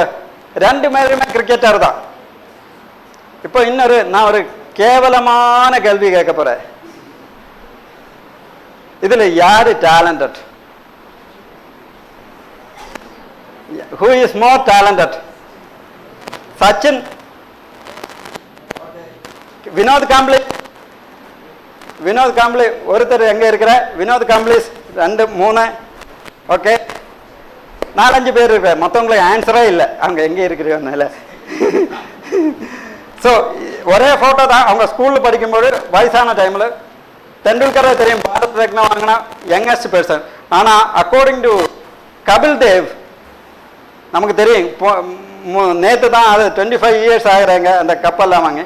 கபில் தேவ் என்ன சொல்கிறேன்னா, the most talented person was Vinod Kambli. அவங்க ரெக்கார்டு எடுத்து வச்சு பார்த்தாலும், எது எடுத்து வச்சு பார்த்தாலும் வினோத் காம்ப்ளி தான் டேலண்ட் இல்லாத. What happened? It's the attitude. அதாவது 40 வயசு இருக்கும்போது உலகத்தில் பெஸ்ட் பிளேயர்னு சொல்கிற தெண்டுல்கர் ஒரு டெஸ்ட் மேட்ச் விளையாடுறதுக்கு முன்னாடி 25,000 பால் ஃபேஸ் பண்ணுவேன். அது கிரிக்கெட்டுன்னு ஒரு இது அந்த டெஸ்ட்டுக்கு ஒரு நாள் முன்னாடி பார்ட்டிக்கு போக மாட்டேன். கேம் வேற அவனுக்கு கேம் அந்த இது தான் கண்ட்ரிக்கு வேண்டி விளையாடணும் அவ்வளவு மட்டும்தான். ஆனால் வினோத் காம்ப்ளி கொஞ்சம் இதானதும் பார்ட்டியில் அங்கே போய் பிரச்சனை இங்கே போய் பிரச்சனை, கேம்ஸில் ஃபோக்கஸ் இல்லை, அது இல்லை இது இல்லை இது இல்லை. So your attitude decides your altitude. நம்ம ஆட்டிடியூட் கீழே தான் இருக்கு, நமக்கு வெளியில் தெரியாது. 10% தான் மற்றது இருக்கிற, 80% என்ன 90% கீழே தான் இருக்கிறாங்க. It's just like an iceberg. C உங்களுக்கு எல்லாருக்குமே தெரியும், ஒரு எக்கு நம்ம உடைச்சாச்சுன்னா என்ன கிடைக்கும்? ஆம்லேட் கிடைக்கல. ஆனால் அதுவாக உடஞ்சாச்சுன்னா என்ன கிடைக்கும்? இன்னொரு பேடே கிடைக்கும். எந்த எக் ஆனாலும் சரி அதுக்குள்ளேன்னு வந்தேன். உங்கள் அப்பா அம்மாவுக்கு இந்த காலேஜெல்லாம் இதோட பெரிய காலேஜில் உங்களை கொண்டு போய் போட முடியும். ஆனால் படிக்கணுமா வேணுமான்னு டிசைட் பண்ணுறது யார்? நீங்கள் தான். இந்த சின்ன காலேஜில் எவ்வளோ இதான இதில் படித்தாலும், அப்துல் கலாம் படித்த காலேஜ், சிவி ராமன் படித்த காலேஜில் படிக்கிறது எவ்வளோ பெருமைன்னு தெரியுமா? உலகத்தில் எத்தனை பேருக்கு அந்த ஃபெசிலிட்டி கிடைக்கிறீங்க? நீங்கள் வந்ததுனால கொஞ்சம் ஸ்டூடெண்ட்ஸுக்கு அந்த இது மிஸ் ஆயிடுச்சுங்க. ஆனால் அந்த இது நீங்கள் காப்பாற்றினா நீங்கள் உள்ளே இருந்து வரணும். C V cannot pressure you. See, and the burning desire should come from your inside. எது வேணாலும் you have to come from your inside. So it's just like an egg. See, knowledge or skill are important. Skill தான், அதாவது அதனோட knowledge 10,000 times தான் skill வருது. So knowledge இருக்குன்னு சொல்லி இதில் நீங்கள் ஸ்கில்லு வேணும்னா என்ன பண்ண? ப்ராக்டிஸ் பண்ணணும். Future belongs to those who learn more skills and combine with in creative ways. So you have to learn more skills. No கோடுன்னு இருக்கிறது ஒரு ஸ்கில்லு தான், சாஃப்ட்வேர் ஒரு ஸ்கில்லு தான், வேறு இது அந்த மாதிரி எல்லாமே ஸ்கில்லு தான். அதை நீங்கள் டெவலப் பண்ண ஸ்கில் இருந்துன்னு சொல்லி அதை யூஸ் பண்ணாமல் இருந்தானா அது you are going to lose it. So you இந்த 21st centuryல ரொம்ப முக்கியமான ஸ்கில் எது தேவை இருக்குன்னு தெரியுமா? 21st centuryல ரொம்ப முக்கியமான இதுன்னு சொன்னால் skill of learning new skills. Alvin டோஃப்லர்னு சொல்லி முதல்ல சொன்னல, அப்போ ஒரு வேர்டிங் சொல்லியிருக்கு. Illiterate of 21st century are the people who are not able to read or write. They are the people who are not willing to learn, unlearn, relearn. இந்த 3 word இருக்கிற learn, unlearn, relearn. இதில் எது முக்கியம்? லேர்ன்னு சொன்னால் தெரியும், நமக்கு படிக்கணும். அன்லேர்ன்னு சொன்னால் என்ன? அன்லேர்ன் படிக்க சொல்கிறேன், அன்லேர்ன் பண்ண சொன்னால் என்ன பண்ணுவேன்? ஒரு சின்ன எக்ஸாம்பிள் சொல்கிறேன். நாங்கள் ஃபஸ்ட்டு யூஸ் பண்ணுற ஃபோன் எல்லாம் இல்லையா, T9ன்னு சொல்லி அதில் 1 2 3ன்னு சொல்லி பட்டன்ஸ் எல்லாம் இருக்கிற அந்த பிளாக்பெரி ஃபோனில் நிறைய பட்டன்ஸ் இருக்கிற. அதுக்கப்புறம் எங்கள் கையில் ஸ்மார்ட் ஃபோன் கொண்டு வந்தாச்சுன்னா இல்லையா, எங்களால் யூஸ் பண்ணவே முடியாது, ரொம்ப கஷ்டம். நாங்கள் ரொம்ப நாள் அந்த சுவிட்ச் இதுன்னு தேடிட்டு இருக்கோம். அதே இது ஒரு 10 வயசு இருக்கிற பையன் கையில் ஸ்மார்ட் ஃபோன் கொடுத்தாலும் ஈஸியாக படிக்க. என்ன, நாங்கள் ஆல்ரெடி ஒன்று படித்து வச்சாச்சுங்க, அதை அன்லேர்ன் பண்ணனேன், அது படித்ததை மறக்கணும். அதுக்கப்புறம் தான் இது கமலஹாசன் ஒரு படத்தில் சொன்னேன், அந்த கதக்க டான்ஸு தசாதாரத்தில் அல்ல நான் அந்த படத்தில் இது பண்ணும்போது அவன் குச்சிப்படி படிச்சிருக்க, குச்சிப்படி படிச்சுட்டு கதக்க படிக்கணும்னா குச்சிப்படி மறக்கணும். அதுக்கப்புறம் தான் அந்த இது அது படித்தது மறக்கிறது ரொம்ப கஷ்டம்.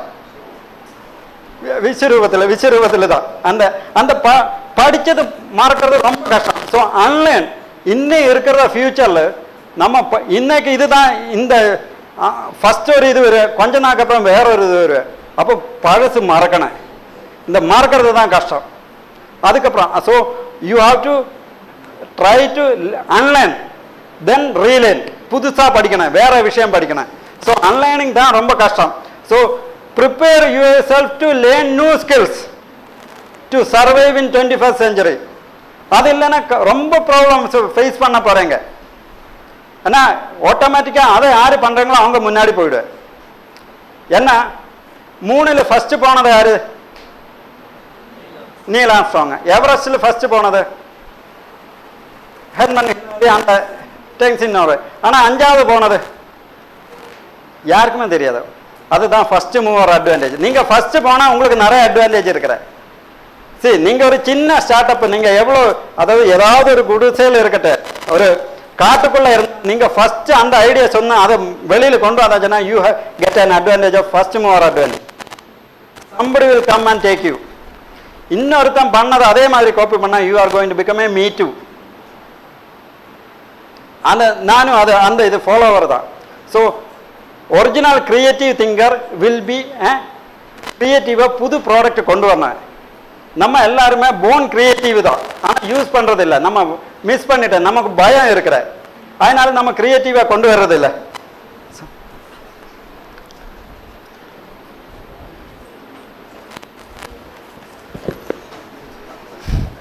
Thank you thank you. ஸோ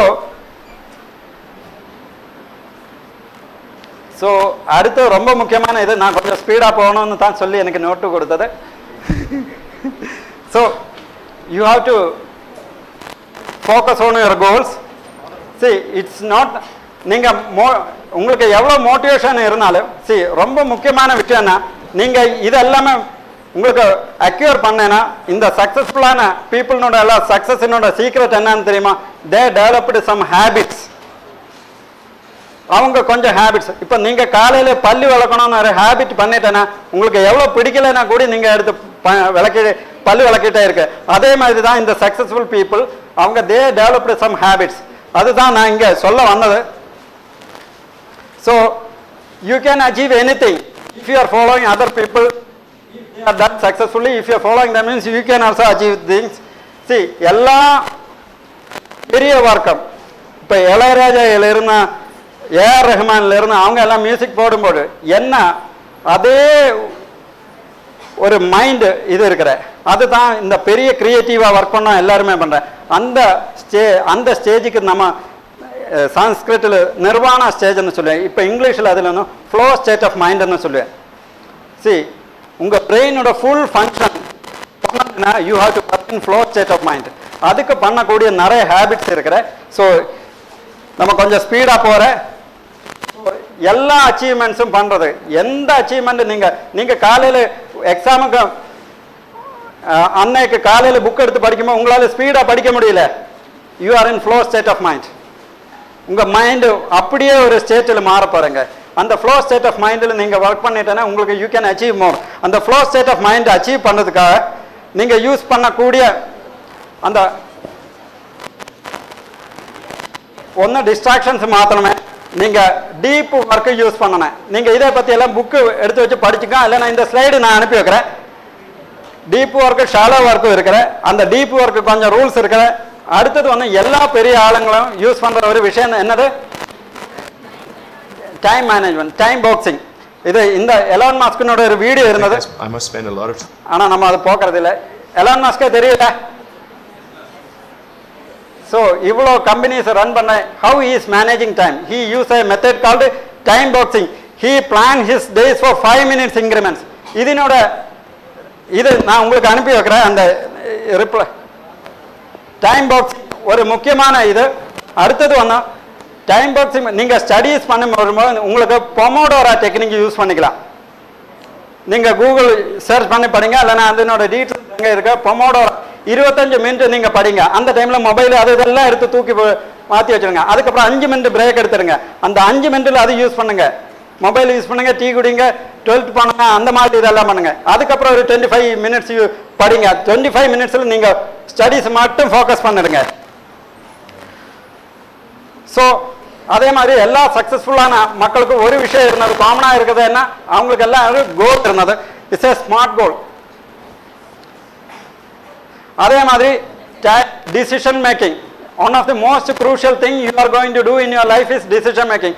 அதுன்னு இந்த மாதிரி குவாட்ரண்ட், அர்ஜென்ட், இம்பார்ட்டன்ட், அந்த குவாட்ரண்ட் போட்டு நீங்கள் பண்ணிக்கலாம். ஐசன்ஹவர் மெட்ரிக்ஸ்ன்னு சொல்லி அது நீங்கள் யூஸ் பண்ணிக்கலாம்.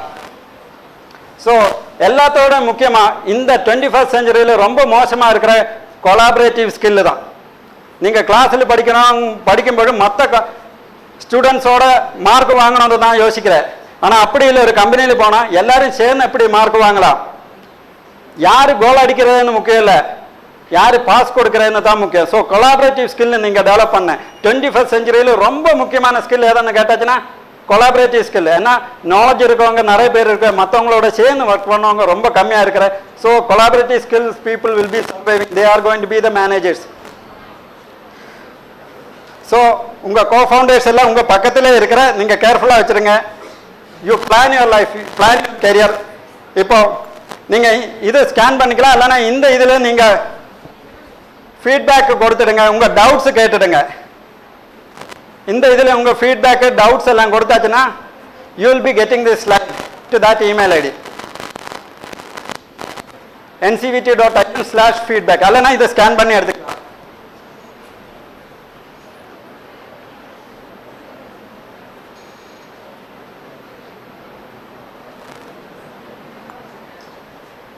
இந்த டவுட்ஸ் இப்போ ஏதாவது இருந்ததுன்னா நம்ம இமீடியட்டாக முடிக்கிறதுக்கு மாதிரி அந்த இதை கேட்டுக்கலாம். சாரி, எனக்கு கொஞ்சம் ஸ்பீடப் ஆயிடுச்சு, கொஞ்சம் ஸ்லோ.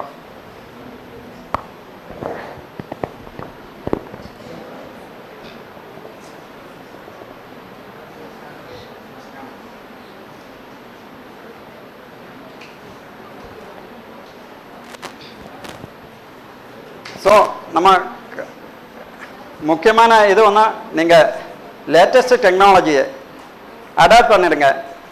இந்த ரோபோட்டிக்ஸ், ஏஐ அதை பற்றியெல்லாம் பயப்பட தேவையில்லை.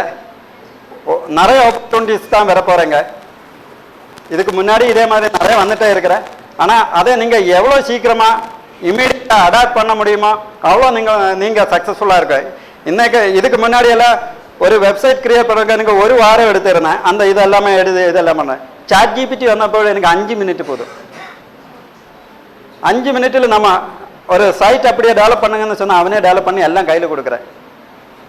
ஸோ அந்த வேர்ல்டு அந்த மாதிரி அட்வான்டேஜாக போயிட்டு இருக்கிறேன். So use the tools, latest technology adapt பண்ணிடுங்க, நோ கோட் டூல்ஸ் யூஸ் பண்ணிடுங்க. Okay, thank you. ஏதாவது டவுட் இருந்தேன்னா கேட்டுக்கலாம். Thank you, sir, for your enriching session on opportunities of digital India. For your kind information, paper presenters who have registered online are asked to report at the registration desk for booking the slot. I repeat, paper presenters who have registered online are asked to report at the registration desk for booking the slot.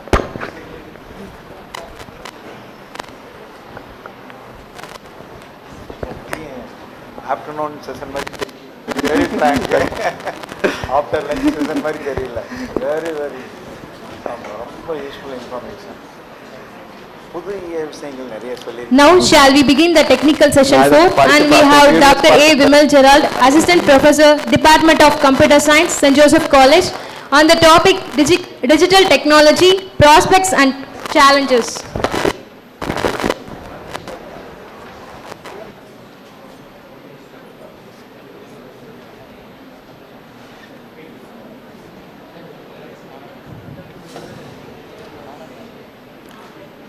Now I request Dr. M. Julius Caesar, sir, Dean School of Management Studies, St. Joseph College, to honor our resource person with the shawl and memento.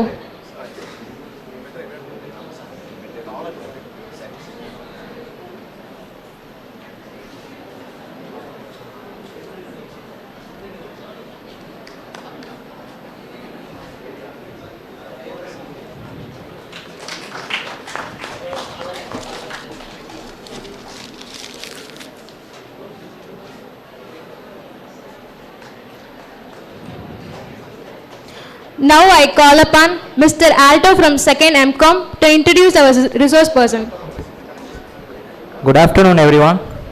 It's a great pleasure for me to introduce our resource person of session 4, Dr. A. Vimal Gerald, who is the Assistant Professor, Department of Computer Science of our college. He has a teaching experience of 14 years. He has published 20 articles and participated in 150 plus conferences and workshops. He has also been a resource person for more than 300 invited technical sessions by UGC. He has trained nearly 25,000 faculty members of various institutions and universities nationwide with ICT tools for online teaching, learning and evaluation.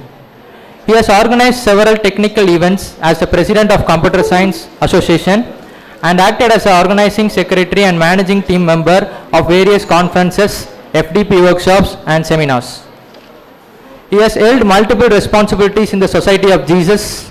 He received the Best Research Award for the Science from our college in 2016, the Best Teacher Award from the Institute of Scholars, Bangalore, and the Best Paper Award for the paper presented at Tirubhuvan University, Nepal. We are so happy to have you, sir, as a resource person. Thank you, sir.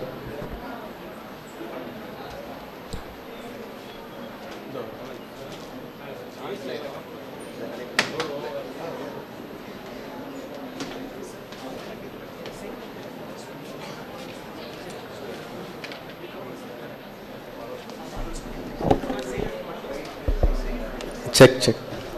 Respected Head of the Department of Commerce, respected Dean, former Dean, faculty members of the Department of Commerce, esteemed organizers, delegates, participants, students from the department, a very good afternoon to you all.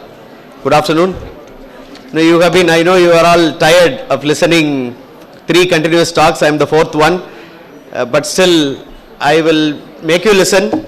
My dear friends, this is going to be very important, and you will find several areas where you can start your research if you are a budding researcher.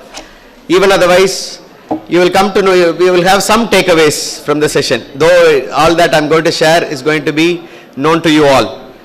My dear friends, I am delighted for the wonderful opportunity given. I am thankful to Dr. Bastin Jerome and Dr. Aldas for the opportunity, of course, to the Department of Commerce, St. Joseph's College. Now, the conference is organized under the title, Sustainable Growth in Digital India Perspective. Now, let me share little thoughts on digital technology, prospects and challenges. My dear friends, all of us are very much aware we live in digital era. All of us use one or the other technology. If I were to ask you all how many apps that you are using, how many gadgets that you are using, handling, each one will number about 5 and above. Okay, gadgets that we handle every day. Now the whole world has immense prospects in the way of, revolutionized the entire world. The technology has revolutionized the entire world. It has immense prospects in all the domains, almost all the sectors where digital technology has penetrated. And we also have, challenges. When we talk about glamours of digital technology, we should also be aware of challenges. Only then we will be able to address those challenges as digital natives. Many of you here are Gen Z, part of Gen Z. Some of us are here part of Y, and it goes on. Now, most of you, maybe budding researchers and delegates, student delegates, you all belong to Gen Z. You and me should collectively work together to address these challenges that I am going to address today in the talk.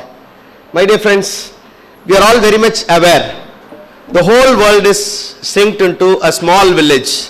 It is globalized, and it has become a small village. What happens in USA, you are able to get it in next second.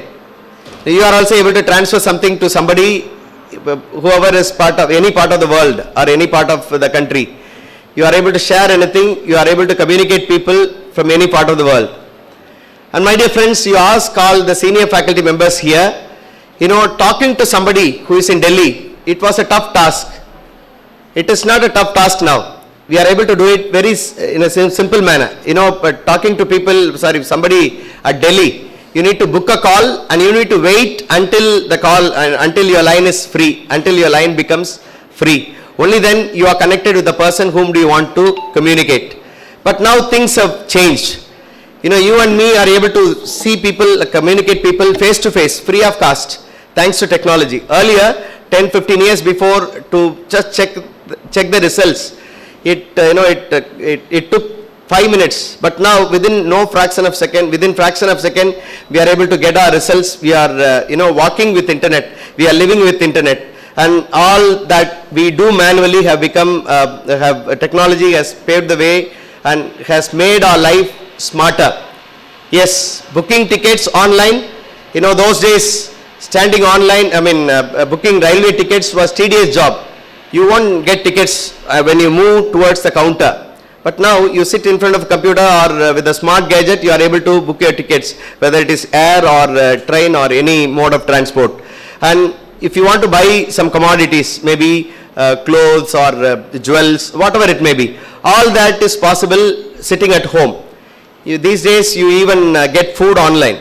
No cooking Januaries, no cooking Sundays, Saturdays. Even food is being shared online, thanks to technology through e-commerce solutions. And my dear friends, currently I think I have put it in Industry 4.0. Now it has moved to Industry 5.0, but India has not experienced 4.0 yet. My dear friends, Industry 4.0 that includes lot of technology. Technologies like IoT, all of you are familiar with, I suppose all the student members here are familiar with IoT, Internet of Things. Now we are talking in terms of connecting devices. Now we are all connected here. For example, if the same session is going to be done online, we are connected using digital gadgets or with technology. But with the help of IoT, we are connecting different things, virtual and physical, living and non-living. It can be human beings, it can be trees, it can be air, it can be heat or whatever it may be. All those things can be connected to infer data to actualize smart applications. I shall give you few applications later. You also have AR, augmented reality and virtual reality. You will immerse into a world where you see things virtual but in a real sense. That is AR and VR. We have got immersive and non-immersive experiences and so on. And you have got a lot of other technologies come under part of Industry 4.0. All those technologies have made human life easier. And you all know a Bangalore-based school has bought a robot which clarifies the doubts of the students. And hotel based at Chennai, even Coimbatore, they have, hotels, they have started deploying robots, understanding human orders, understanding NLP, based on NLP, it understands and it processes the requests of the diners, those who visit the hotel, and it serves food to the right table, and the service is excellent according to the reviews and so on. Now my dear friends, we are living in digital world. The complete world is digitalized. Now let me give you the prospects of digital technology. Let me go ahead one by one, the prospects that are a part of various domains or sectors. Number one, we have got increased connectivity. As I told you earlier, we are able to connect anybody to communicate and to share information. Files, it could be file sharing, it could be for resource sharing, it could be for communication. So we are able to connect anybody with the help of technology. And because of that, what happens? Naturally, economic growth has happened. It results in economic growth by way of digital commerce or e-commerce. Productivity increases. And of course, with automation in the process of industry, in other processes that we take up, human process or in the industry, the productivity of the human being, productivity of the industry has gone up. That results economical growth. And my dear friends, we are able to access information worldwide, and it is easy to access. If you want to get some information about anybody, you are able to get it. If you want to get an information about an organization, about a company or about government, you are able to get it. Within no time, you get it at your smartphones, at your smart devices. With the advent of all AI tools, it has become much more advanced, and you are able to get as you wish. Not like Google. Google, we are all familiar with Google. If I want to know about somebody, for example, if I want to search Dr. Alex, I am able to get the information on Dr. Alex. It is my responsibility to cull out or extract the information that I want. But these days, with the help of AI, I am able to get the information exactly what I intended for. So it has become simple with the help of AI. So access to information is everyone, and we are able to get it in a simple manner. And innovation and creativity. There are plenty of innovation. Both government and private sectors, they have put their minds together in coming out with newer technologies, with lot of innovation and creativity. Every day you and me witness, in e-commerce, there are lot of challenges as well as innovation has been brought in, through which we are able to enjoy the benefits of technology. And my dear friends, there is also sustainable growth. All that is brought, it doesn't go in vain. We have sustainable growth by way of development in the commerce, development in the, business sectors with innovative business models brought up. And we are all familiar with startups. All the startups, one or the other way of innovative mechanism brought up, and they flourish and they become very good companies later, or very good firms later, just because it is possible just because of innovation. And my dear friends, we also have got digital entertainment, personalized content. Not earlier days, if you want to watch TV, it is common for everyone. For example, if you want to watch Sun TV, if the film is played, it is common for all. But now, personalized content, if I want to watch an exclusive video, I am able to get it. All the digital platforms that gives you access to digital entertainment. Most of our friends, young friends, they have got YouTube channel, and they are able to disseminate every content that they want. Somebody disseminates content on food, somebody disseminates content on education, somebody does it for commerce, somebody does it for makeup tips and so on. So we have got a lot of space for digital entertainment, through which economy is growing a lot. For example, recent days, you may just read the news on YouTubers. We are familiar with the news of one of our ministers have been arrested by ED. Income tax departments have gone into the houses of YouTubers, which means they have got huge money. They have got 25 crores of money to be paid as tax, just because of YouTubers. Imagine that the amount of income that they get through YouTube channels. So digital entertainment is not only for entertaining people, but also helps us to get some sort of employment, and it helps us to grow in economy. And my dear friends, now we may be knowing about, it is also one of the prospects of digital technology, smart cities. Now the governments have misunderstood the concept of smart cities. Smart cities, they don't mean laying roads, beautifying the roads and so on. That may be a part, but digitalizing all the aspects, all the processes completely for the smart life, to live, to enable people to live smart. That is the concept of smart cities. For example, making the traffic automated, automatic surveillance system, automatic or personalized transport system. All that are part of smart cities. Not simply, as I told you, not simply laying the roads or beautifying the entire city or making the city colorful. It is not smart city actually. Making all the processes, all that we do with the help of human, that becomes automated without human interruption. That is what we call by smart city. If you go stand in front of, in a junction, in traffic light, automatically sensing the crowd, based on that it allows flow of traffic. That is one of the examples. And automatic watering, automatic lighting. For example, if the sun sets, automatically lights should be on, enabled on automatically. The trigger should make it on. And if the sun goes down, if the sun rises, automatically the lights should be switched off. Automatic garbage collection. I can give you a number of examples which is part of smart city. And my dear friends, European countries have completely gone in for smart cities, and they are able to enjoy living smarter. And in 10 years time, certainly India would also enjoy the benefits of technology in terms of smart cities. And you and me will definitely witness the same. And my dear friends, I need not tell you, because we have got enormous amount of transformation we have all witnessed in the educational sector. The scenario of education has completely changed. We all think that it is just because of pandemic. How many of you think that it is just because of pandemic we have completely gone in for transformation of education? I'm asking you a question.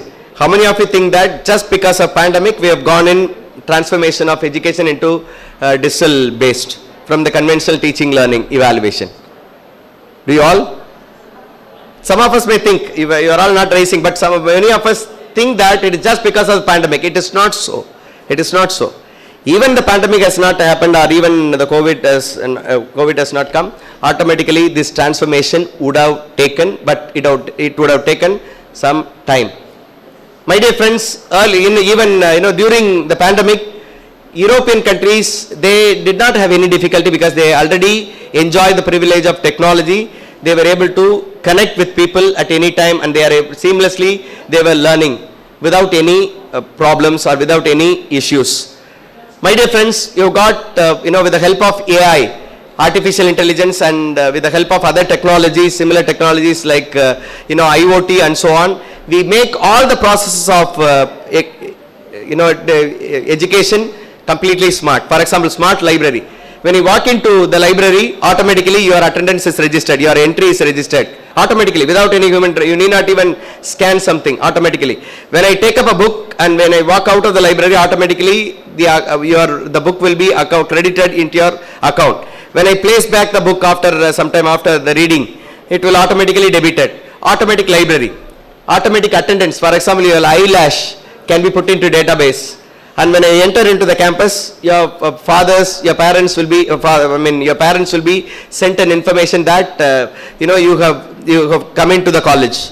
Based on your presence in the campus, based on your presence in the particular classroom, you will be given attendance. The teachers need not take attendance. Similarly for teachers, no need of signing notebook, automated attendance or automated thing because of placing our eyelash into database by reading and scanning.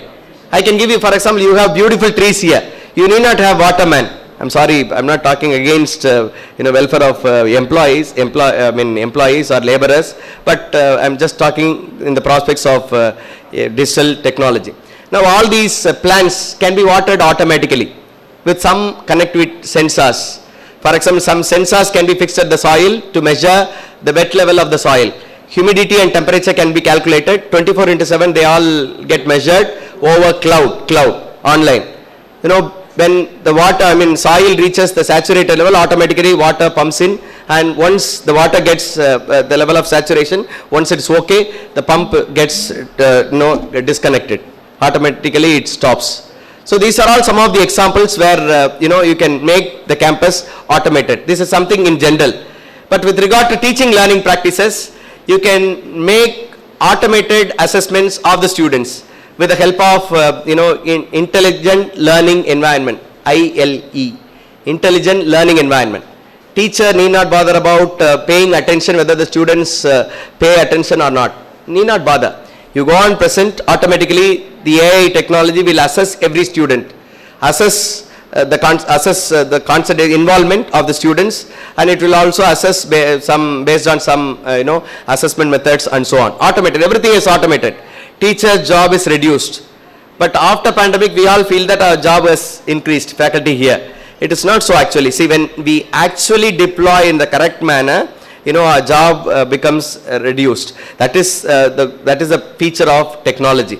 It should not increase the job, or it should not complicate the process. Instead, it should make the process simpler or ease. So, my dear professors, we have got intelligent learning environment to make things automated.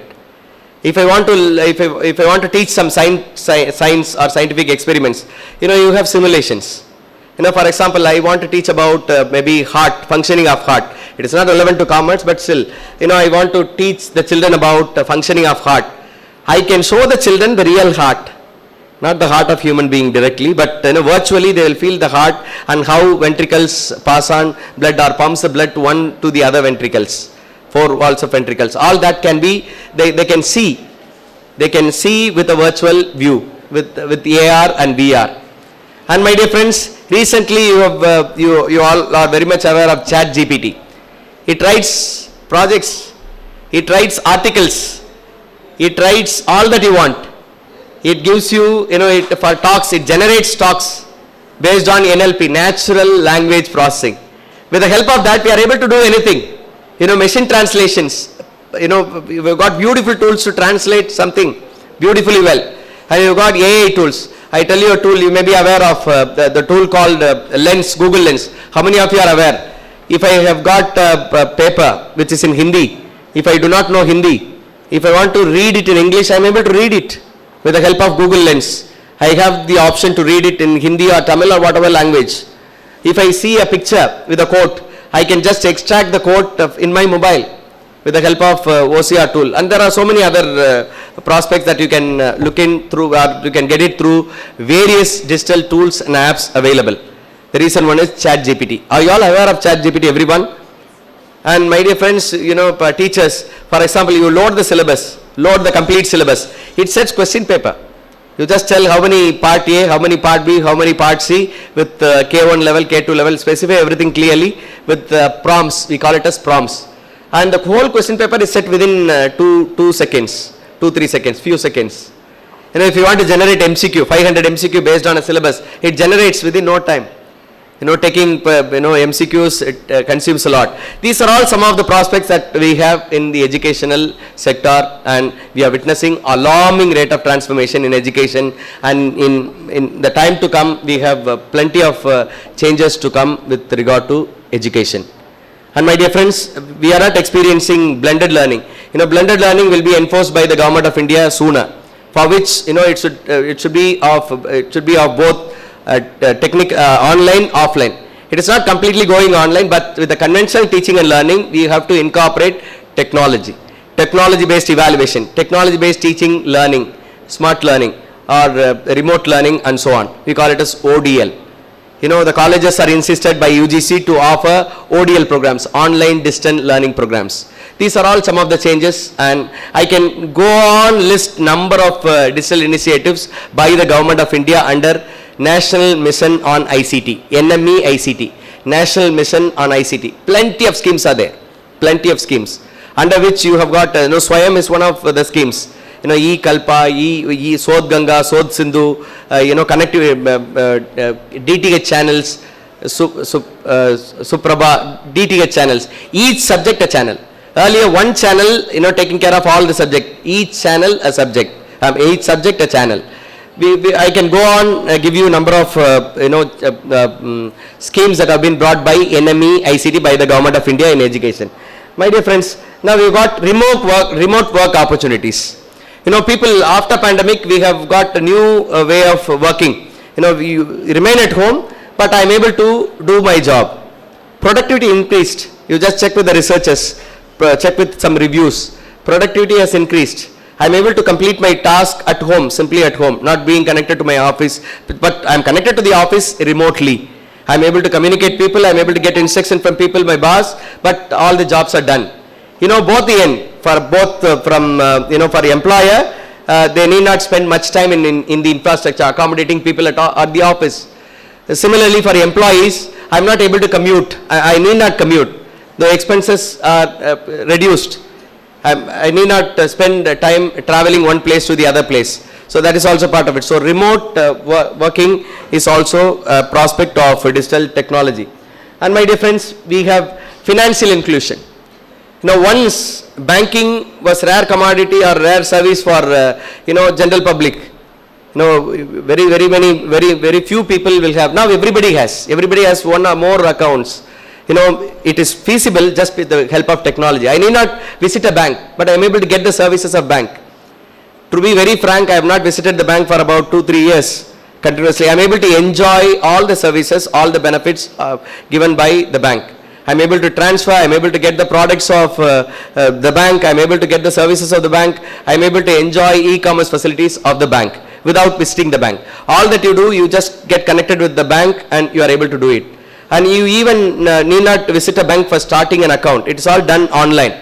Online verification done online, and once after maybe few years, you need not go in person. Completely with the Aadhaar, you will be charged. I tell you, my dear friends, when you go into a supermarket, when I take a tray, I place all that I want. I can simply walk out. You may wonder, how can I come without paying the bill? Automatically your bills will be accounted and calculated, aggregated, and the amount will be debited based on your sensors. Some sensors will just take care of you. For example, your eyelash and your Aadhaar card can be connected, and your bank account, of course your bank account, and automatically money will be detected. So if you don't have enough balance, you will not be allowed into the bank. Automatically doors will not be open. After reading the eyelash, it will be in existence in few years time. And like what we do, passing the toll booth, we are able to cross the toll with once we have money, or if you don't have money, you are not permitted. Similarly, all the processes in the retail market will become simpler and ease. My dear professors and my dear student friends, so financial inclusion has taken place just because of technology. We must be thankful. So inclusiveness has been brought up with the help of technology in social perspective. And my dear friends, we have got smart agriculture. I was talking about smart agriculture. How many of you know about Mr. Napoleon? Actor Napoleon, you may be knowing. Actor Napoleon, all of you Tamilians, you may be knowing. Actor Napoleon has 300 acres of land. Getting laborers these days, it is a tough task. In TamilNadu, in few years time, you may be doing researches, invading of, I should not use the word whether invading of North Indians coming into TamilNadu for jobs. Our people are talented, but still, skilled laborers, we are very difficult to find skilled laborers. We are not able to find people who are able to work some skills. We are not able to find, and hence we get people from other parts of the country or North Indians coming in. But in Napoleon's farm, there are no laborers. Completely everything is automated. It is possible. Precision, we call it as precision agriculture. Seeding, weeding, or crop collecting, harvesting, all that is done automated. Water pumping, everything. I was talking to one of my friend called James, who is doing business of, he was actually a student of MCA, who has now gone into the business of precision agriculture, which means you give us 5 acres or more than 5 acres. We will take care of all your land in a remote. We will not visit, but of course, first time they will visit and they make proper infrastructure. Once after making proper infrastructure, they need not visit every now and then to take care of the land. For example, if Joseph Xavier is very busy in academics, even after retirement. He has got quite a few acres of land, but he cannot take care of his land, visiting the land. It is a tedious job for him, or his sons and daughters will not be able to pay a visit taking care of the lands. But it is possible with the help of smart agriculture, making all the processes automated thanks to technology. And my dear friends, I don't have enough time to go in detail. Otherwise, I can give you a case study of giving you what is precision agriculture.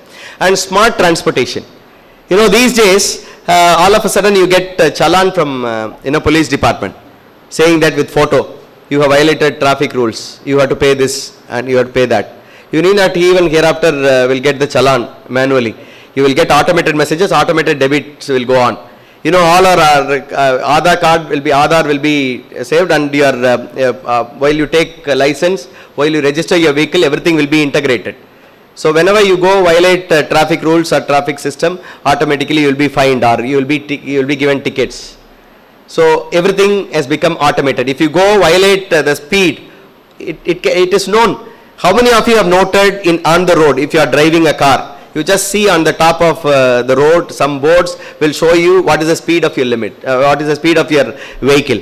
It is measured automatically. Before 10 or 15 meters, you are given the alarm that you are going beyond the speed limit. It is automated. And the signals, without traffic constables, congestions can be avoided. And automated vehicles, you may be heard about Tesla. I do not know whether it is feasible for the Indian scenario, but soon, in few years time, if everything is automated, if everything becomes fine, countries like India is also feasible. Automated, cars. For example, you fix, if Dr. Xavier would like to go back to his place, it is enough that he may be tired after attending 4 or 5 sessions. It is enough that he switches on the car and sets the destiny, he can sleep. and he need not bother, he need not bother, he can, he arrives at his destination safer. Automated transportation. So in transportation, I can give you a number of examples to controlling, surveillance, all that is possible with the help of smart transportation. You may be knowing, follow up of, vehicle tracking system.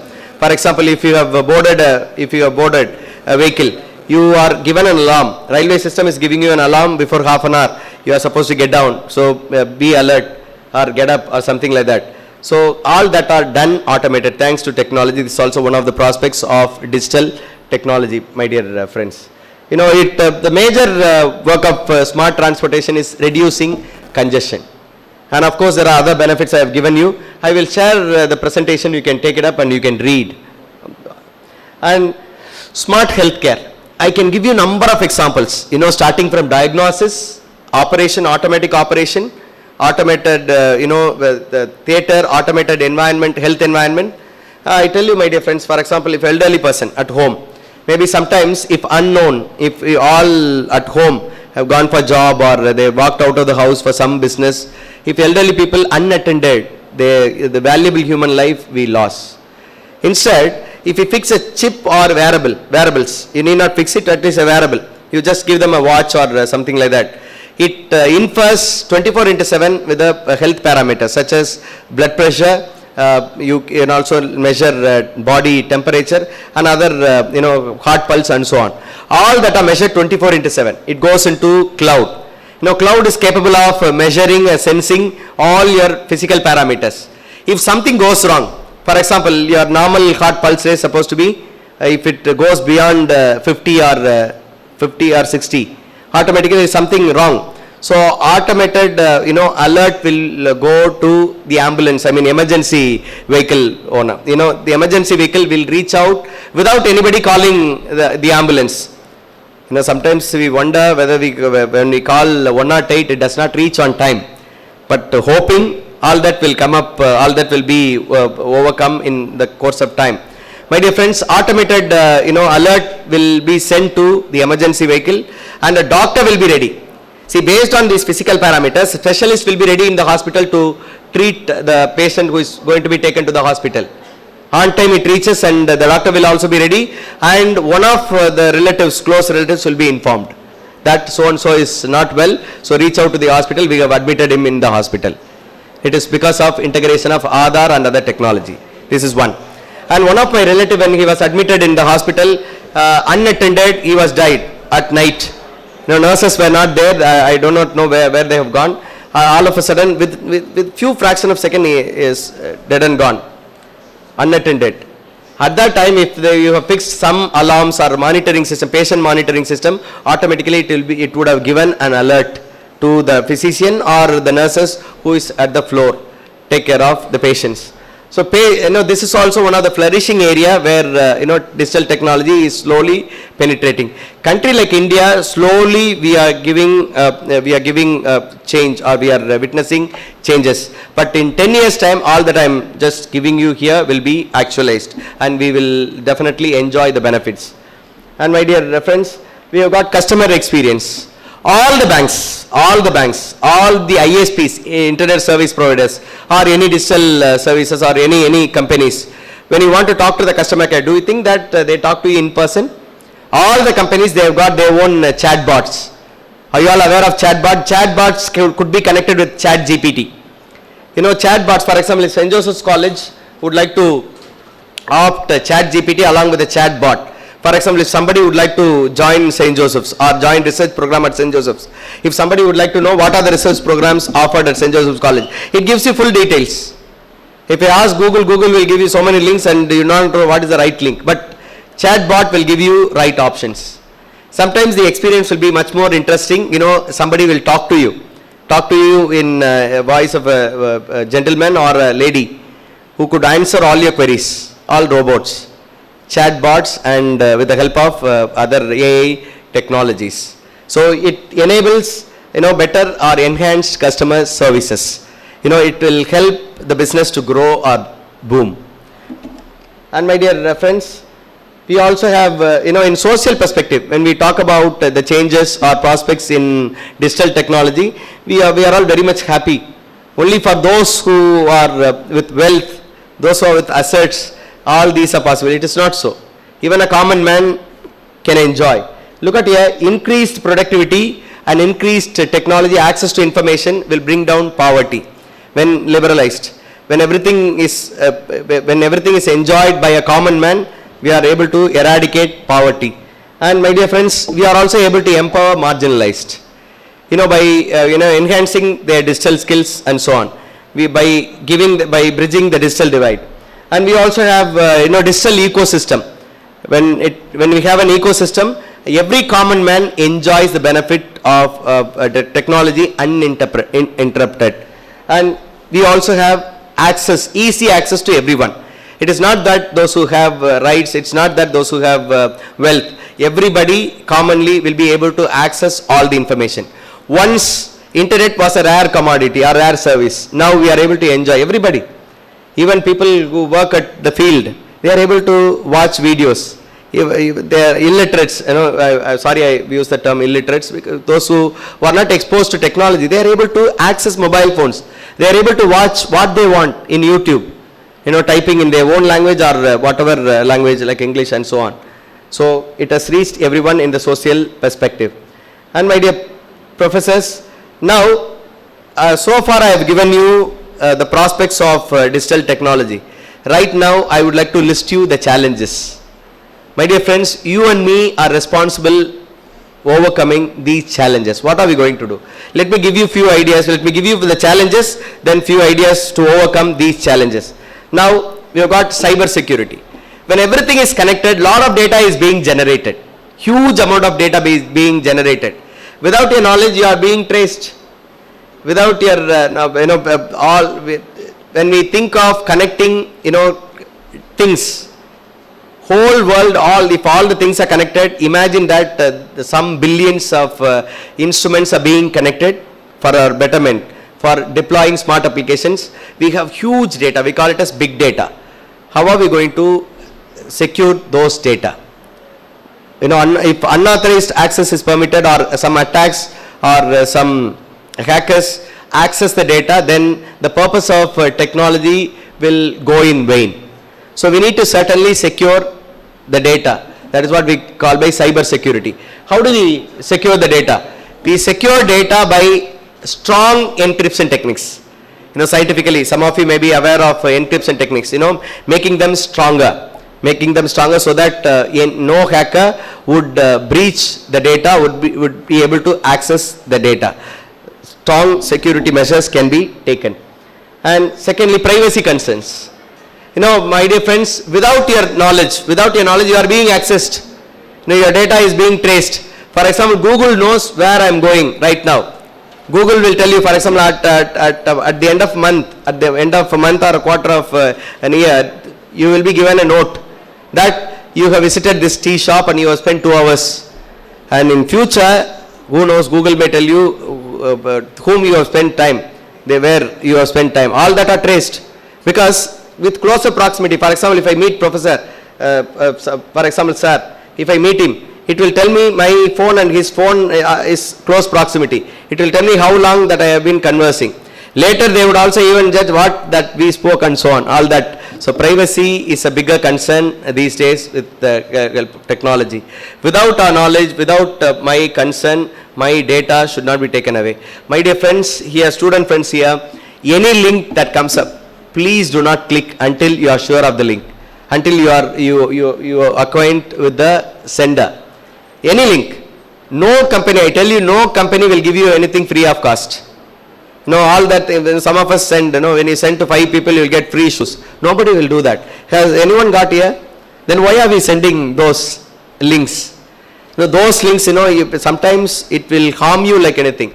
Sometimes your data will be breached, or your data will be taken away, and they will sell it in dark web.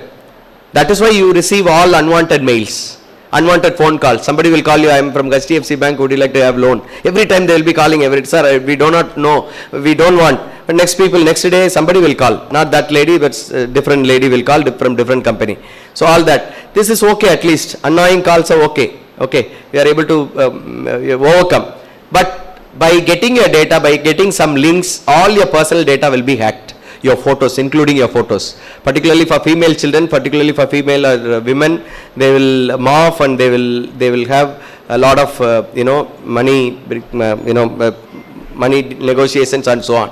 So we need to be aware of. So be clear of privacy concerns without our knowledge data being inferred. And there's a lot of digital divide. Though all of us use phones, smartphones, let us not think that all the services, all the digital services that I have listed have been given to everyone, all the common men. It is not so. See, when we think of any digital service, technology, it should be for all. It should be for everyone. It should be even for a person who is not exposed to technology. The benefits should be shared by everyone. So the digital divide should be also filled. The gap should be filled. And ethical implications. That is very, very important. You and me should understand the etiquette of using technology, etiquette of using others' information, etiquette of accessing the data. For example, ChatGPT has come in. Can I use ChatGPT for just simply generating articles and publish the same? It is not my knowledge.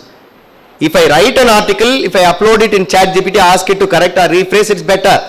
But instead of doing that, I am asking ChatGPT to set the question paper or writing the article. It does, of course. It does. It perfectly does better than us. But still, we should not do it. We should be. We should all be aware of using technology in an ethical perspective. Otherwise, the technology will create more harm than benefits. So let us keep that in mind, dear professors. And the other challenges that I am going to use is misinformation. The same data is being sent even after knowing that it is fake.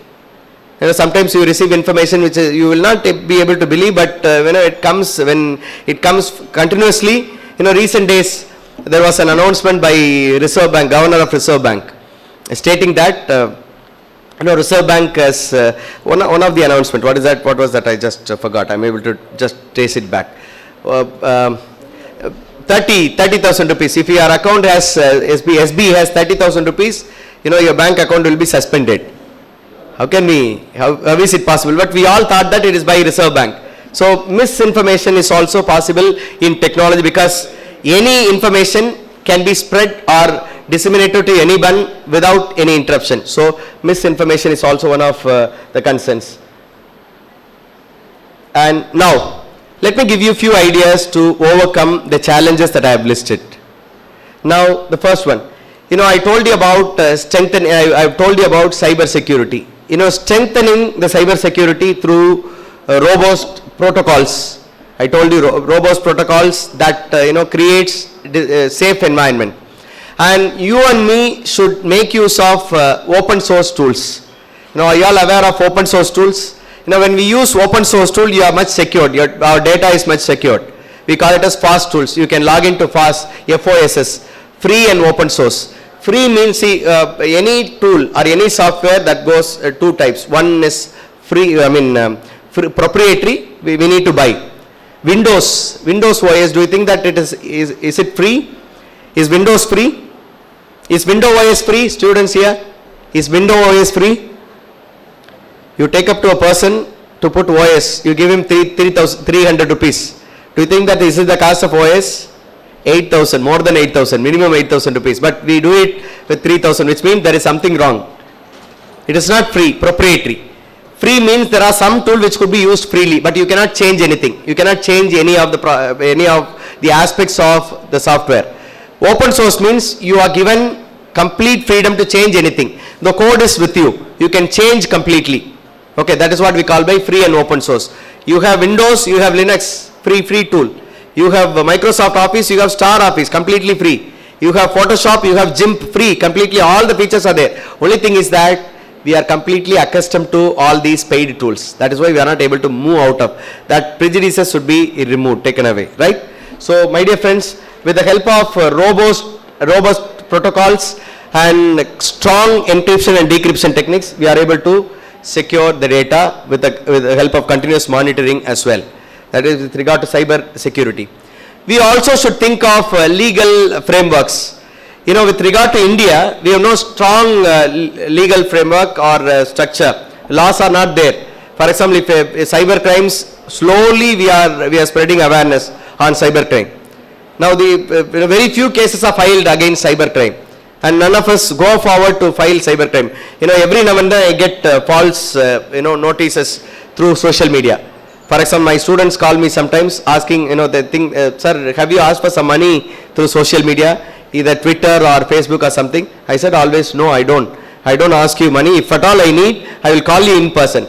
But now people hack your account, and it's not hacking account, creating one new account on your name, and they send you request. Sometimes unknowingly, some students with love and affection, they send money. Only after sending money they inform the teacher.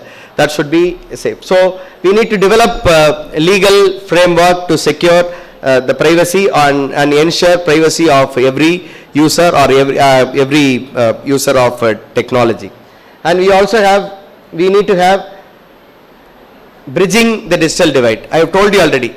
There's a strong gap between, why India could not be successful during lockdown with regard to education. One hand, there are children using laptops, palm tops or tablets, mobile phones, attending every classes. The other side, there are millions of children. They were not even having single class or no one to be there to teach them continuously for 1.5 years. See, every hour people attend here classes. The other hand, 1.5 years no classes. See the gap.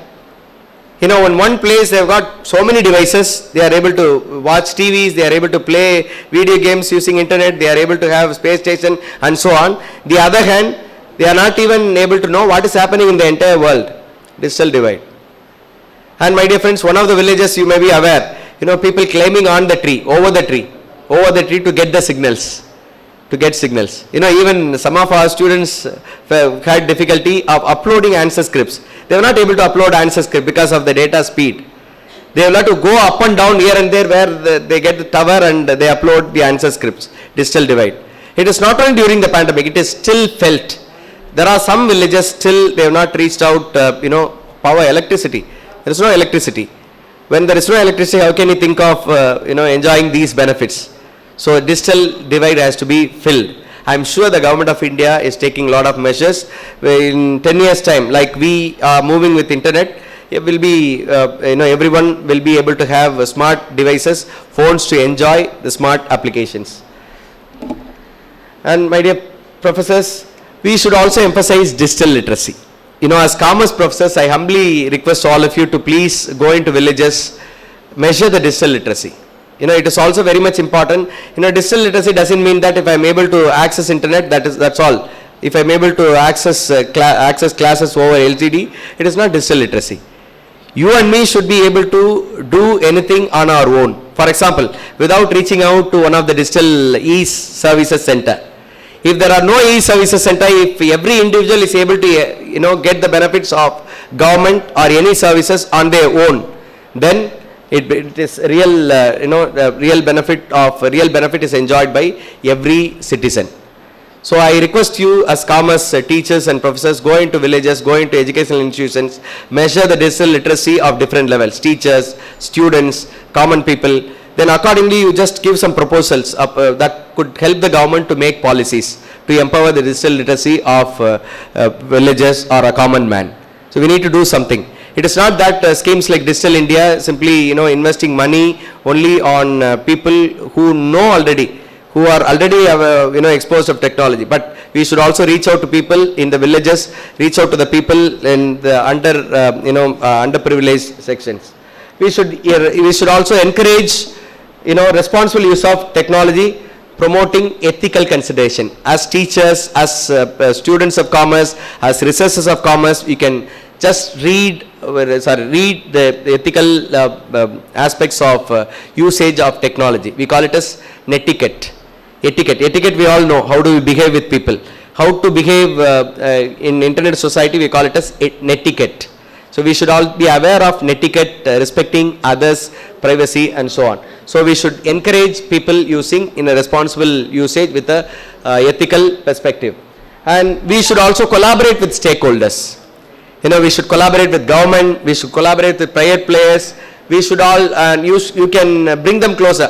For example, government, academia or industry can come together to bridge some of the challenges given here.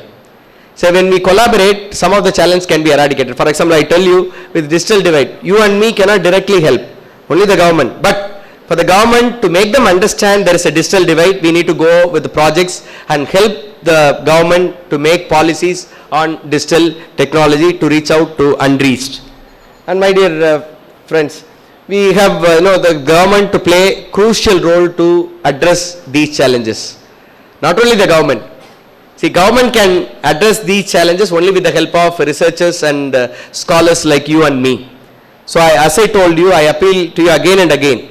Go with the different prospects. Analyze the challenges. Understand the challenges. So you can just go visit some of the villages and make a case study or collect some data. Make a proper study and analyze those data, make an analytics scientifically and come out with some findings which will certainly help the government to bridge the gap or to overcome these challenges. And my dear professors, there are also initiatives by the government of India. Not only government of India but governments across the globe.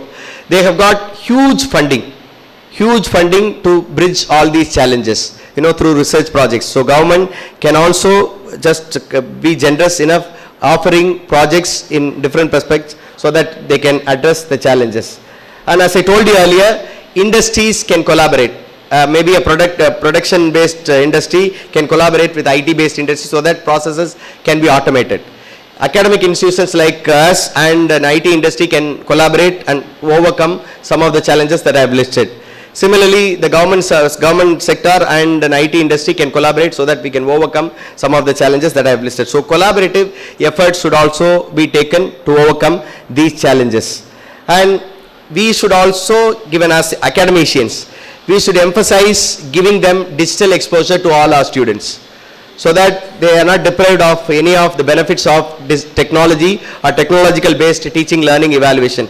Particularly the advanced concept like flipped classroom or blended mode or ODL, all that should be enjoyed by all our students. So my dear professors, so we should equip our teachers and students to get exposed of much technology based teaching, learning, evaluation and the students to enjoy smart learning so that their productivity increases. And we also should encourage continuous learning. For example, like Swayam and other MOOC courses. Learning becomes lifelong. It is not during our college studies or post-graduation studies or research studies. Learning goes on continuously with the help of technology. There are rich e-content could be made with the help of people like you and me. You can bring out rich content which could be available uploaded onto OER. All of us are aware of OER. Are you all aware of OER? If you know something, as academicians, as researchers, we can upload under OER. We can also get those materials uploaded by few other fellow faculties. OER is Open Educational Resources. The website is oercommons.org. oercommons.org. We should also be aware of CC licenses. When you place C with a circle, we copyrighted material. When you have CC, it is copyleft material. Copyleft, completely it is free to use. Only thing is that you need to give acknowledgement to the author or to the creator. You need to give acknowledgement, otherwise it is completely free. You can adapt changes, you can sell it, yes, you can adapt and you can sell it for, you can market those products as well. So free licenses, that is what we call by Creative Common. And my dear professors, we should also be aware of potential technology penetrating into medicine. We can save millions of lives, okay, by transforming, by automating the hospitals, automating the process of the hospitals, and automated emergency vehicles will save lot of life. And quality healthcare is also possible. There are also other concepts like telemedicine, remote patient monitoring. When our VIP patients when they get admitted into hospitals, when they are not able to transport themselves to foreign countries, a doctor who is from abroad will be able to dictate the doctor who is here making the operation. That is also possible. We call it as remote patient monitoring or remote operation and so on. We also have digital technology revolution, in the field of e-commerce. Now, in the field of e-commerce, there are a lot of changes, plenty of changes. Personalized, every now and then they make innovation, and through which e-commerce sector is flourishing a lot.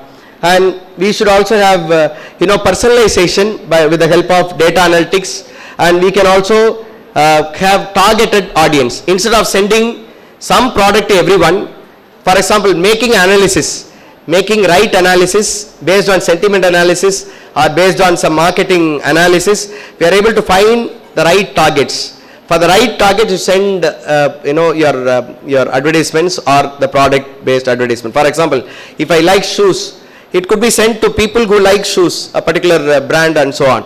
For that, we need to adapt some AI based technology based on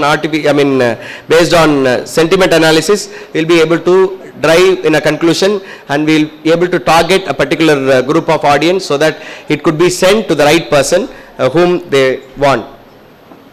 And my dear friends, there is also another way of bridging these challenges, artificial intelligence. I have talked enough and more about artificial intelligence. Artificial intelligence that has got factors like deep learning and machine learning. As human being think, for example, if the child experiences fire, what will the child do the next time?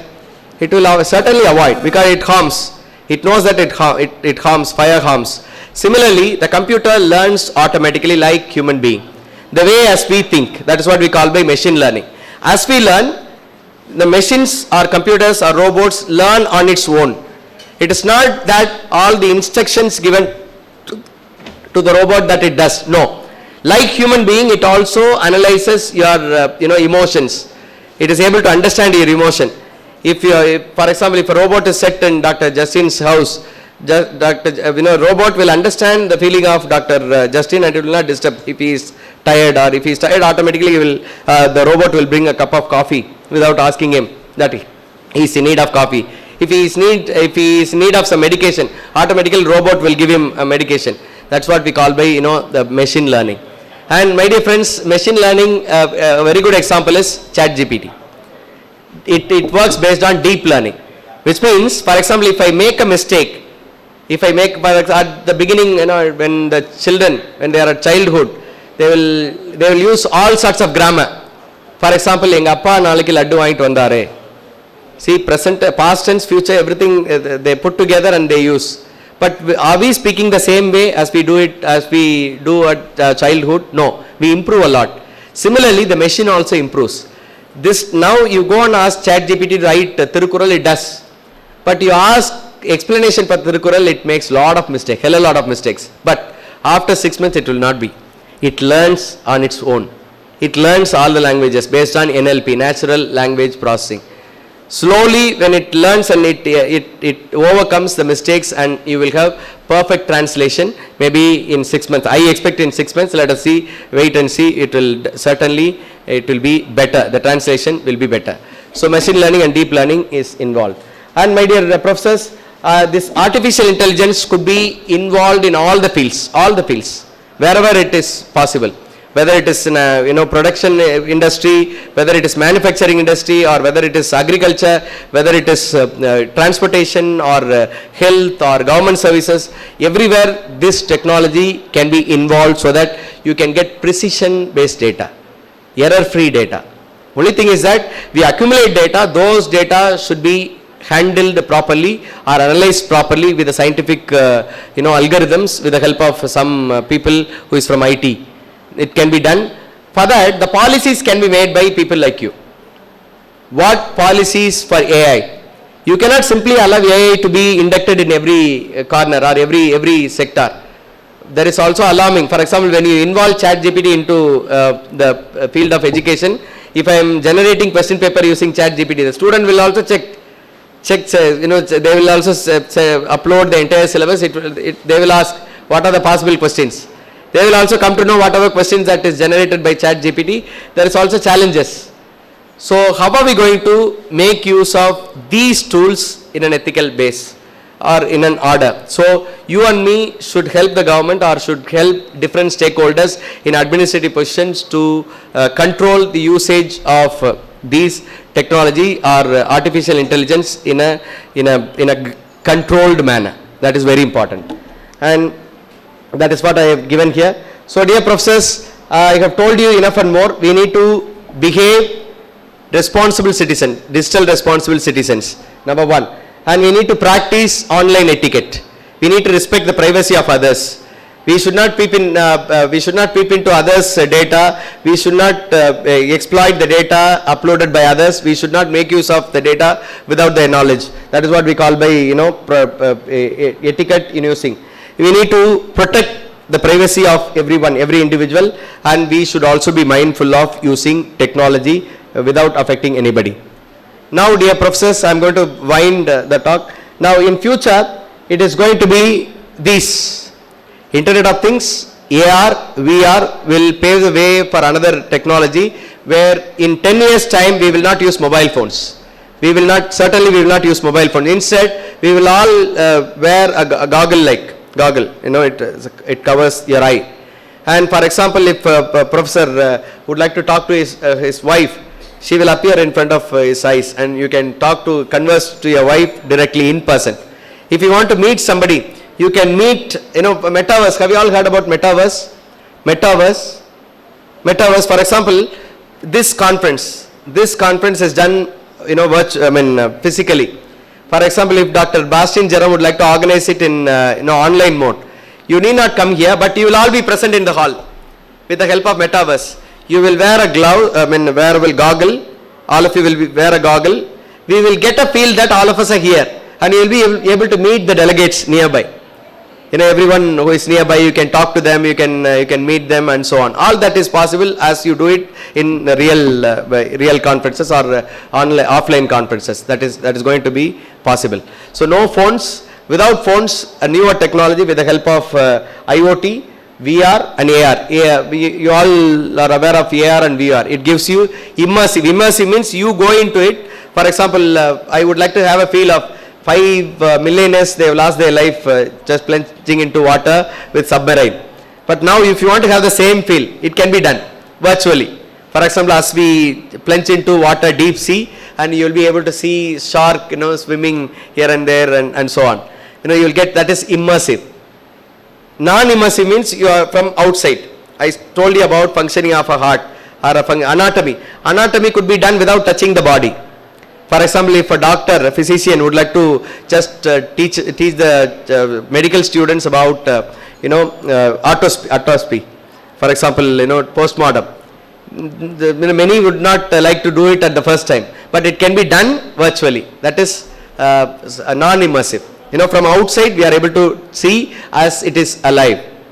So a lot of benefits are going to come with these, and these technologies will certainly bring various aspects, various changes in our life to make our life much smarter.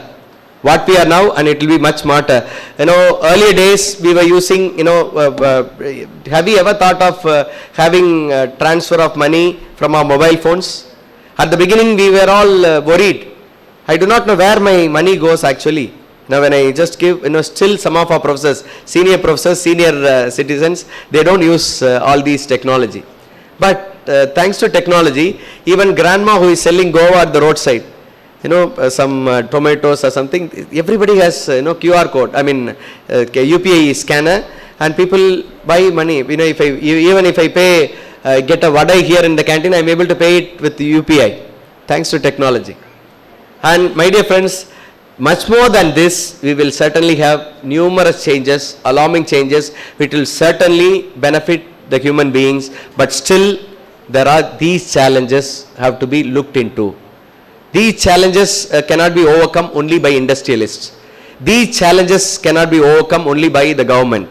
These challenges cannot be overcome only by academicians. All of us should join together and should sit together, break our heads, find out new policies, find out the problems in the existing system, and we should come out with a new technology, or we should give roadmap for the new technology, so that somebody in the technical background will create newer technology which will benefit every one of us without disturbing others. That is what we call by ethical use of these technology.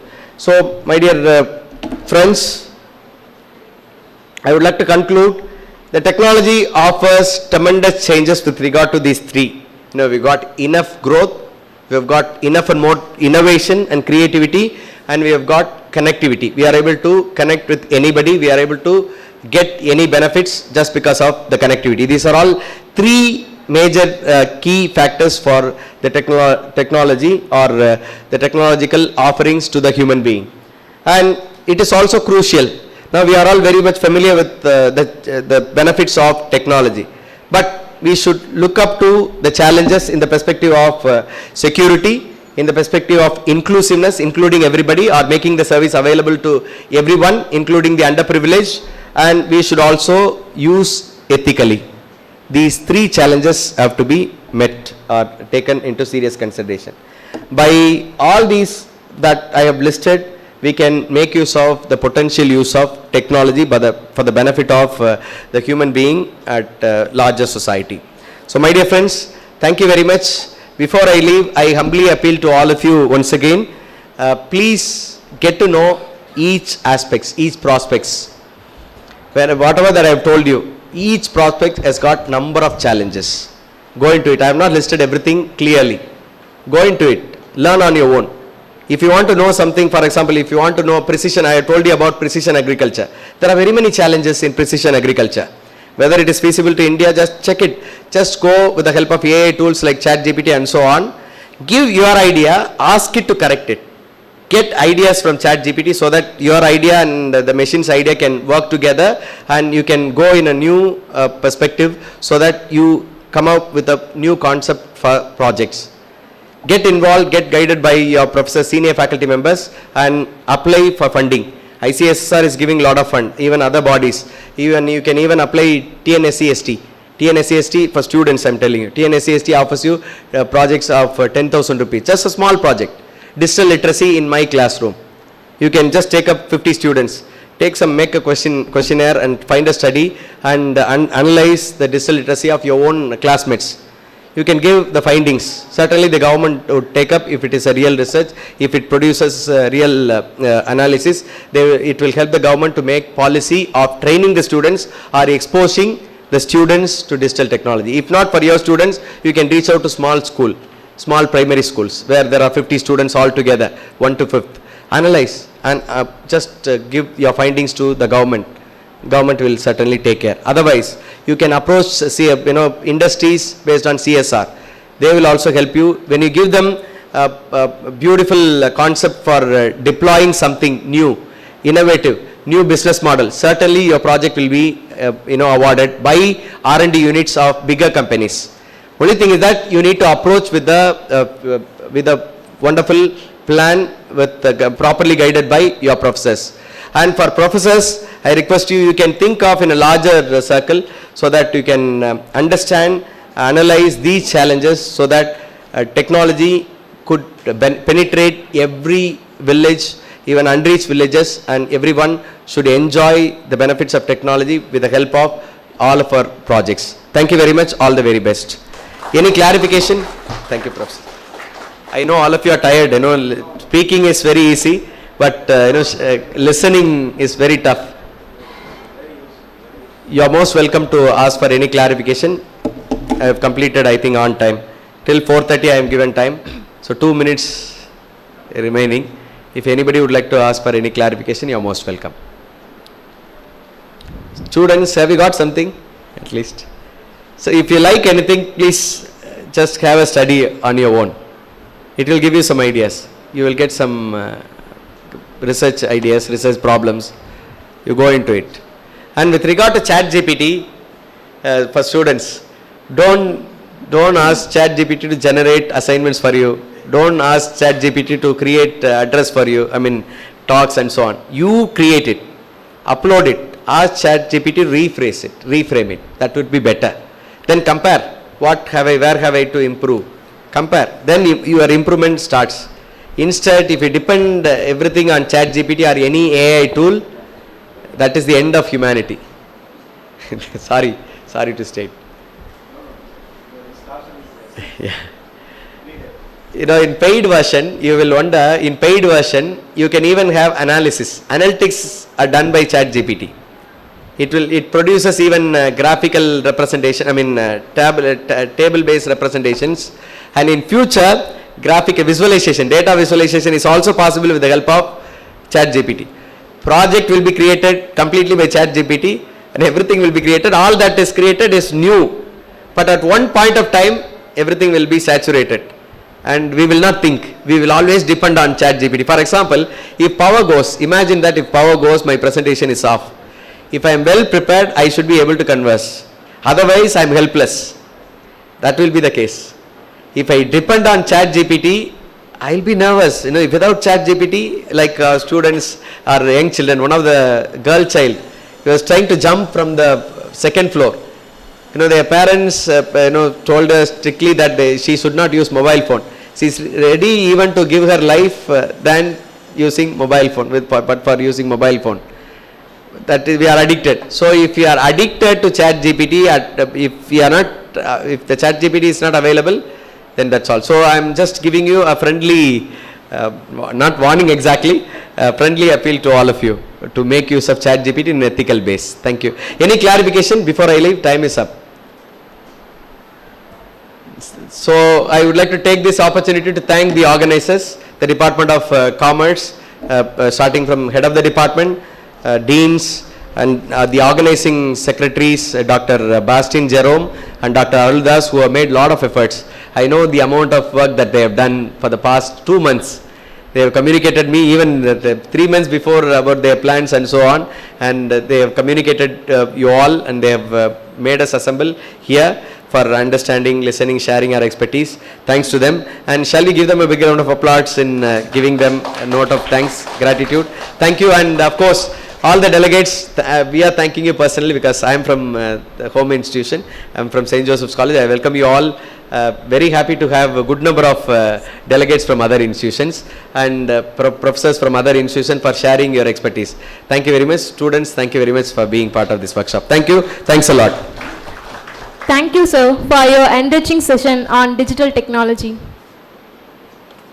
For your kind information, dear participants, those who belong to the following college are requested to move to the BCom Honors in the 3rd floor for your paper presentation.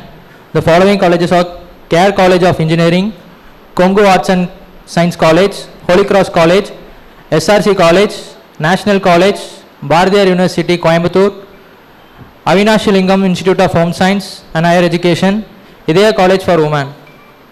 These students are asked to move to the BCom Honors in the 3rd floor.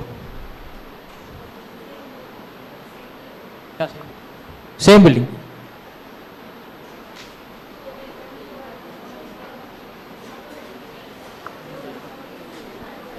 If anybody would like to make use of the presentation, I have not gone in deep detail. If you want to read further, you can get the Please, PDF 1 minute, of the you can mail me. I will give you the details. Thank you. So thank you, sir. You have given us a very complete picture about the prospects as well as the challenges of digitalization world.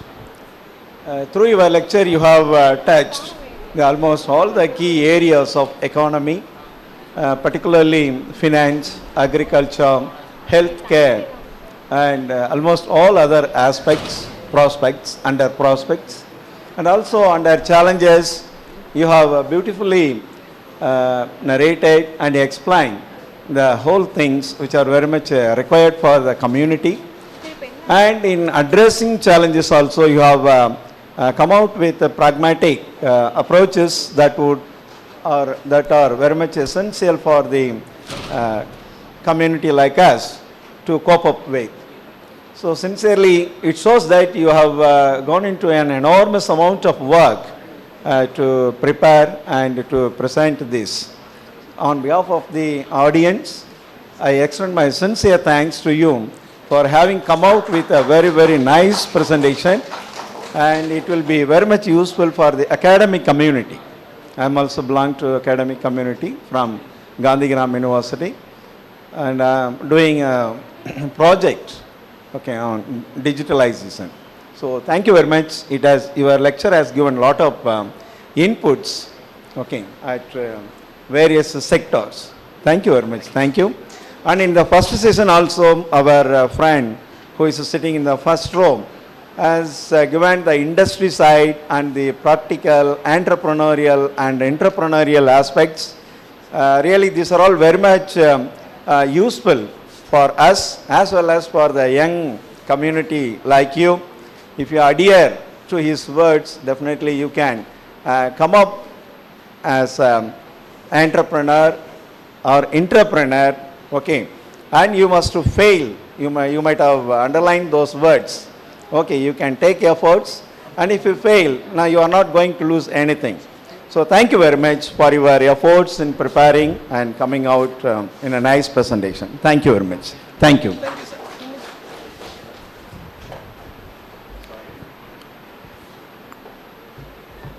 Now we are moving to the next part of the seminar, that is paper presentation, for which we would have Dr. S. Joseph Xavier, Associate Professor and Head Department of Business Administration, Mary Mata College of Arts and Science, Theni, and we also have Dr. G. Jnanaraj, Associate Professor and Head Department of Commerce, Bishop Keeper College. Now I request Dr. Aruldas, Assistant Professor of Commerce, to honor the chairperson.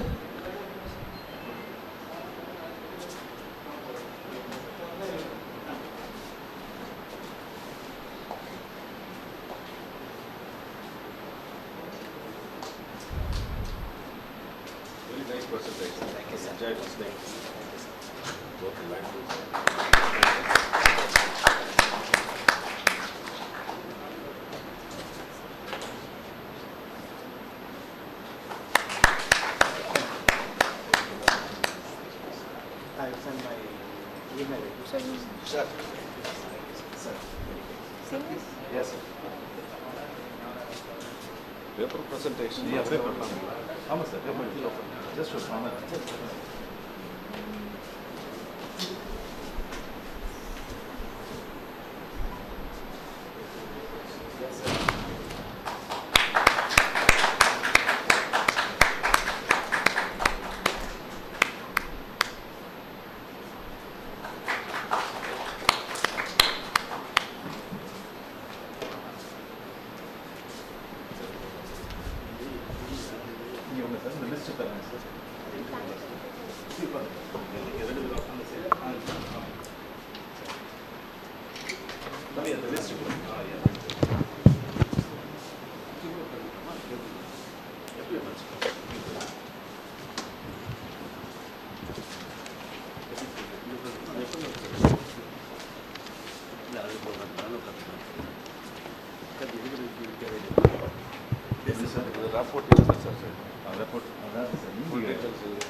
Dear participants, those who belong to the following college will remain in the same venue: Swami Dayananda College Arts and Science, Velalar College for Engineering and Tech Erode, Madurai Kamarajar University, National College Tiruchi,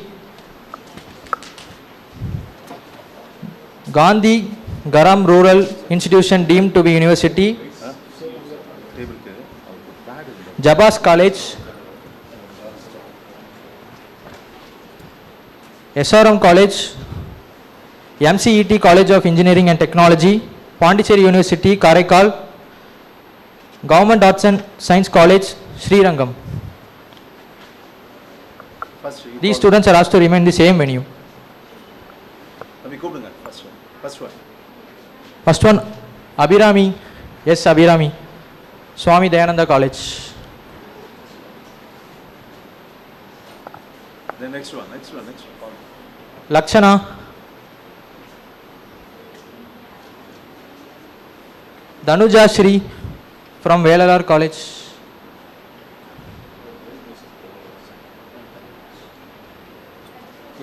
Dairan Nida.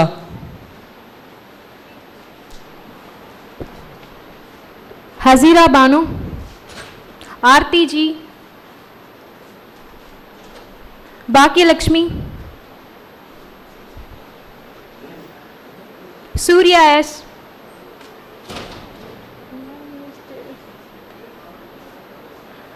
Tamil Mani,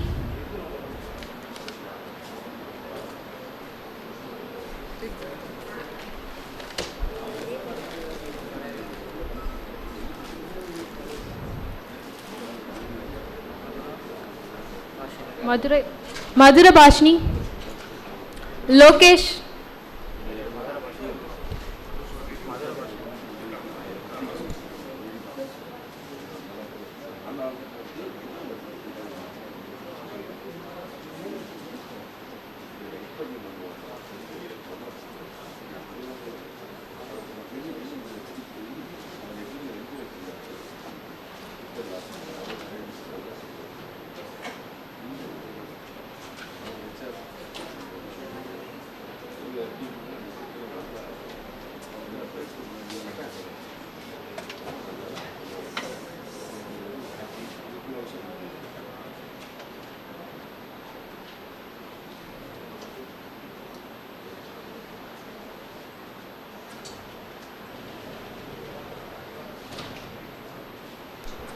Participants, those who are ready with your presentation, you can volunteer yourself.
The rules are 5 minutes presentation, and then participants can ask 2 questions to the presenter.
Bonamati.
Ini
Bhanumati, yes, you can start your presentation. Good morning, good evening to all. Bhanumati, second year BCom CA, Care College of Arts and Science. My topic is development of digital India.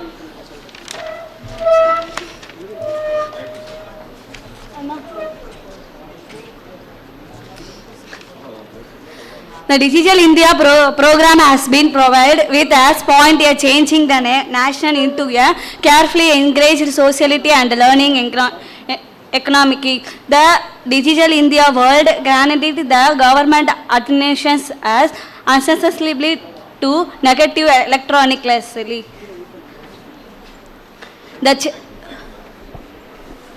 This changed the life of individuals for members' points of view and all will enable the general public in superior way. The Digital India program has activity or Honorable Prime Minister which received the moments is each division the great inclusive understanding for the generation. The scores of human improvement has taken new measurement with the presentation of the data and concentration in information. The test for a partners in the ICTC environment has been to measure the effect of discrimination. Even so, understanding the open door that broadband present hit required the policy makers. The concern the present level of decision keeping in mind the end goal of that they are on the connect programmers to the following stage. The greater 10 years provides how they can be referred for the another time. Policymaker of the concerned about this open door and many are involved to activity. Social impact. Social, for example, education, human service and management and accounts connected with the negative because of, for example, broker absent of education members, neediness, absent of the assets, data and the difficult have promoted and imbalanced development. The country the monetary and economics well-being of the general population is this regulation. Environmental impact. The significant change into the information phase, just covering change to the financial framework, however, will likewise add to the economical change. The cutting edge invalidation will help in the bringing down the carbon information gathered biological community. The ICT segment help in provided administration and rare. Governance impact. The last regulation is which we broke down the effect of education was government we depended on three measurements. The experience, the governance of taxpayer supported organization and the providing of the state funded interesting a key taxpayer supported organization. Effect of education. Education selected in consumer as one of the most prominent selected in country like India, where most of the people of directly and indirectly depends on the education they take. Thousands of applications are available for the students or learn digitally. Government is including church ICT tools like smart boards, visual audio equipment, software of school, college management. Conclusion. The coverage of press political on India is from variation presentation attempting to Bhanumati, 30 seconds left. You have 30 seconds. For example, security are the activity for the government of India which has specific end goal to change India.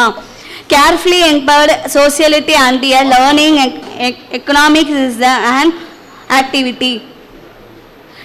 Digital India battle, then it will give high pace development to our economic as office, board and parkways. Data investigation. Thank you. Bhanumathi, thank you, you did a very good job. அப்படியே மைக்கில் இருங்க, ஒரு சின்ன clarification. எப்படி, how has this digitalisation impacted you as a student? Sir புரியல, திருப்பி. எனக்கு இந்த டிஜிட்டல் இந்தியா வந்து நிறையா வந்து நம்ம தமிழ்நாட்டில் வந்து டெவலப் ஆகணும் அப்படின்னு நினைக்கிறாங்க. ஆனால் வந்து நம்ம ஹை கண்ட்ரீஸில் வந்து நிறையா வந்து டெவலப் ஆகிருக்கு. நம்ம இந்தியாவிலே அதே மாதிரி டெவலப் ஆகணும் அப்படின்றது நம்ம பிரைம் மினிஸ்டர் வந்து அதை இது பண்ணிகிட்ருக்காங்க. Okay, thank you.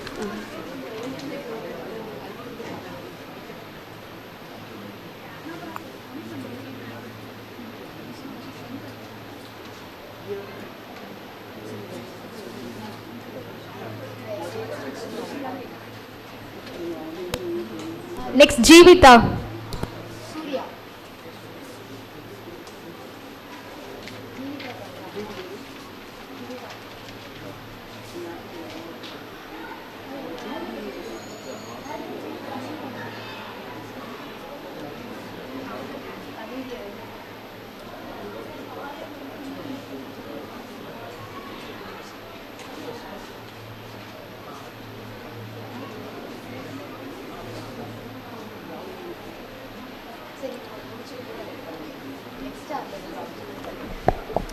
Good evening everyone.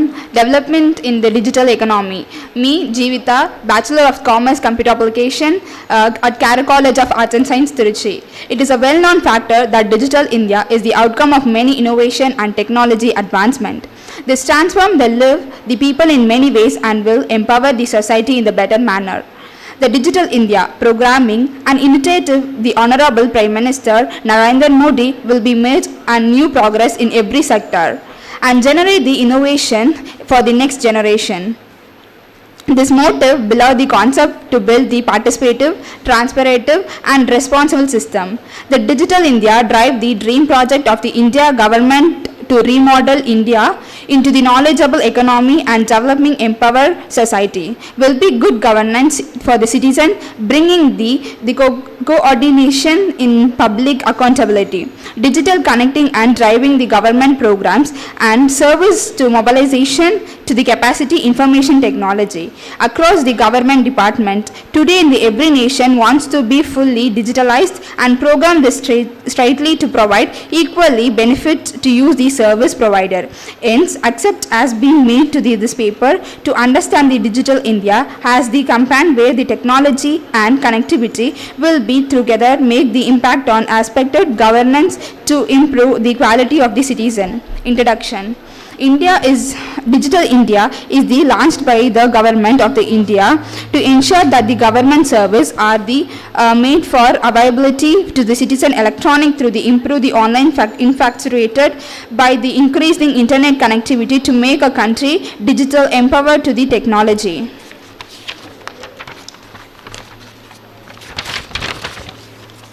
New digital service edit. Some of the faculty which will be provided through the initiative the Bharat to locker e-education, e-health, e-sign, e-shopping and the national scholarships portal. The portals of the Digital India, Indian government plan to launch the BoardNet Cleaning Center. National e-governance plan to aim to bringing all founded and end government service online. mgov.in is the platform to share the input of the idea on the matter as the political governance. It is a platform to the citizen engagement in the governance through discuss, do and disintimated approaches.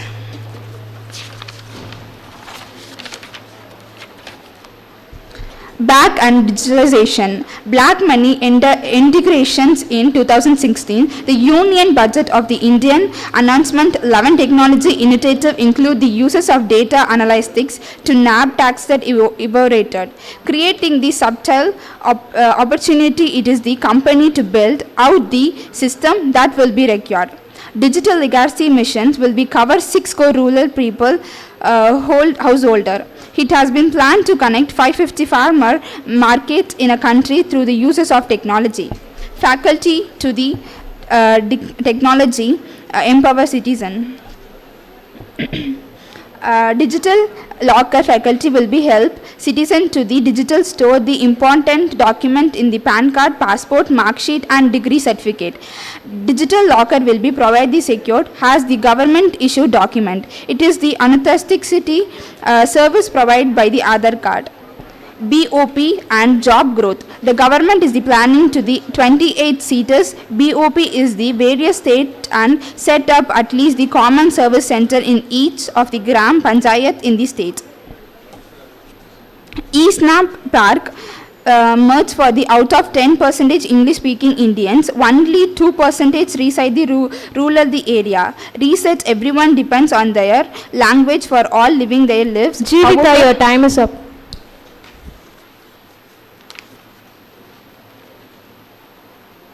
Jeevita, well done. But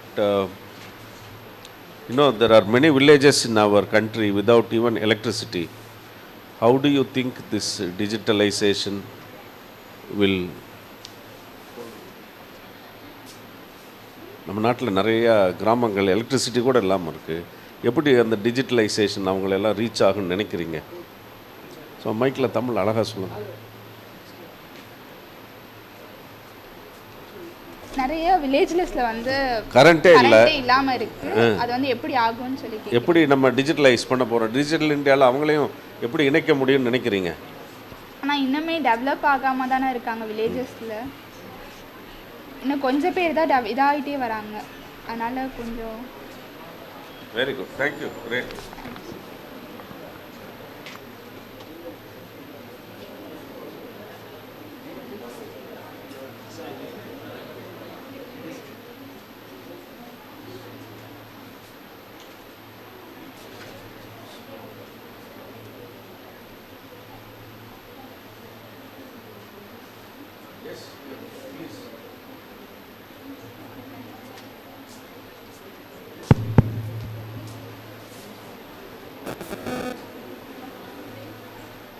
Hello everyone, I am Shirin of CARE College of Arts and Science. I am currently pursuing 3rd BCom CA. So my presentation is all about Digital India, progress towards inclusive fulfillment for sustainable development in digital economy. So what is the topic is about?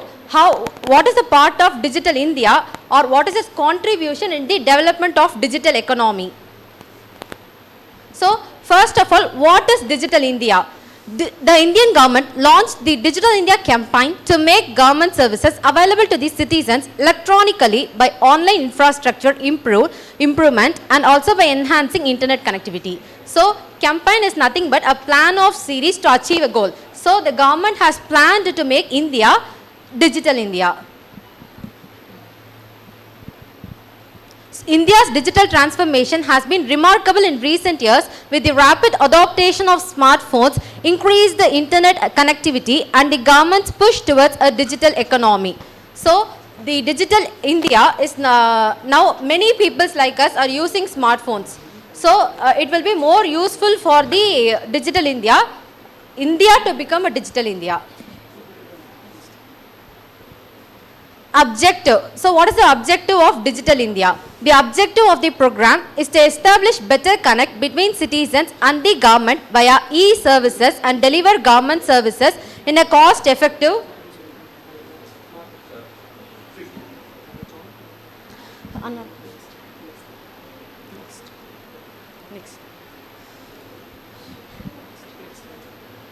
So how digitalization paves the way for overall growth of Indian economy. We have 331 million internet users by 2020. So with Aadhaar UID means unique identification numbers, 1 billion users can authenticate 100 transactions per day in real time. Homes, businesses and industries will become smart. Cities will run on the click of a button. Transaction will be done without cash hassles and the overall economy will become stronger.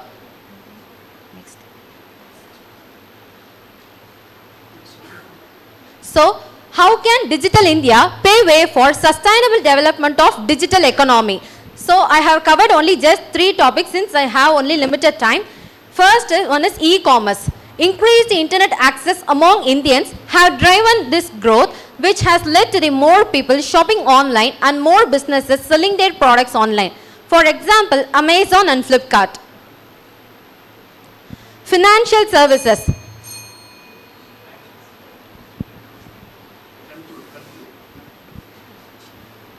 So conclusion, a digitally connected India can help in improving social and economic condition of people through development of non-agricultural economic activities apart from providing access to education, health and financial services.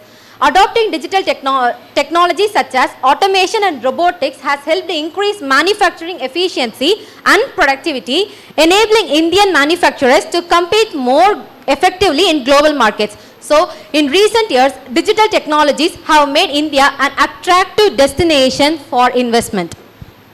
Thank you, sir. Well, Mrs. Sren, you are from Care College, no? Yes, sir. You have done a very good job. Thank you, sir. And in which year digitalization in India being launched? Sir, actually, Narendra Modi, PM Narendra Modi launched on 1st July 2015, I think so, sir. 2015. What are the 3 categories of digitalization? 3 categories of digitalization, which I explained to you. E-commerce, financial services, on-farm productivity, sir.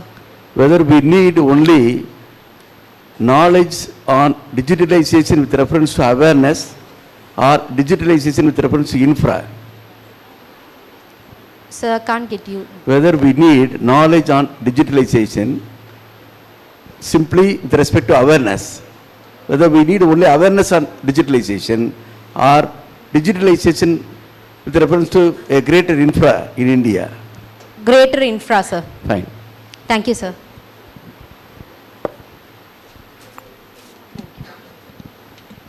Next, Surya. Good evening, sir. Good evening, all. My topic is effect of digitalization of cooperative hospital and clinical outcomes and patient satisfaction. The special reference for Thangamani Cooperative Hospital in Kerala, Idukki district. So next slide. Introduction. So the basically for cooperative sectors in developing of Kerala.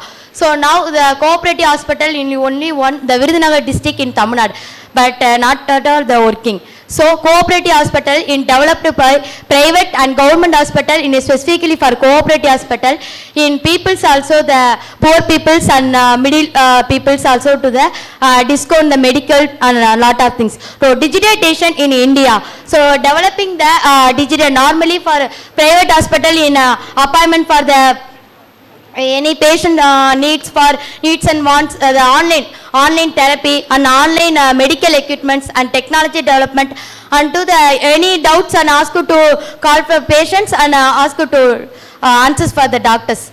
So Kerala was one of the especially for few states in India where cooperative hospital and medical colleges are Needhi medical store. So normally for the names in Tamil Nadu medical stores, the cooperative hospital related to Needhi medical store. So next, digital transformation in healthcare. So first of all for the telemedicines, the patient and doctor's communication.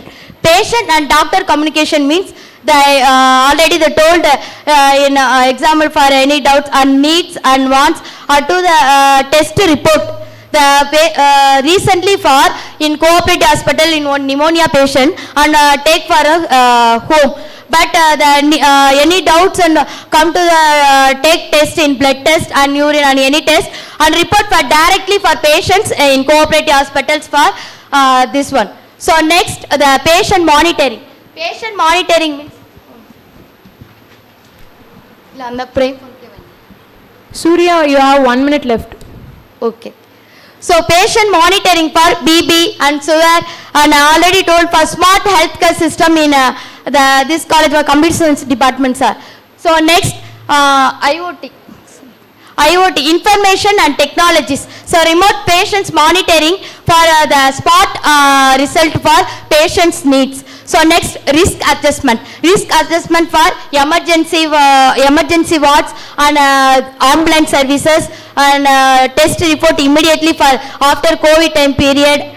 Next, health condition and pediatrician. So health condition and pediatricians after healthcare and pediatrician for the smart child and seniorities for the old peoples also. The health conditions for the needs any emergency. So the fast working for digitalization in developing for the daily communication, and the room special room and VIP room and individual room. So call alerted for the emergency, the click after trip finished so need and access some doctors. So next, sir, conclusion. Sir, methodology la read pannu.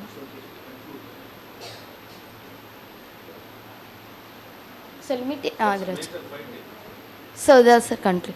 Challenges and needs. My conclusion is dissidence of changes in challenges and solution of behavior changes and communication. Lack of knowledge and capacity of building. Lack of motivation in incentive and HR policies. The peer reducing in jobs and team building and exercise. The resource or lacking and buying from senior management. What's the major finding of your study? So major finding in developing for the cooperative hospital. The private sector normally the laparoscopy and ERCP and endoscopy. So now the developing for the cooperative hospital, laparoscopy and advanced technology used, sir.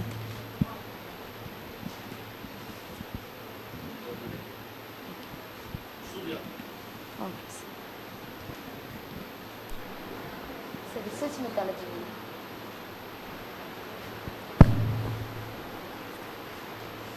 Your good name? Surya. Surya. Surya, I am really very happy and I appreciate your presentation. Thank you, sir. Because you have taken a very different topic which is Yes, not sir. normally selected by people.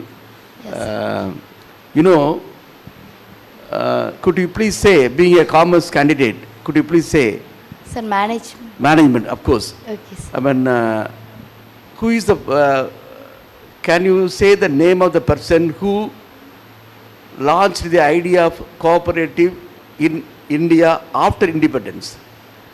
So actually normally for developing for cooperative sectors in Kerala, so new schemes in agriculture related. So agri related for digital in Narendra Modi also cooperative sectors importance, more schemes. So the Kishan Gandhi, the card for agriculture smart card. So next the healthcare system, the poor people also any medicine for take and discount for 10%. The private fine. hospital normally the 250. Fine. Knowingly or unknowingly, you have taken a right topic. Yes. The point is, cooperative concept is already there in India in 18th century itself. Yes.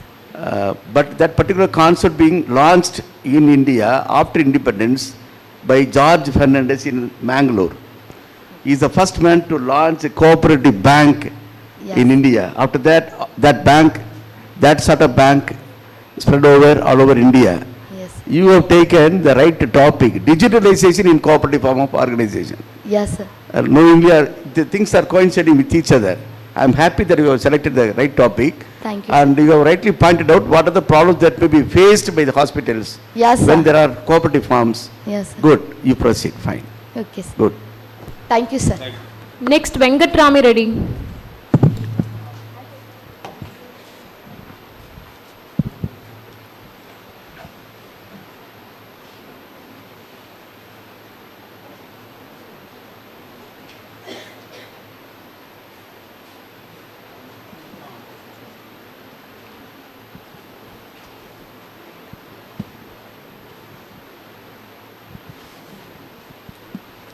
Good evening to everyone, respected dignitaries and on the dais and off the dais. Myself, Venkat Ramreddy from Pondicherry University. My paper title is Role of Social Media Promotion of Tourism Industry in India. Especially, tourism is there in India, but France and China is most developed countries in the world. Especially tourism contribution, GDP and anything.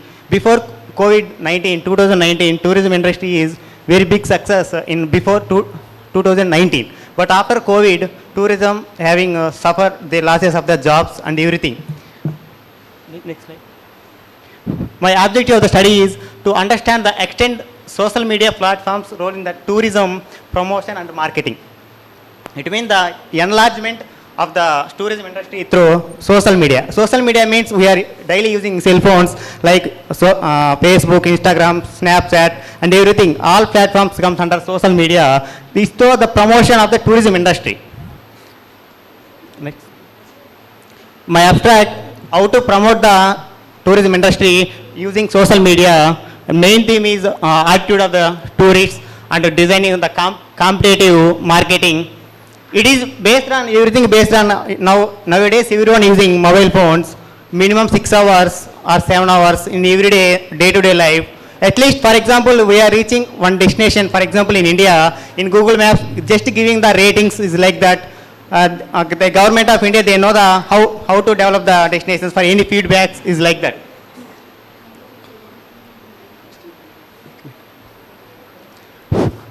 In introduction, ICT is very much developed in after 2000 in India. I collected mainly from the articles. Bohalis is the good author in social media in the country France. He writing very number of articles in social media and especially tourism industry.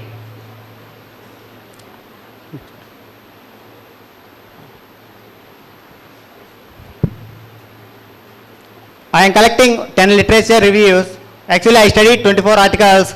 According to my topic, only 10 articles was only matched. Some articles they campaigning in China and France is like Facebook and tourism, how to develop the destinations, how to reach the destinations, any good routes is like that. Venkatrama, you have one more limit. Anna, conclude. This is only based on qualitative study. This is not quantitative study. There is no number. I just refer everything from theory only.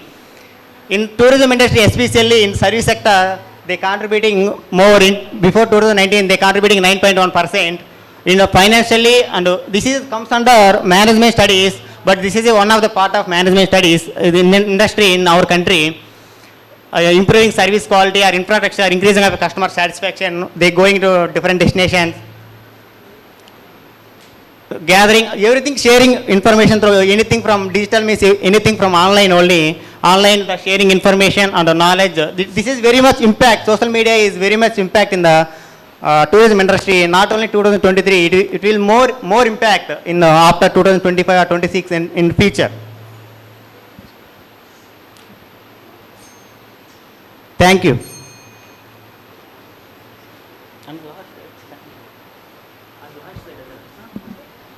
Sir, you have done a great study, but tell us what's the methodology you are planning to adopt?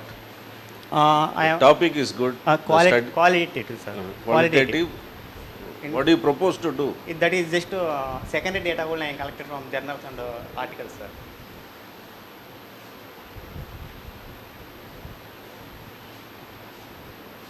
Okay, thank you. Thank you.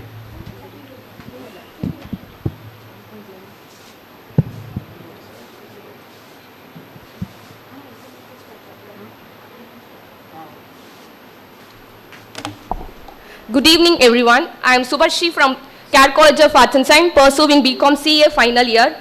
We already know about Digital India, and now I'm going to tell about the digital economy challenges by various reports. The report examines the opportunities for India's future digital growth and the challenges that will need to be managed as it continues to embrace the digital economy. India is one of the largest and fastest growing market for digital consumers, with 560 million internet subscribers in 2018. second only to China. Indian mobile data users consume 8.3 gigabytes of data each month on average, compared with 5.5 GB for mobile users in China. The productivity unlocked by the digital economy could create 60 million to 65 million jobs by 2050, many of them requiring functional digital skills according to our estimates. Retraining and redeployment will be essential to help some 40 million to 45 million workers whose jobs could be displaced or transformed. New digital ecosystems are already visible, reshaping consumer-producer interaction in agriculture, healthcare, retail, logistics, and other sectors. According to the reports given by Time of India, India's digital economy is expected to surge more than fivefold to $1 trillion by 2030, led by a growing appetite for digital products and services, especially in smaller cities. The report said, as India undergoes a dramatic boom that will see household consumption doubling by 2030, digital commerce will invariably become even more entrenched in India. Subhashri, you have 1 more minute. Therefore, there is a need for effective participation of all people in digital economy with higher commitment, which will help the growth of technology in India. Thank you. Well, you gave lot of statistics also. Which country is ranking first in overall digitalization in the world? China, sir. No. India is growing, sir. India is growing, but which country is ranking first?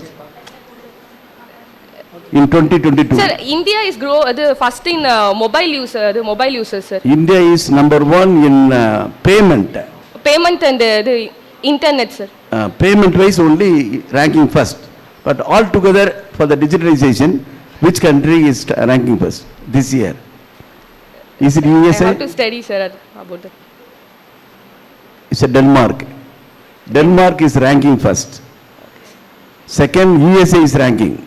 Last year in 21, USA was ranking first, but now this year, 22, not 23, 22, Denmark is ranking first. Thank you. Thank you, sir.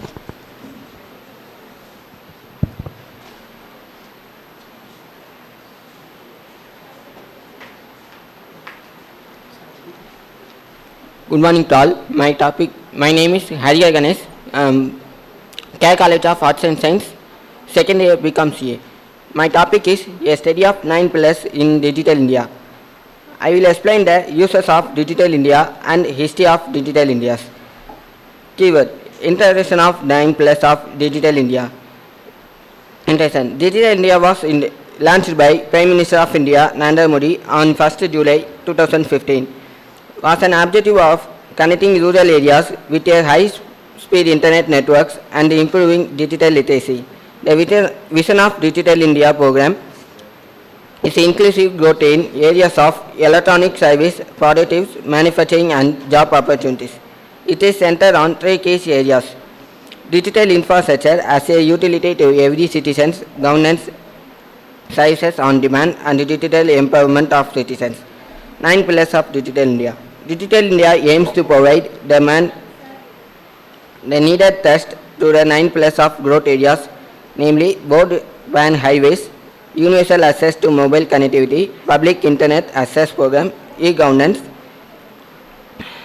reforming government through technology, electronic delivery of service, information for all, electronic management, IT for jobs, and harvest programs. Each of these areas is complex program units and cuts across the multi-ministers and departments. Broadband highways. This covers 3 sub-components, namely broadband for all rural area, broadband for all rural, urban, and the national information infrastructure. Under all rural, 250,000 villages panchayats would be covered by December 2016. DOT will be provide the nodal department, and the project's cost is estimated to be approximately rupees 32 crores. Under board for all rural urban, virtual network operates would be leverage for service delivery and communication infrastructure in new urban development, and the building will be mandated. Public Internet Access Program. The two sub-components of Public Internet Access Program are Common Service Centers and Post Service Offices. Common Service Centers would be strengthened and its number would be increased as approximately 135,000 operational, at present 250,000. Hari, you have 30 minutes left. Sorry, 30 seconds left.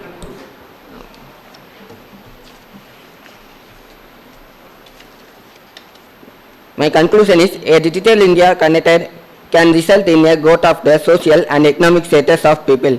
This can be achieved by the development of non-agricultural economic activities instead of providing access to health, educational and financial service.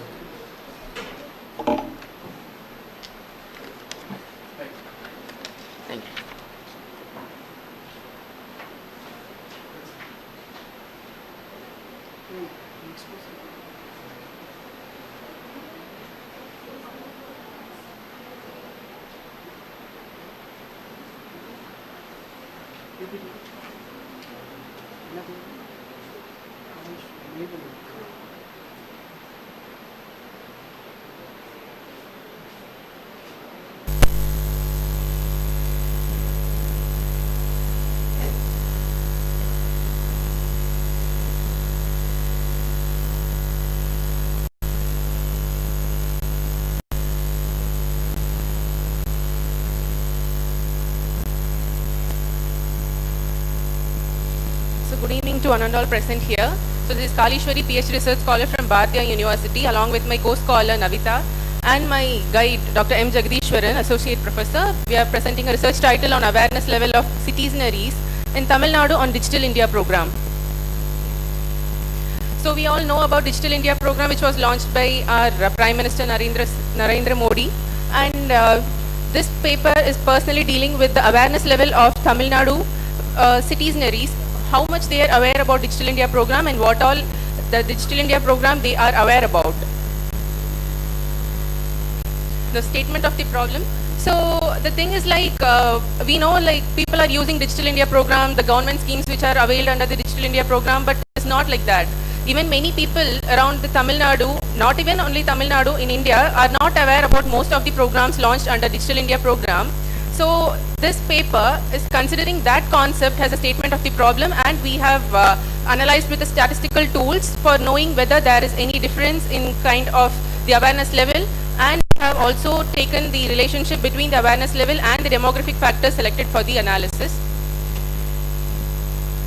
So the objective: to analyze the level of awareness of citizenaries based on age, gender, educational qualification and occupation on various initiatives under Digital India program, and to examine the relationship between the level of awareness of citizenaries based on age, gender, educational qualification and occupation and the various initiatives of Digital India program. Hypothesis: there is no significant difference in the level of awareness of citizenaries based on age, gender, educational qualification and occupation, and there is no significant relationship between the level of awareness of citizenaries based on age, gender, educational qualification and occupation on Digital India program. Research methodology: the study is empirical in nature and the source of data are both primary and secondary source of information are used, and the sample design is random sampling method is adopted for collecting the data from the 136 respondents around Tamil Nadu, and the tools used for the study are reliability analysis, validity, ANOVA, and along with that we have used correlation also. The demographic profile. This is the reliability test. The Cronbach alpha is 0.953. And the KMO is also showing 0.875, and it is the significant value significant for further studies. And this is the factors taken after factor loading. Based on the factors, we have given 5 factor loading, and 5 factors are given in the different 30 seconds heads. more. So the ANOVA table, which after the factor loading, first factor we have considered education, employment and skill development, government services and society safety and security services, and common services and healthcare services. Here there is a difference in the age group of society, safety and security services. Next, considering the gender, again we have difference in the government services, that is the level of awareness in the government services known by the gender between male and female. And again, there is a difference in the educational qualification base. The common services are different in the based on educational qualification of the members, which we have taken for the respondents. And based on the occupation, again we can see the difference in government services and society safety and security services provided under the Digital India program. And here is the relationship between the age and the awareness level. Society safety. So the suggestion of the study, the government can increase the initiations through boosting social media awareness, make informational pamphlets which can reach out the public, and the government should also focus on the rural areas of the country to make sure the initiatives are reaching out to all the citizens of the society. And government may also use the local languages more to make it easier to understand by the people to know about the various schemes under Digital India program, and it may also use both personal and non-personal communication to reach out to people. So the Digital India initiative is the foremost program on digitalizing the entire platform for all the government activities to reach out till the entire society of the nation. Each and every process dealing with the public is made into the separate digitalized apps for availing the benefits on e-service mode in more easier and convenient way for the public. So this study, which has made us understand, even though the government has taken measures to develop the digital platform, still people are lack of awareness, and there is a prevailing difference in the level of awareness among the male and female populations in the society. So to reach out these initiatives, still population, to avail each of the benefits to get digitalized and eliminate the long-term process dealt with the previous prevailing mechanism, with the help of Digital India program, government should also make more awareness pamphlets or awareness programs to reach out. Thank you for the opportunity.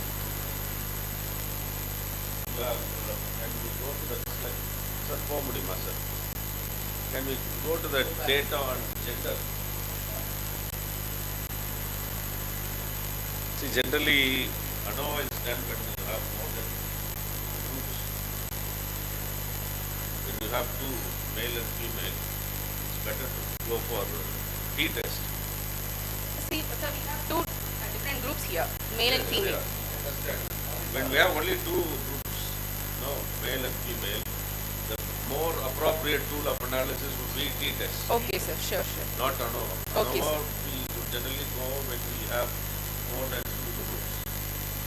And when you go for ANOVA also, you should also go for post-hoc test. Sure, sir. I think when you go for your Multiple study, comparison. you should try that. Is there any difference in gender or age in awareness? Yes, sir, yes. They lack in the awareness level, which we have considered in the factors of society, safety and security. So, can you go to the previous slide? Previous. Okay. Sir, the third factor, sir, the security level, electronic manufacturing, Swachh Bharat mission, those things are coming under the safety security mission. So that thing and the general government services, that is e-Aadhaar services or GSI app or e-sign, these things are lacking in the case of age group as per the study. Yes. You have done a very good job. Your presentation here more or less like Viva was. When I'm happy that at your age you are able to present this. However, since you are very much very clear in your presentation, I would like to ask certain questions. Yes, sir. The point is, you said the sample size is 136. Yes, sir. Some categories you have identified, government service, cooperative service, like that. Can you say the apportionment of the sample size between all these groups? Is there a table here? Yes, sir. Please show that. முன்னாடி போங்க.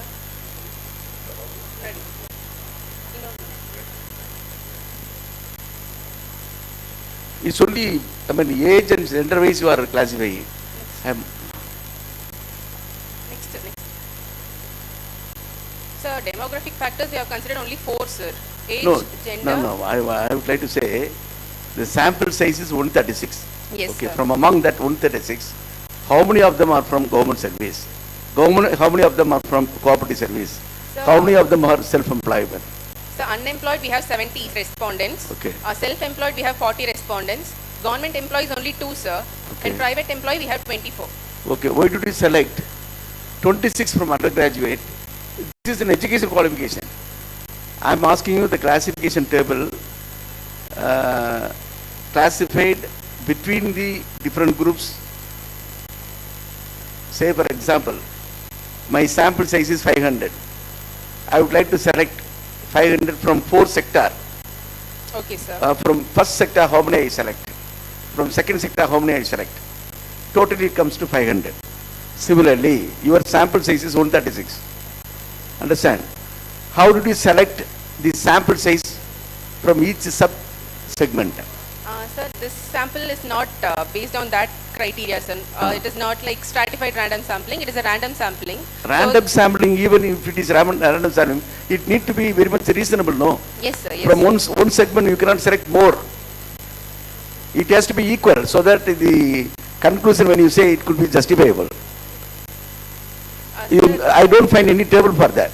Yeah, yes, sir. Yes, sir. Please, the rest of the things are absolutely high standard. High standard.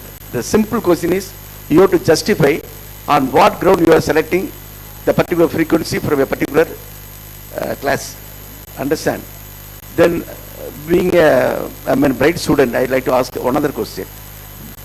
What is the distinction between sample unit and sample frame? So sample unit is the target group. Target group. Fine. And sample Which is your target group? citizenaries of TamilNadu. Fine. Good. Thank you, sir. Well done, well done, well done. Next we have Andal Devi. Yes. You can start your presentation.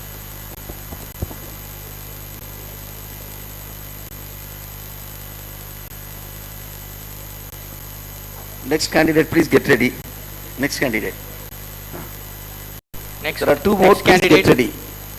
Radhakrishnan Madhivan.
Good evening to all. I am Radhakrishnan Madhivanan from CARE Arts and Science College. I am Assistant Professor in Commerce CA Department. My topic is breaking barriers, achieving inclusive fulfillment in the digital economy for sustainable development. I just mean it fully for industry side. Here, it is acknowledged that quality of life is related to economic development in a country or region. The object of research is the digital advanced manufacturing technologies adoption readiness, which can be assessed on both industrial and organizational levels. In brief note on role of technology with creating inclusive fulfillment and the importance of breaking barriers for achieving fulfillment in the digital economy in the sustainable development. The result of absorption correspond with results of the expert poll. The power engineering company has a lower barrier level, which is in line, which is the engine building and turbine engineering industry showing higher levels of readiness to adopt digital technologies. Here, the digital economy is rapidly growing and transforming the way that businesses operate. It is distributing traditional business models and creating new opportunities for entrepreneurs and small business in compete on a global scale. Barriers.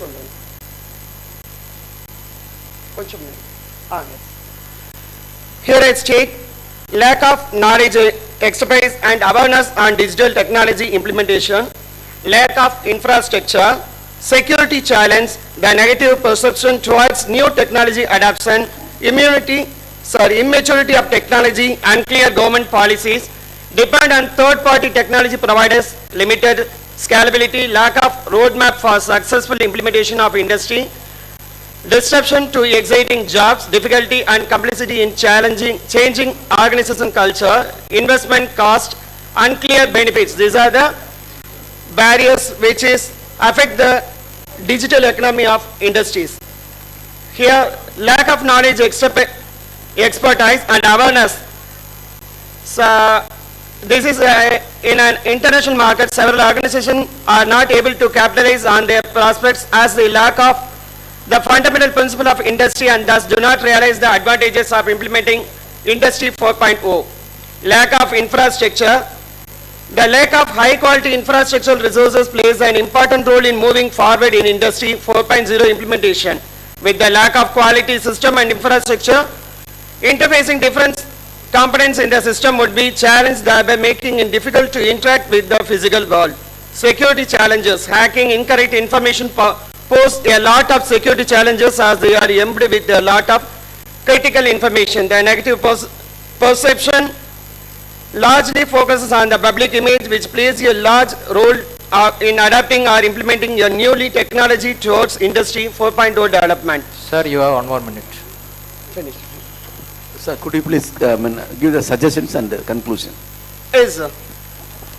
Here, I just conclude investing is very important when it comes to deploying the largest technology challenges in different industries, but in the long run, the organization can become more consistent. Further, various policies from the government can strengthen sustainable practices and help in promoting digitalizing for driving a circular economy that meets the demands of Industry 4.0.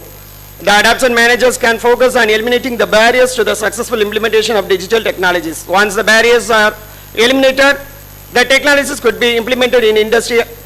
According to Pareto's law, 80% of effects are due to 20% of causes. Thanks. Could you please say any one important problem, how it could be solved in the context of digitalization? I think in industry side there is a main problem. Which problem? Adaptation of new technologies, that is main problem, sir. Because they are always practicing one routine work. They are not. However, we have to adapt, no? Yes, sir. However, we have to adapt. How we can get along with that?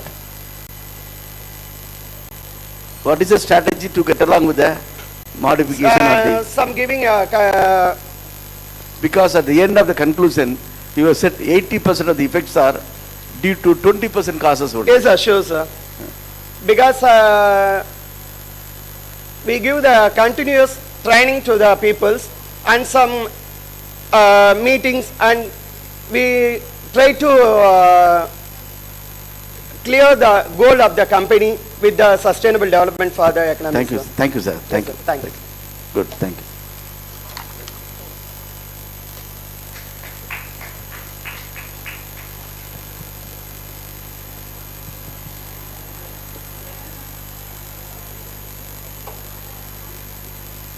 Good evening to one and all present here. My study is about consumers' awareness towards e-payment app services and with respect to Chennai city. Next slide. So as an introductory part, the main idea of taking this particular topic was with relevance with Prime Minister's initiative of Digital India, and it took back to like a demonetization effect, and later on government was mostly stressing on Digital India aspects. Next one. So meaning of e-payment app, whatever payments or e-payments we make using our mobile or any other digital gadgets. Next one. Statement of the problem. Initially, the main purpose of the paper was to view the consumers' awareness towards the online payment app services. The objective of the study is to analyze the consumers' awareness towards various e-payment app services and their satisfaction towards them. Hypothesis of the study was in relationship between the consumer satisfaction on using the speed of the e-payment app services with relevance with the service what they provide, that is the e-payment app services. And the next hypothesis was in relevance with the previous one. With the respondents' opinion on getting cashbacks and discounts whenever and the frequency on using the e-payment app services. The methodology I used here is the primary data collection method with 100 respondents which have been chosen from various Chennai districts, and I just went on with Google Forms. The questionnaire was sent through using Google Forms, and the various statistical tools were chi-square and correlation analysis. So this is statistical data which I received from the primary data survey, where nearly the consumers who are using e-payment app services, where nearly 45% of the respondents are highly satisfied with the usage. Next one. Next. Shall I skip this, sir? Yeah. The obstacles. Yeah. Wait. So hypothesis 1, I just had a hypothesis on chi-square, where the calculated value was greater than that of the table value. So here there is a significant relationship between the consumer satisfaction towards the speed of the transaction while using the e-payment app services. And the next hypothesis was done using the correlation analysis. Here the frequency was 0.82, so which shows that there is the respondents are there is a positive aspect of the respondents getting frequent offers and discounts while using the e-payment app services. So that makes them frequently to use those app services. The next one. So the major findings of a study was nearly 53% of the respondents fall between the age group of 20 and 30, and they are majorly undergraduates, 50%, and the most of the respondents belong to student community as well, and the source of income or the income what they were receiving was nearly rupees 15,000, and usually in my data about of 100 respondents, 77% of the respondents were regularly using this e-payment app services, and they agreed that it is easy for them to use, and nearly 59% of the respondents mainly use GPay, that is Google Pay, as one of their UPI payments, and they have even told that and even they have told that nearly 40% of the respondents frequently receive cashbacks, and in a week nearly 54% of the respondents go in for 6 to 10 times of the usage of e-payment app services. And regarding with the speed of the transaction, they are highly satisfied with the speed of the e-payment app services, and nearly 79% have agreed and satisfied with the e-payment app services, and 50%, that is out of 100, 50% of the respondents have agreed that they are fully aware of the functionality of the e-payment app services, and 57 have agreed that they have not faced any obstacles while using the e-payment app services. Next one. My suggestion was, with relevance with the study, I suggest that the PIN numbers or passwords what the respondents keep, they should keep changing them very frequently, and at the most they should be memorized. One of the major suggestions. And the next one was, there should be a security, the previous one. And it is advised that the sensitive account related information should not be unsecured. Every time whenever we log in, we should be aware that we have to log out. And whatever changes or technological changes, we have to ourselves be updated with that, which is more even cost effective as well as consumer friendly things has to be followed. Next one. And as a concluding part, I suggest, next one. It is not about only digital India we keep talking. It is about digitally literate India. That is more important. Thank you.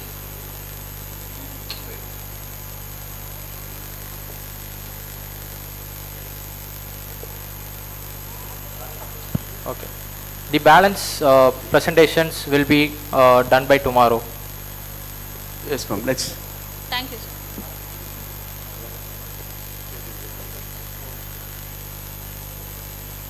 Now the last one.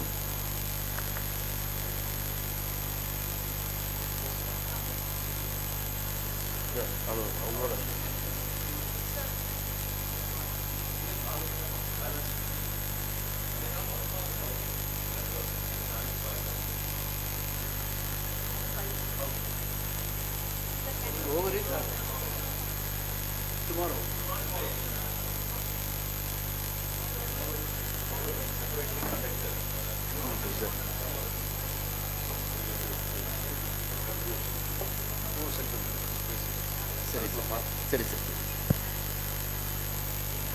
இங்கிருந்து பேசுகிறேன் sir. Your wish is my wish, Professor.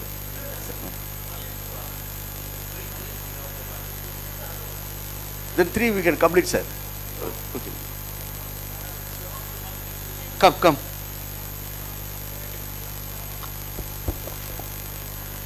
Good evening, everyone. My topic is empowerment through e-education, a digital way.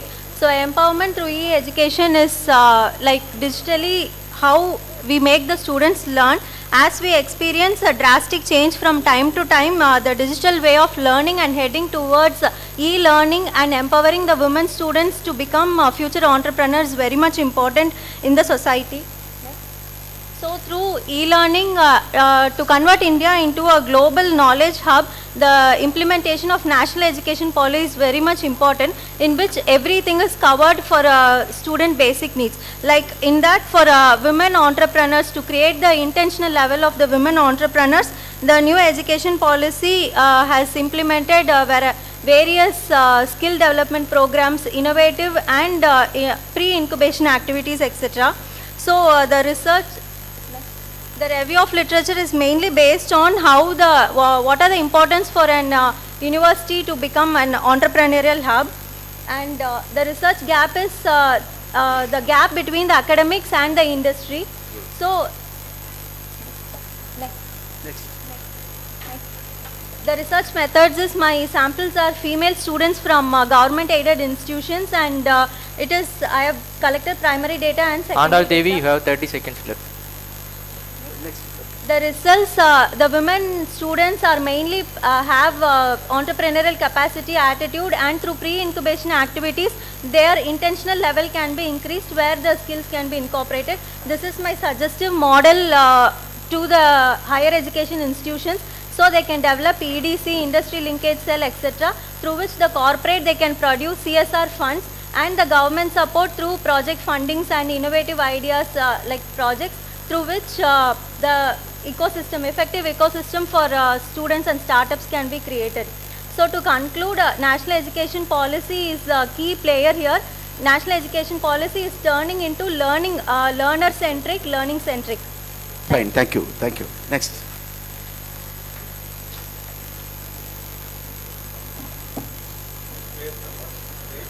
Monica, sir.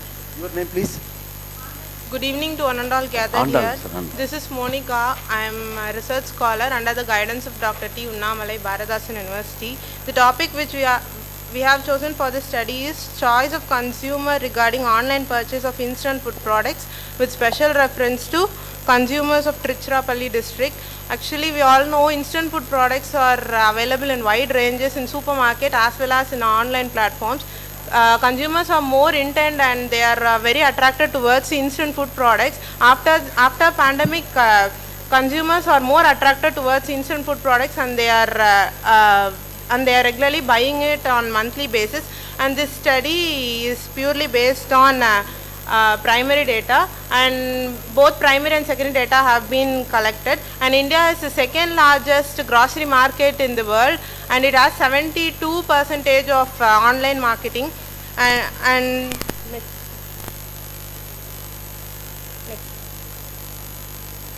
these two are the major objectives of my study: the factors influencing the consumer choice of online buying and the preferences towards online buying behavior. And this is my research gap. And purposive sampling technique has been used, and 100 data sample have been collected for the study. And most of them are most of the consumers are female consumers who are working in private institution or in public institutions. And as we see as consumer preferences, online they actually opt online buying because of time saving and convenience, and they can find and they have said they can find n number of products that are available in Amazon, Flipkart and all. And still in Tiruchirappalli they have to improve the online buying of instant food products. And these are my recommendations. People are confused about the originality of the products, so companies So the retailer should have some... Monica, you have 30 seconds left. So the conclusion, electronic commerce has become a significant segment in most of the companies. In India, cash payment was the initial mode of transaction, whereas the online shoppers are available with cash. Also, consumers are available with paying UPI facility after receiving the product in their hands. This study will also assist in recognizing the consumer behaviorism of online instant food buyers, so the consumers can be segmented under the basis of their choices. Thank you.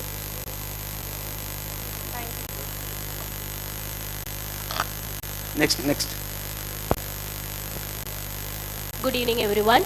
And my topic is sustainability and growth in the artificial intelligence on the knowledge management in the IT sector.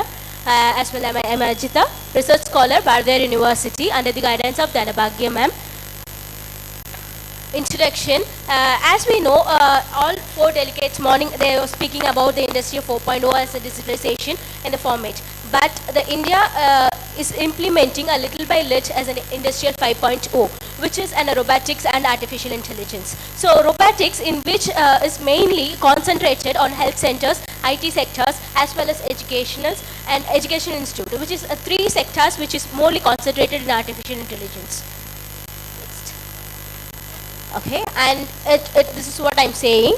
And statement of the problem. While see the artificial intelligence, first of all, there is a lot of things that we have to incorporate, even though it is a large cost of amount to implement the artificial intelligence into an organization or an educational institute or somewhere else. It's a large cost, and it is also a toughest thing to implement in the organization, even though it's faster.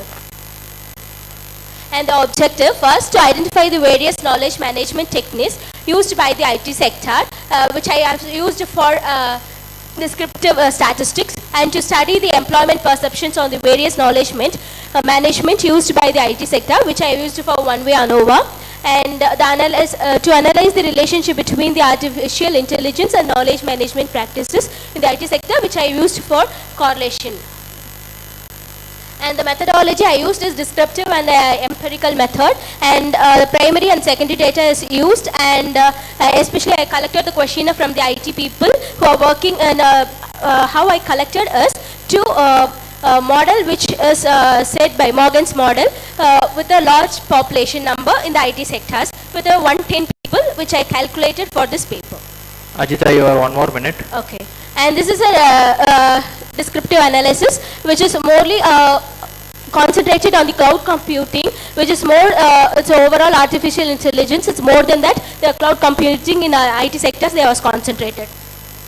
And the ANOVA, these are the variables I was used for the one-way ANOVA for an age of the people who learn faster in the artificial intelligence while implementing in the organization.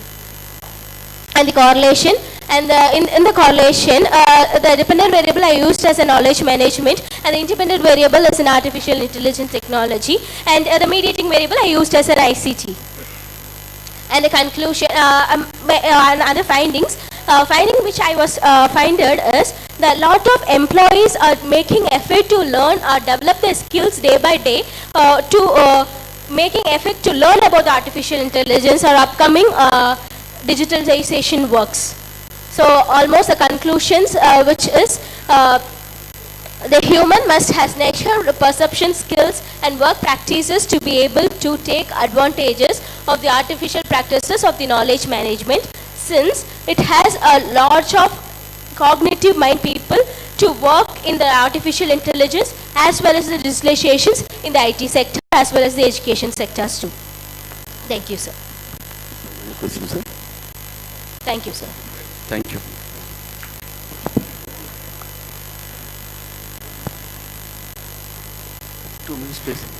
Before we conclude, it's time to honor Dr. A. Royal Edward William, Assistant Professor of Economics.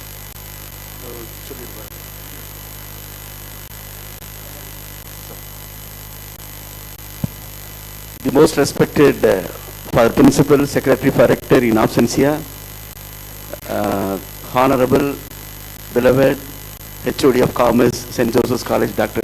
Praveen Durai, Alexander Praveen Durai, the convener of the seminar, Dr. Basim Jerome, and the organizing secretary of the seminar, Dr. Arudas, and the learner professor, Dr. Smita Madam, and other learner professors who are coming here, and the paper presentation, present us, and my dear good friend, and my dear respected professor, Jnanaraj from Bishopur College, Head Department of Commerce, and all the delegates, professors, well-wishers, management, and the other levels of personnel. For all of you, a pleasant good evening. I would like to say here, this particular session is not to find fault. We can have an appreciation on our own. Even though there is no clapping, you can clap yourself for your own presentation. Because at this junction I want to say that very few only will come over here to present the paper. In the classroom there may be about 60 or 50 students. Only few have come. You are being motivated. Your mind being induced to present here. And digitalization here, one important component of digitalization is speed. Understand, agility, they say. You are very much speed when you are comparing yourself with other people, other students. So at the outset, I have to thank all of you here, all of you, all the paper presenters. And I should say that some of the papers being presented, not like simply presenting, it was something like Viva was examination. They presented everything, right from statement of the problem to methodology, objective, hypothesis. Normally I don't find any sort of hypothesis at all presenting in the paper presentation. They simply say one or two suggestions and get over. But here you are able to say some presenters, some 4 or 5 are absolutely good.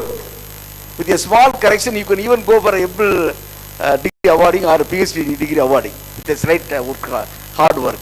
The rest of the papers are also in tune to the requirement. It's all because of St. Joseph's only. And the staff members of Commerce Department of St. Joseph's, because it is a place where we grow. I know right from the 70s onwards, the Department of Commerce, it has been minting and molding the students like anything. In one way or the other, they will not think of themselves. They will not think of their economic growth or social growth or whatever the growth we need for. But they think of the students' growth. They starve like anything to conduct seminar. And by way of conducting seminar, not only they contribute to the government of India or to government of TamilNadu in one way or the other by way of giving suggestions, but they are molding the students in such a way that they are able to communicate well, and they completely erode their stage fear, and they conceive some new ideas. All those things are very good ideas. Because of what of time only, we didn't question you.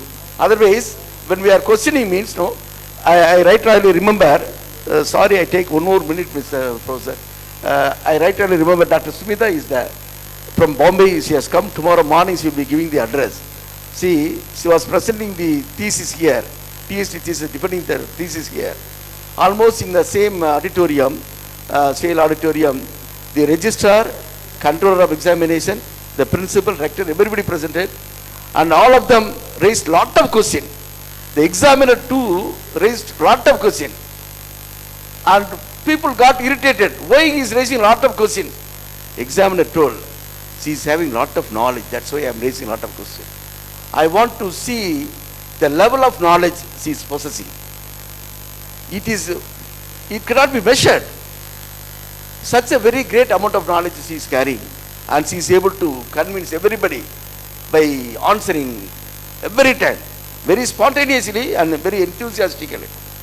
That sort of mentality St. Joseph's College Commerce Department want to impose in the minds of the students. They have been doing it. Really, you are all very fortunate. I don't find any students here. However, you please carry and convey to all those things, because we know, the India know that there are 650,000 650,000 villages are there in India. India knows that, Mahendra Modi knows that digitalization is not so easy.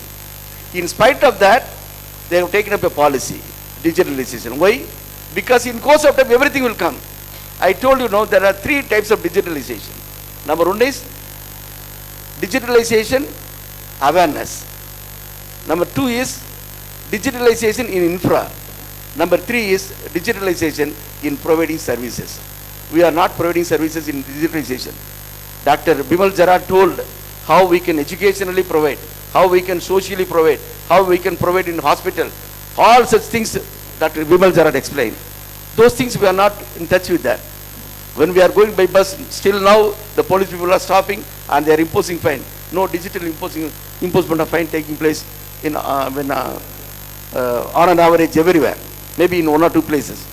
But we hope that we cannot be simply exist and survive.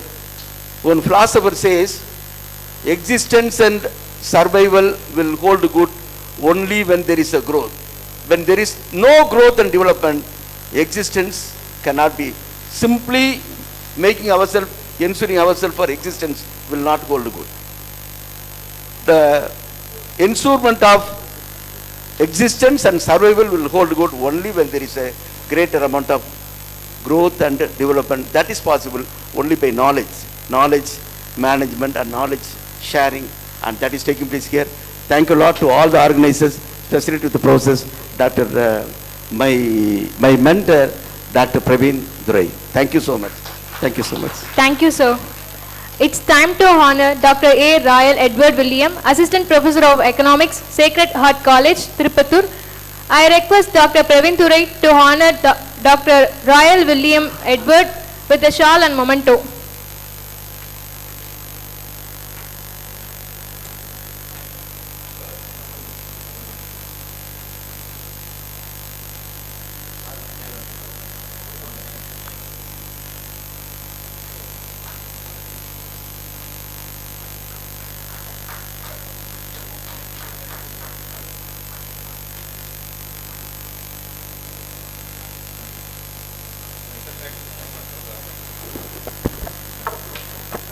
So with this we come to the end of the day 1 activities of this 2-day national seminar. I thank all the presenters for their valuable articles, and I also insist those who are getting ready for the presentation tomorrow to prepare well and join the meeting tomorrow. Thank you. Tomorrow we begin the technical session 5 at 9 a.m. in the morning.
Hello, check.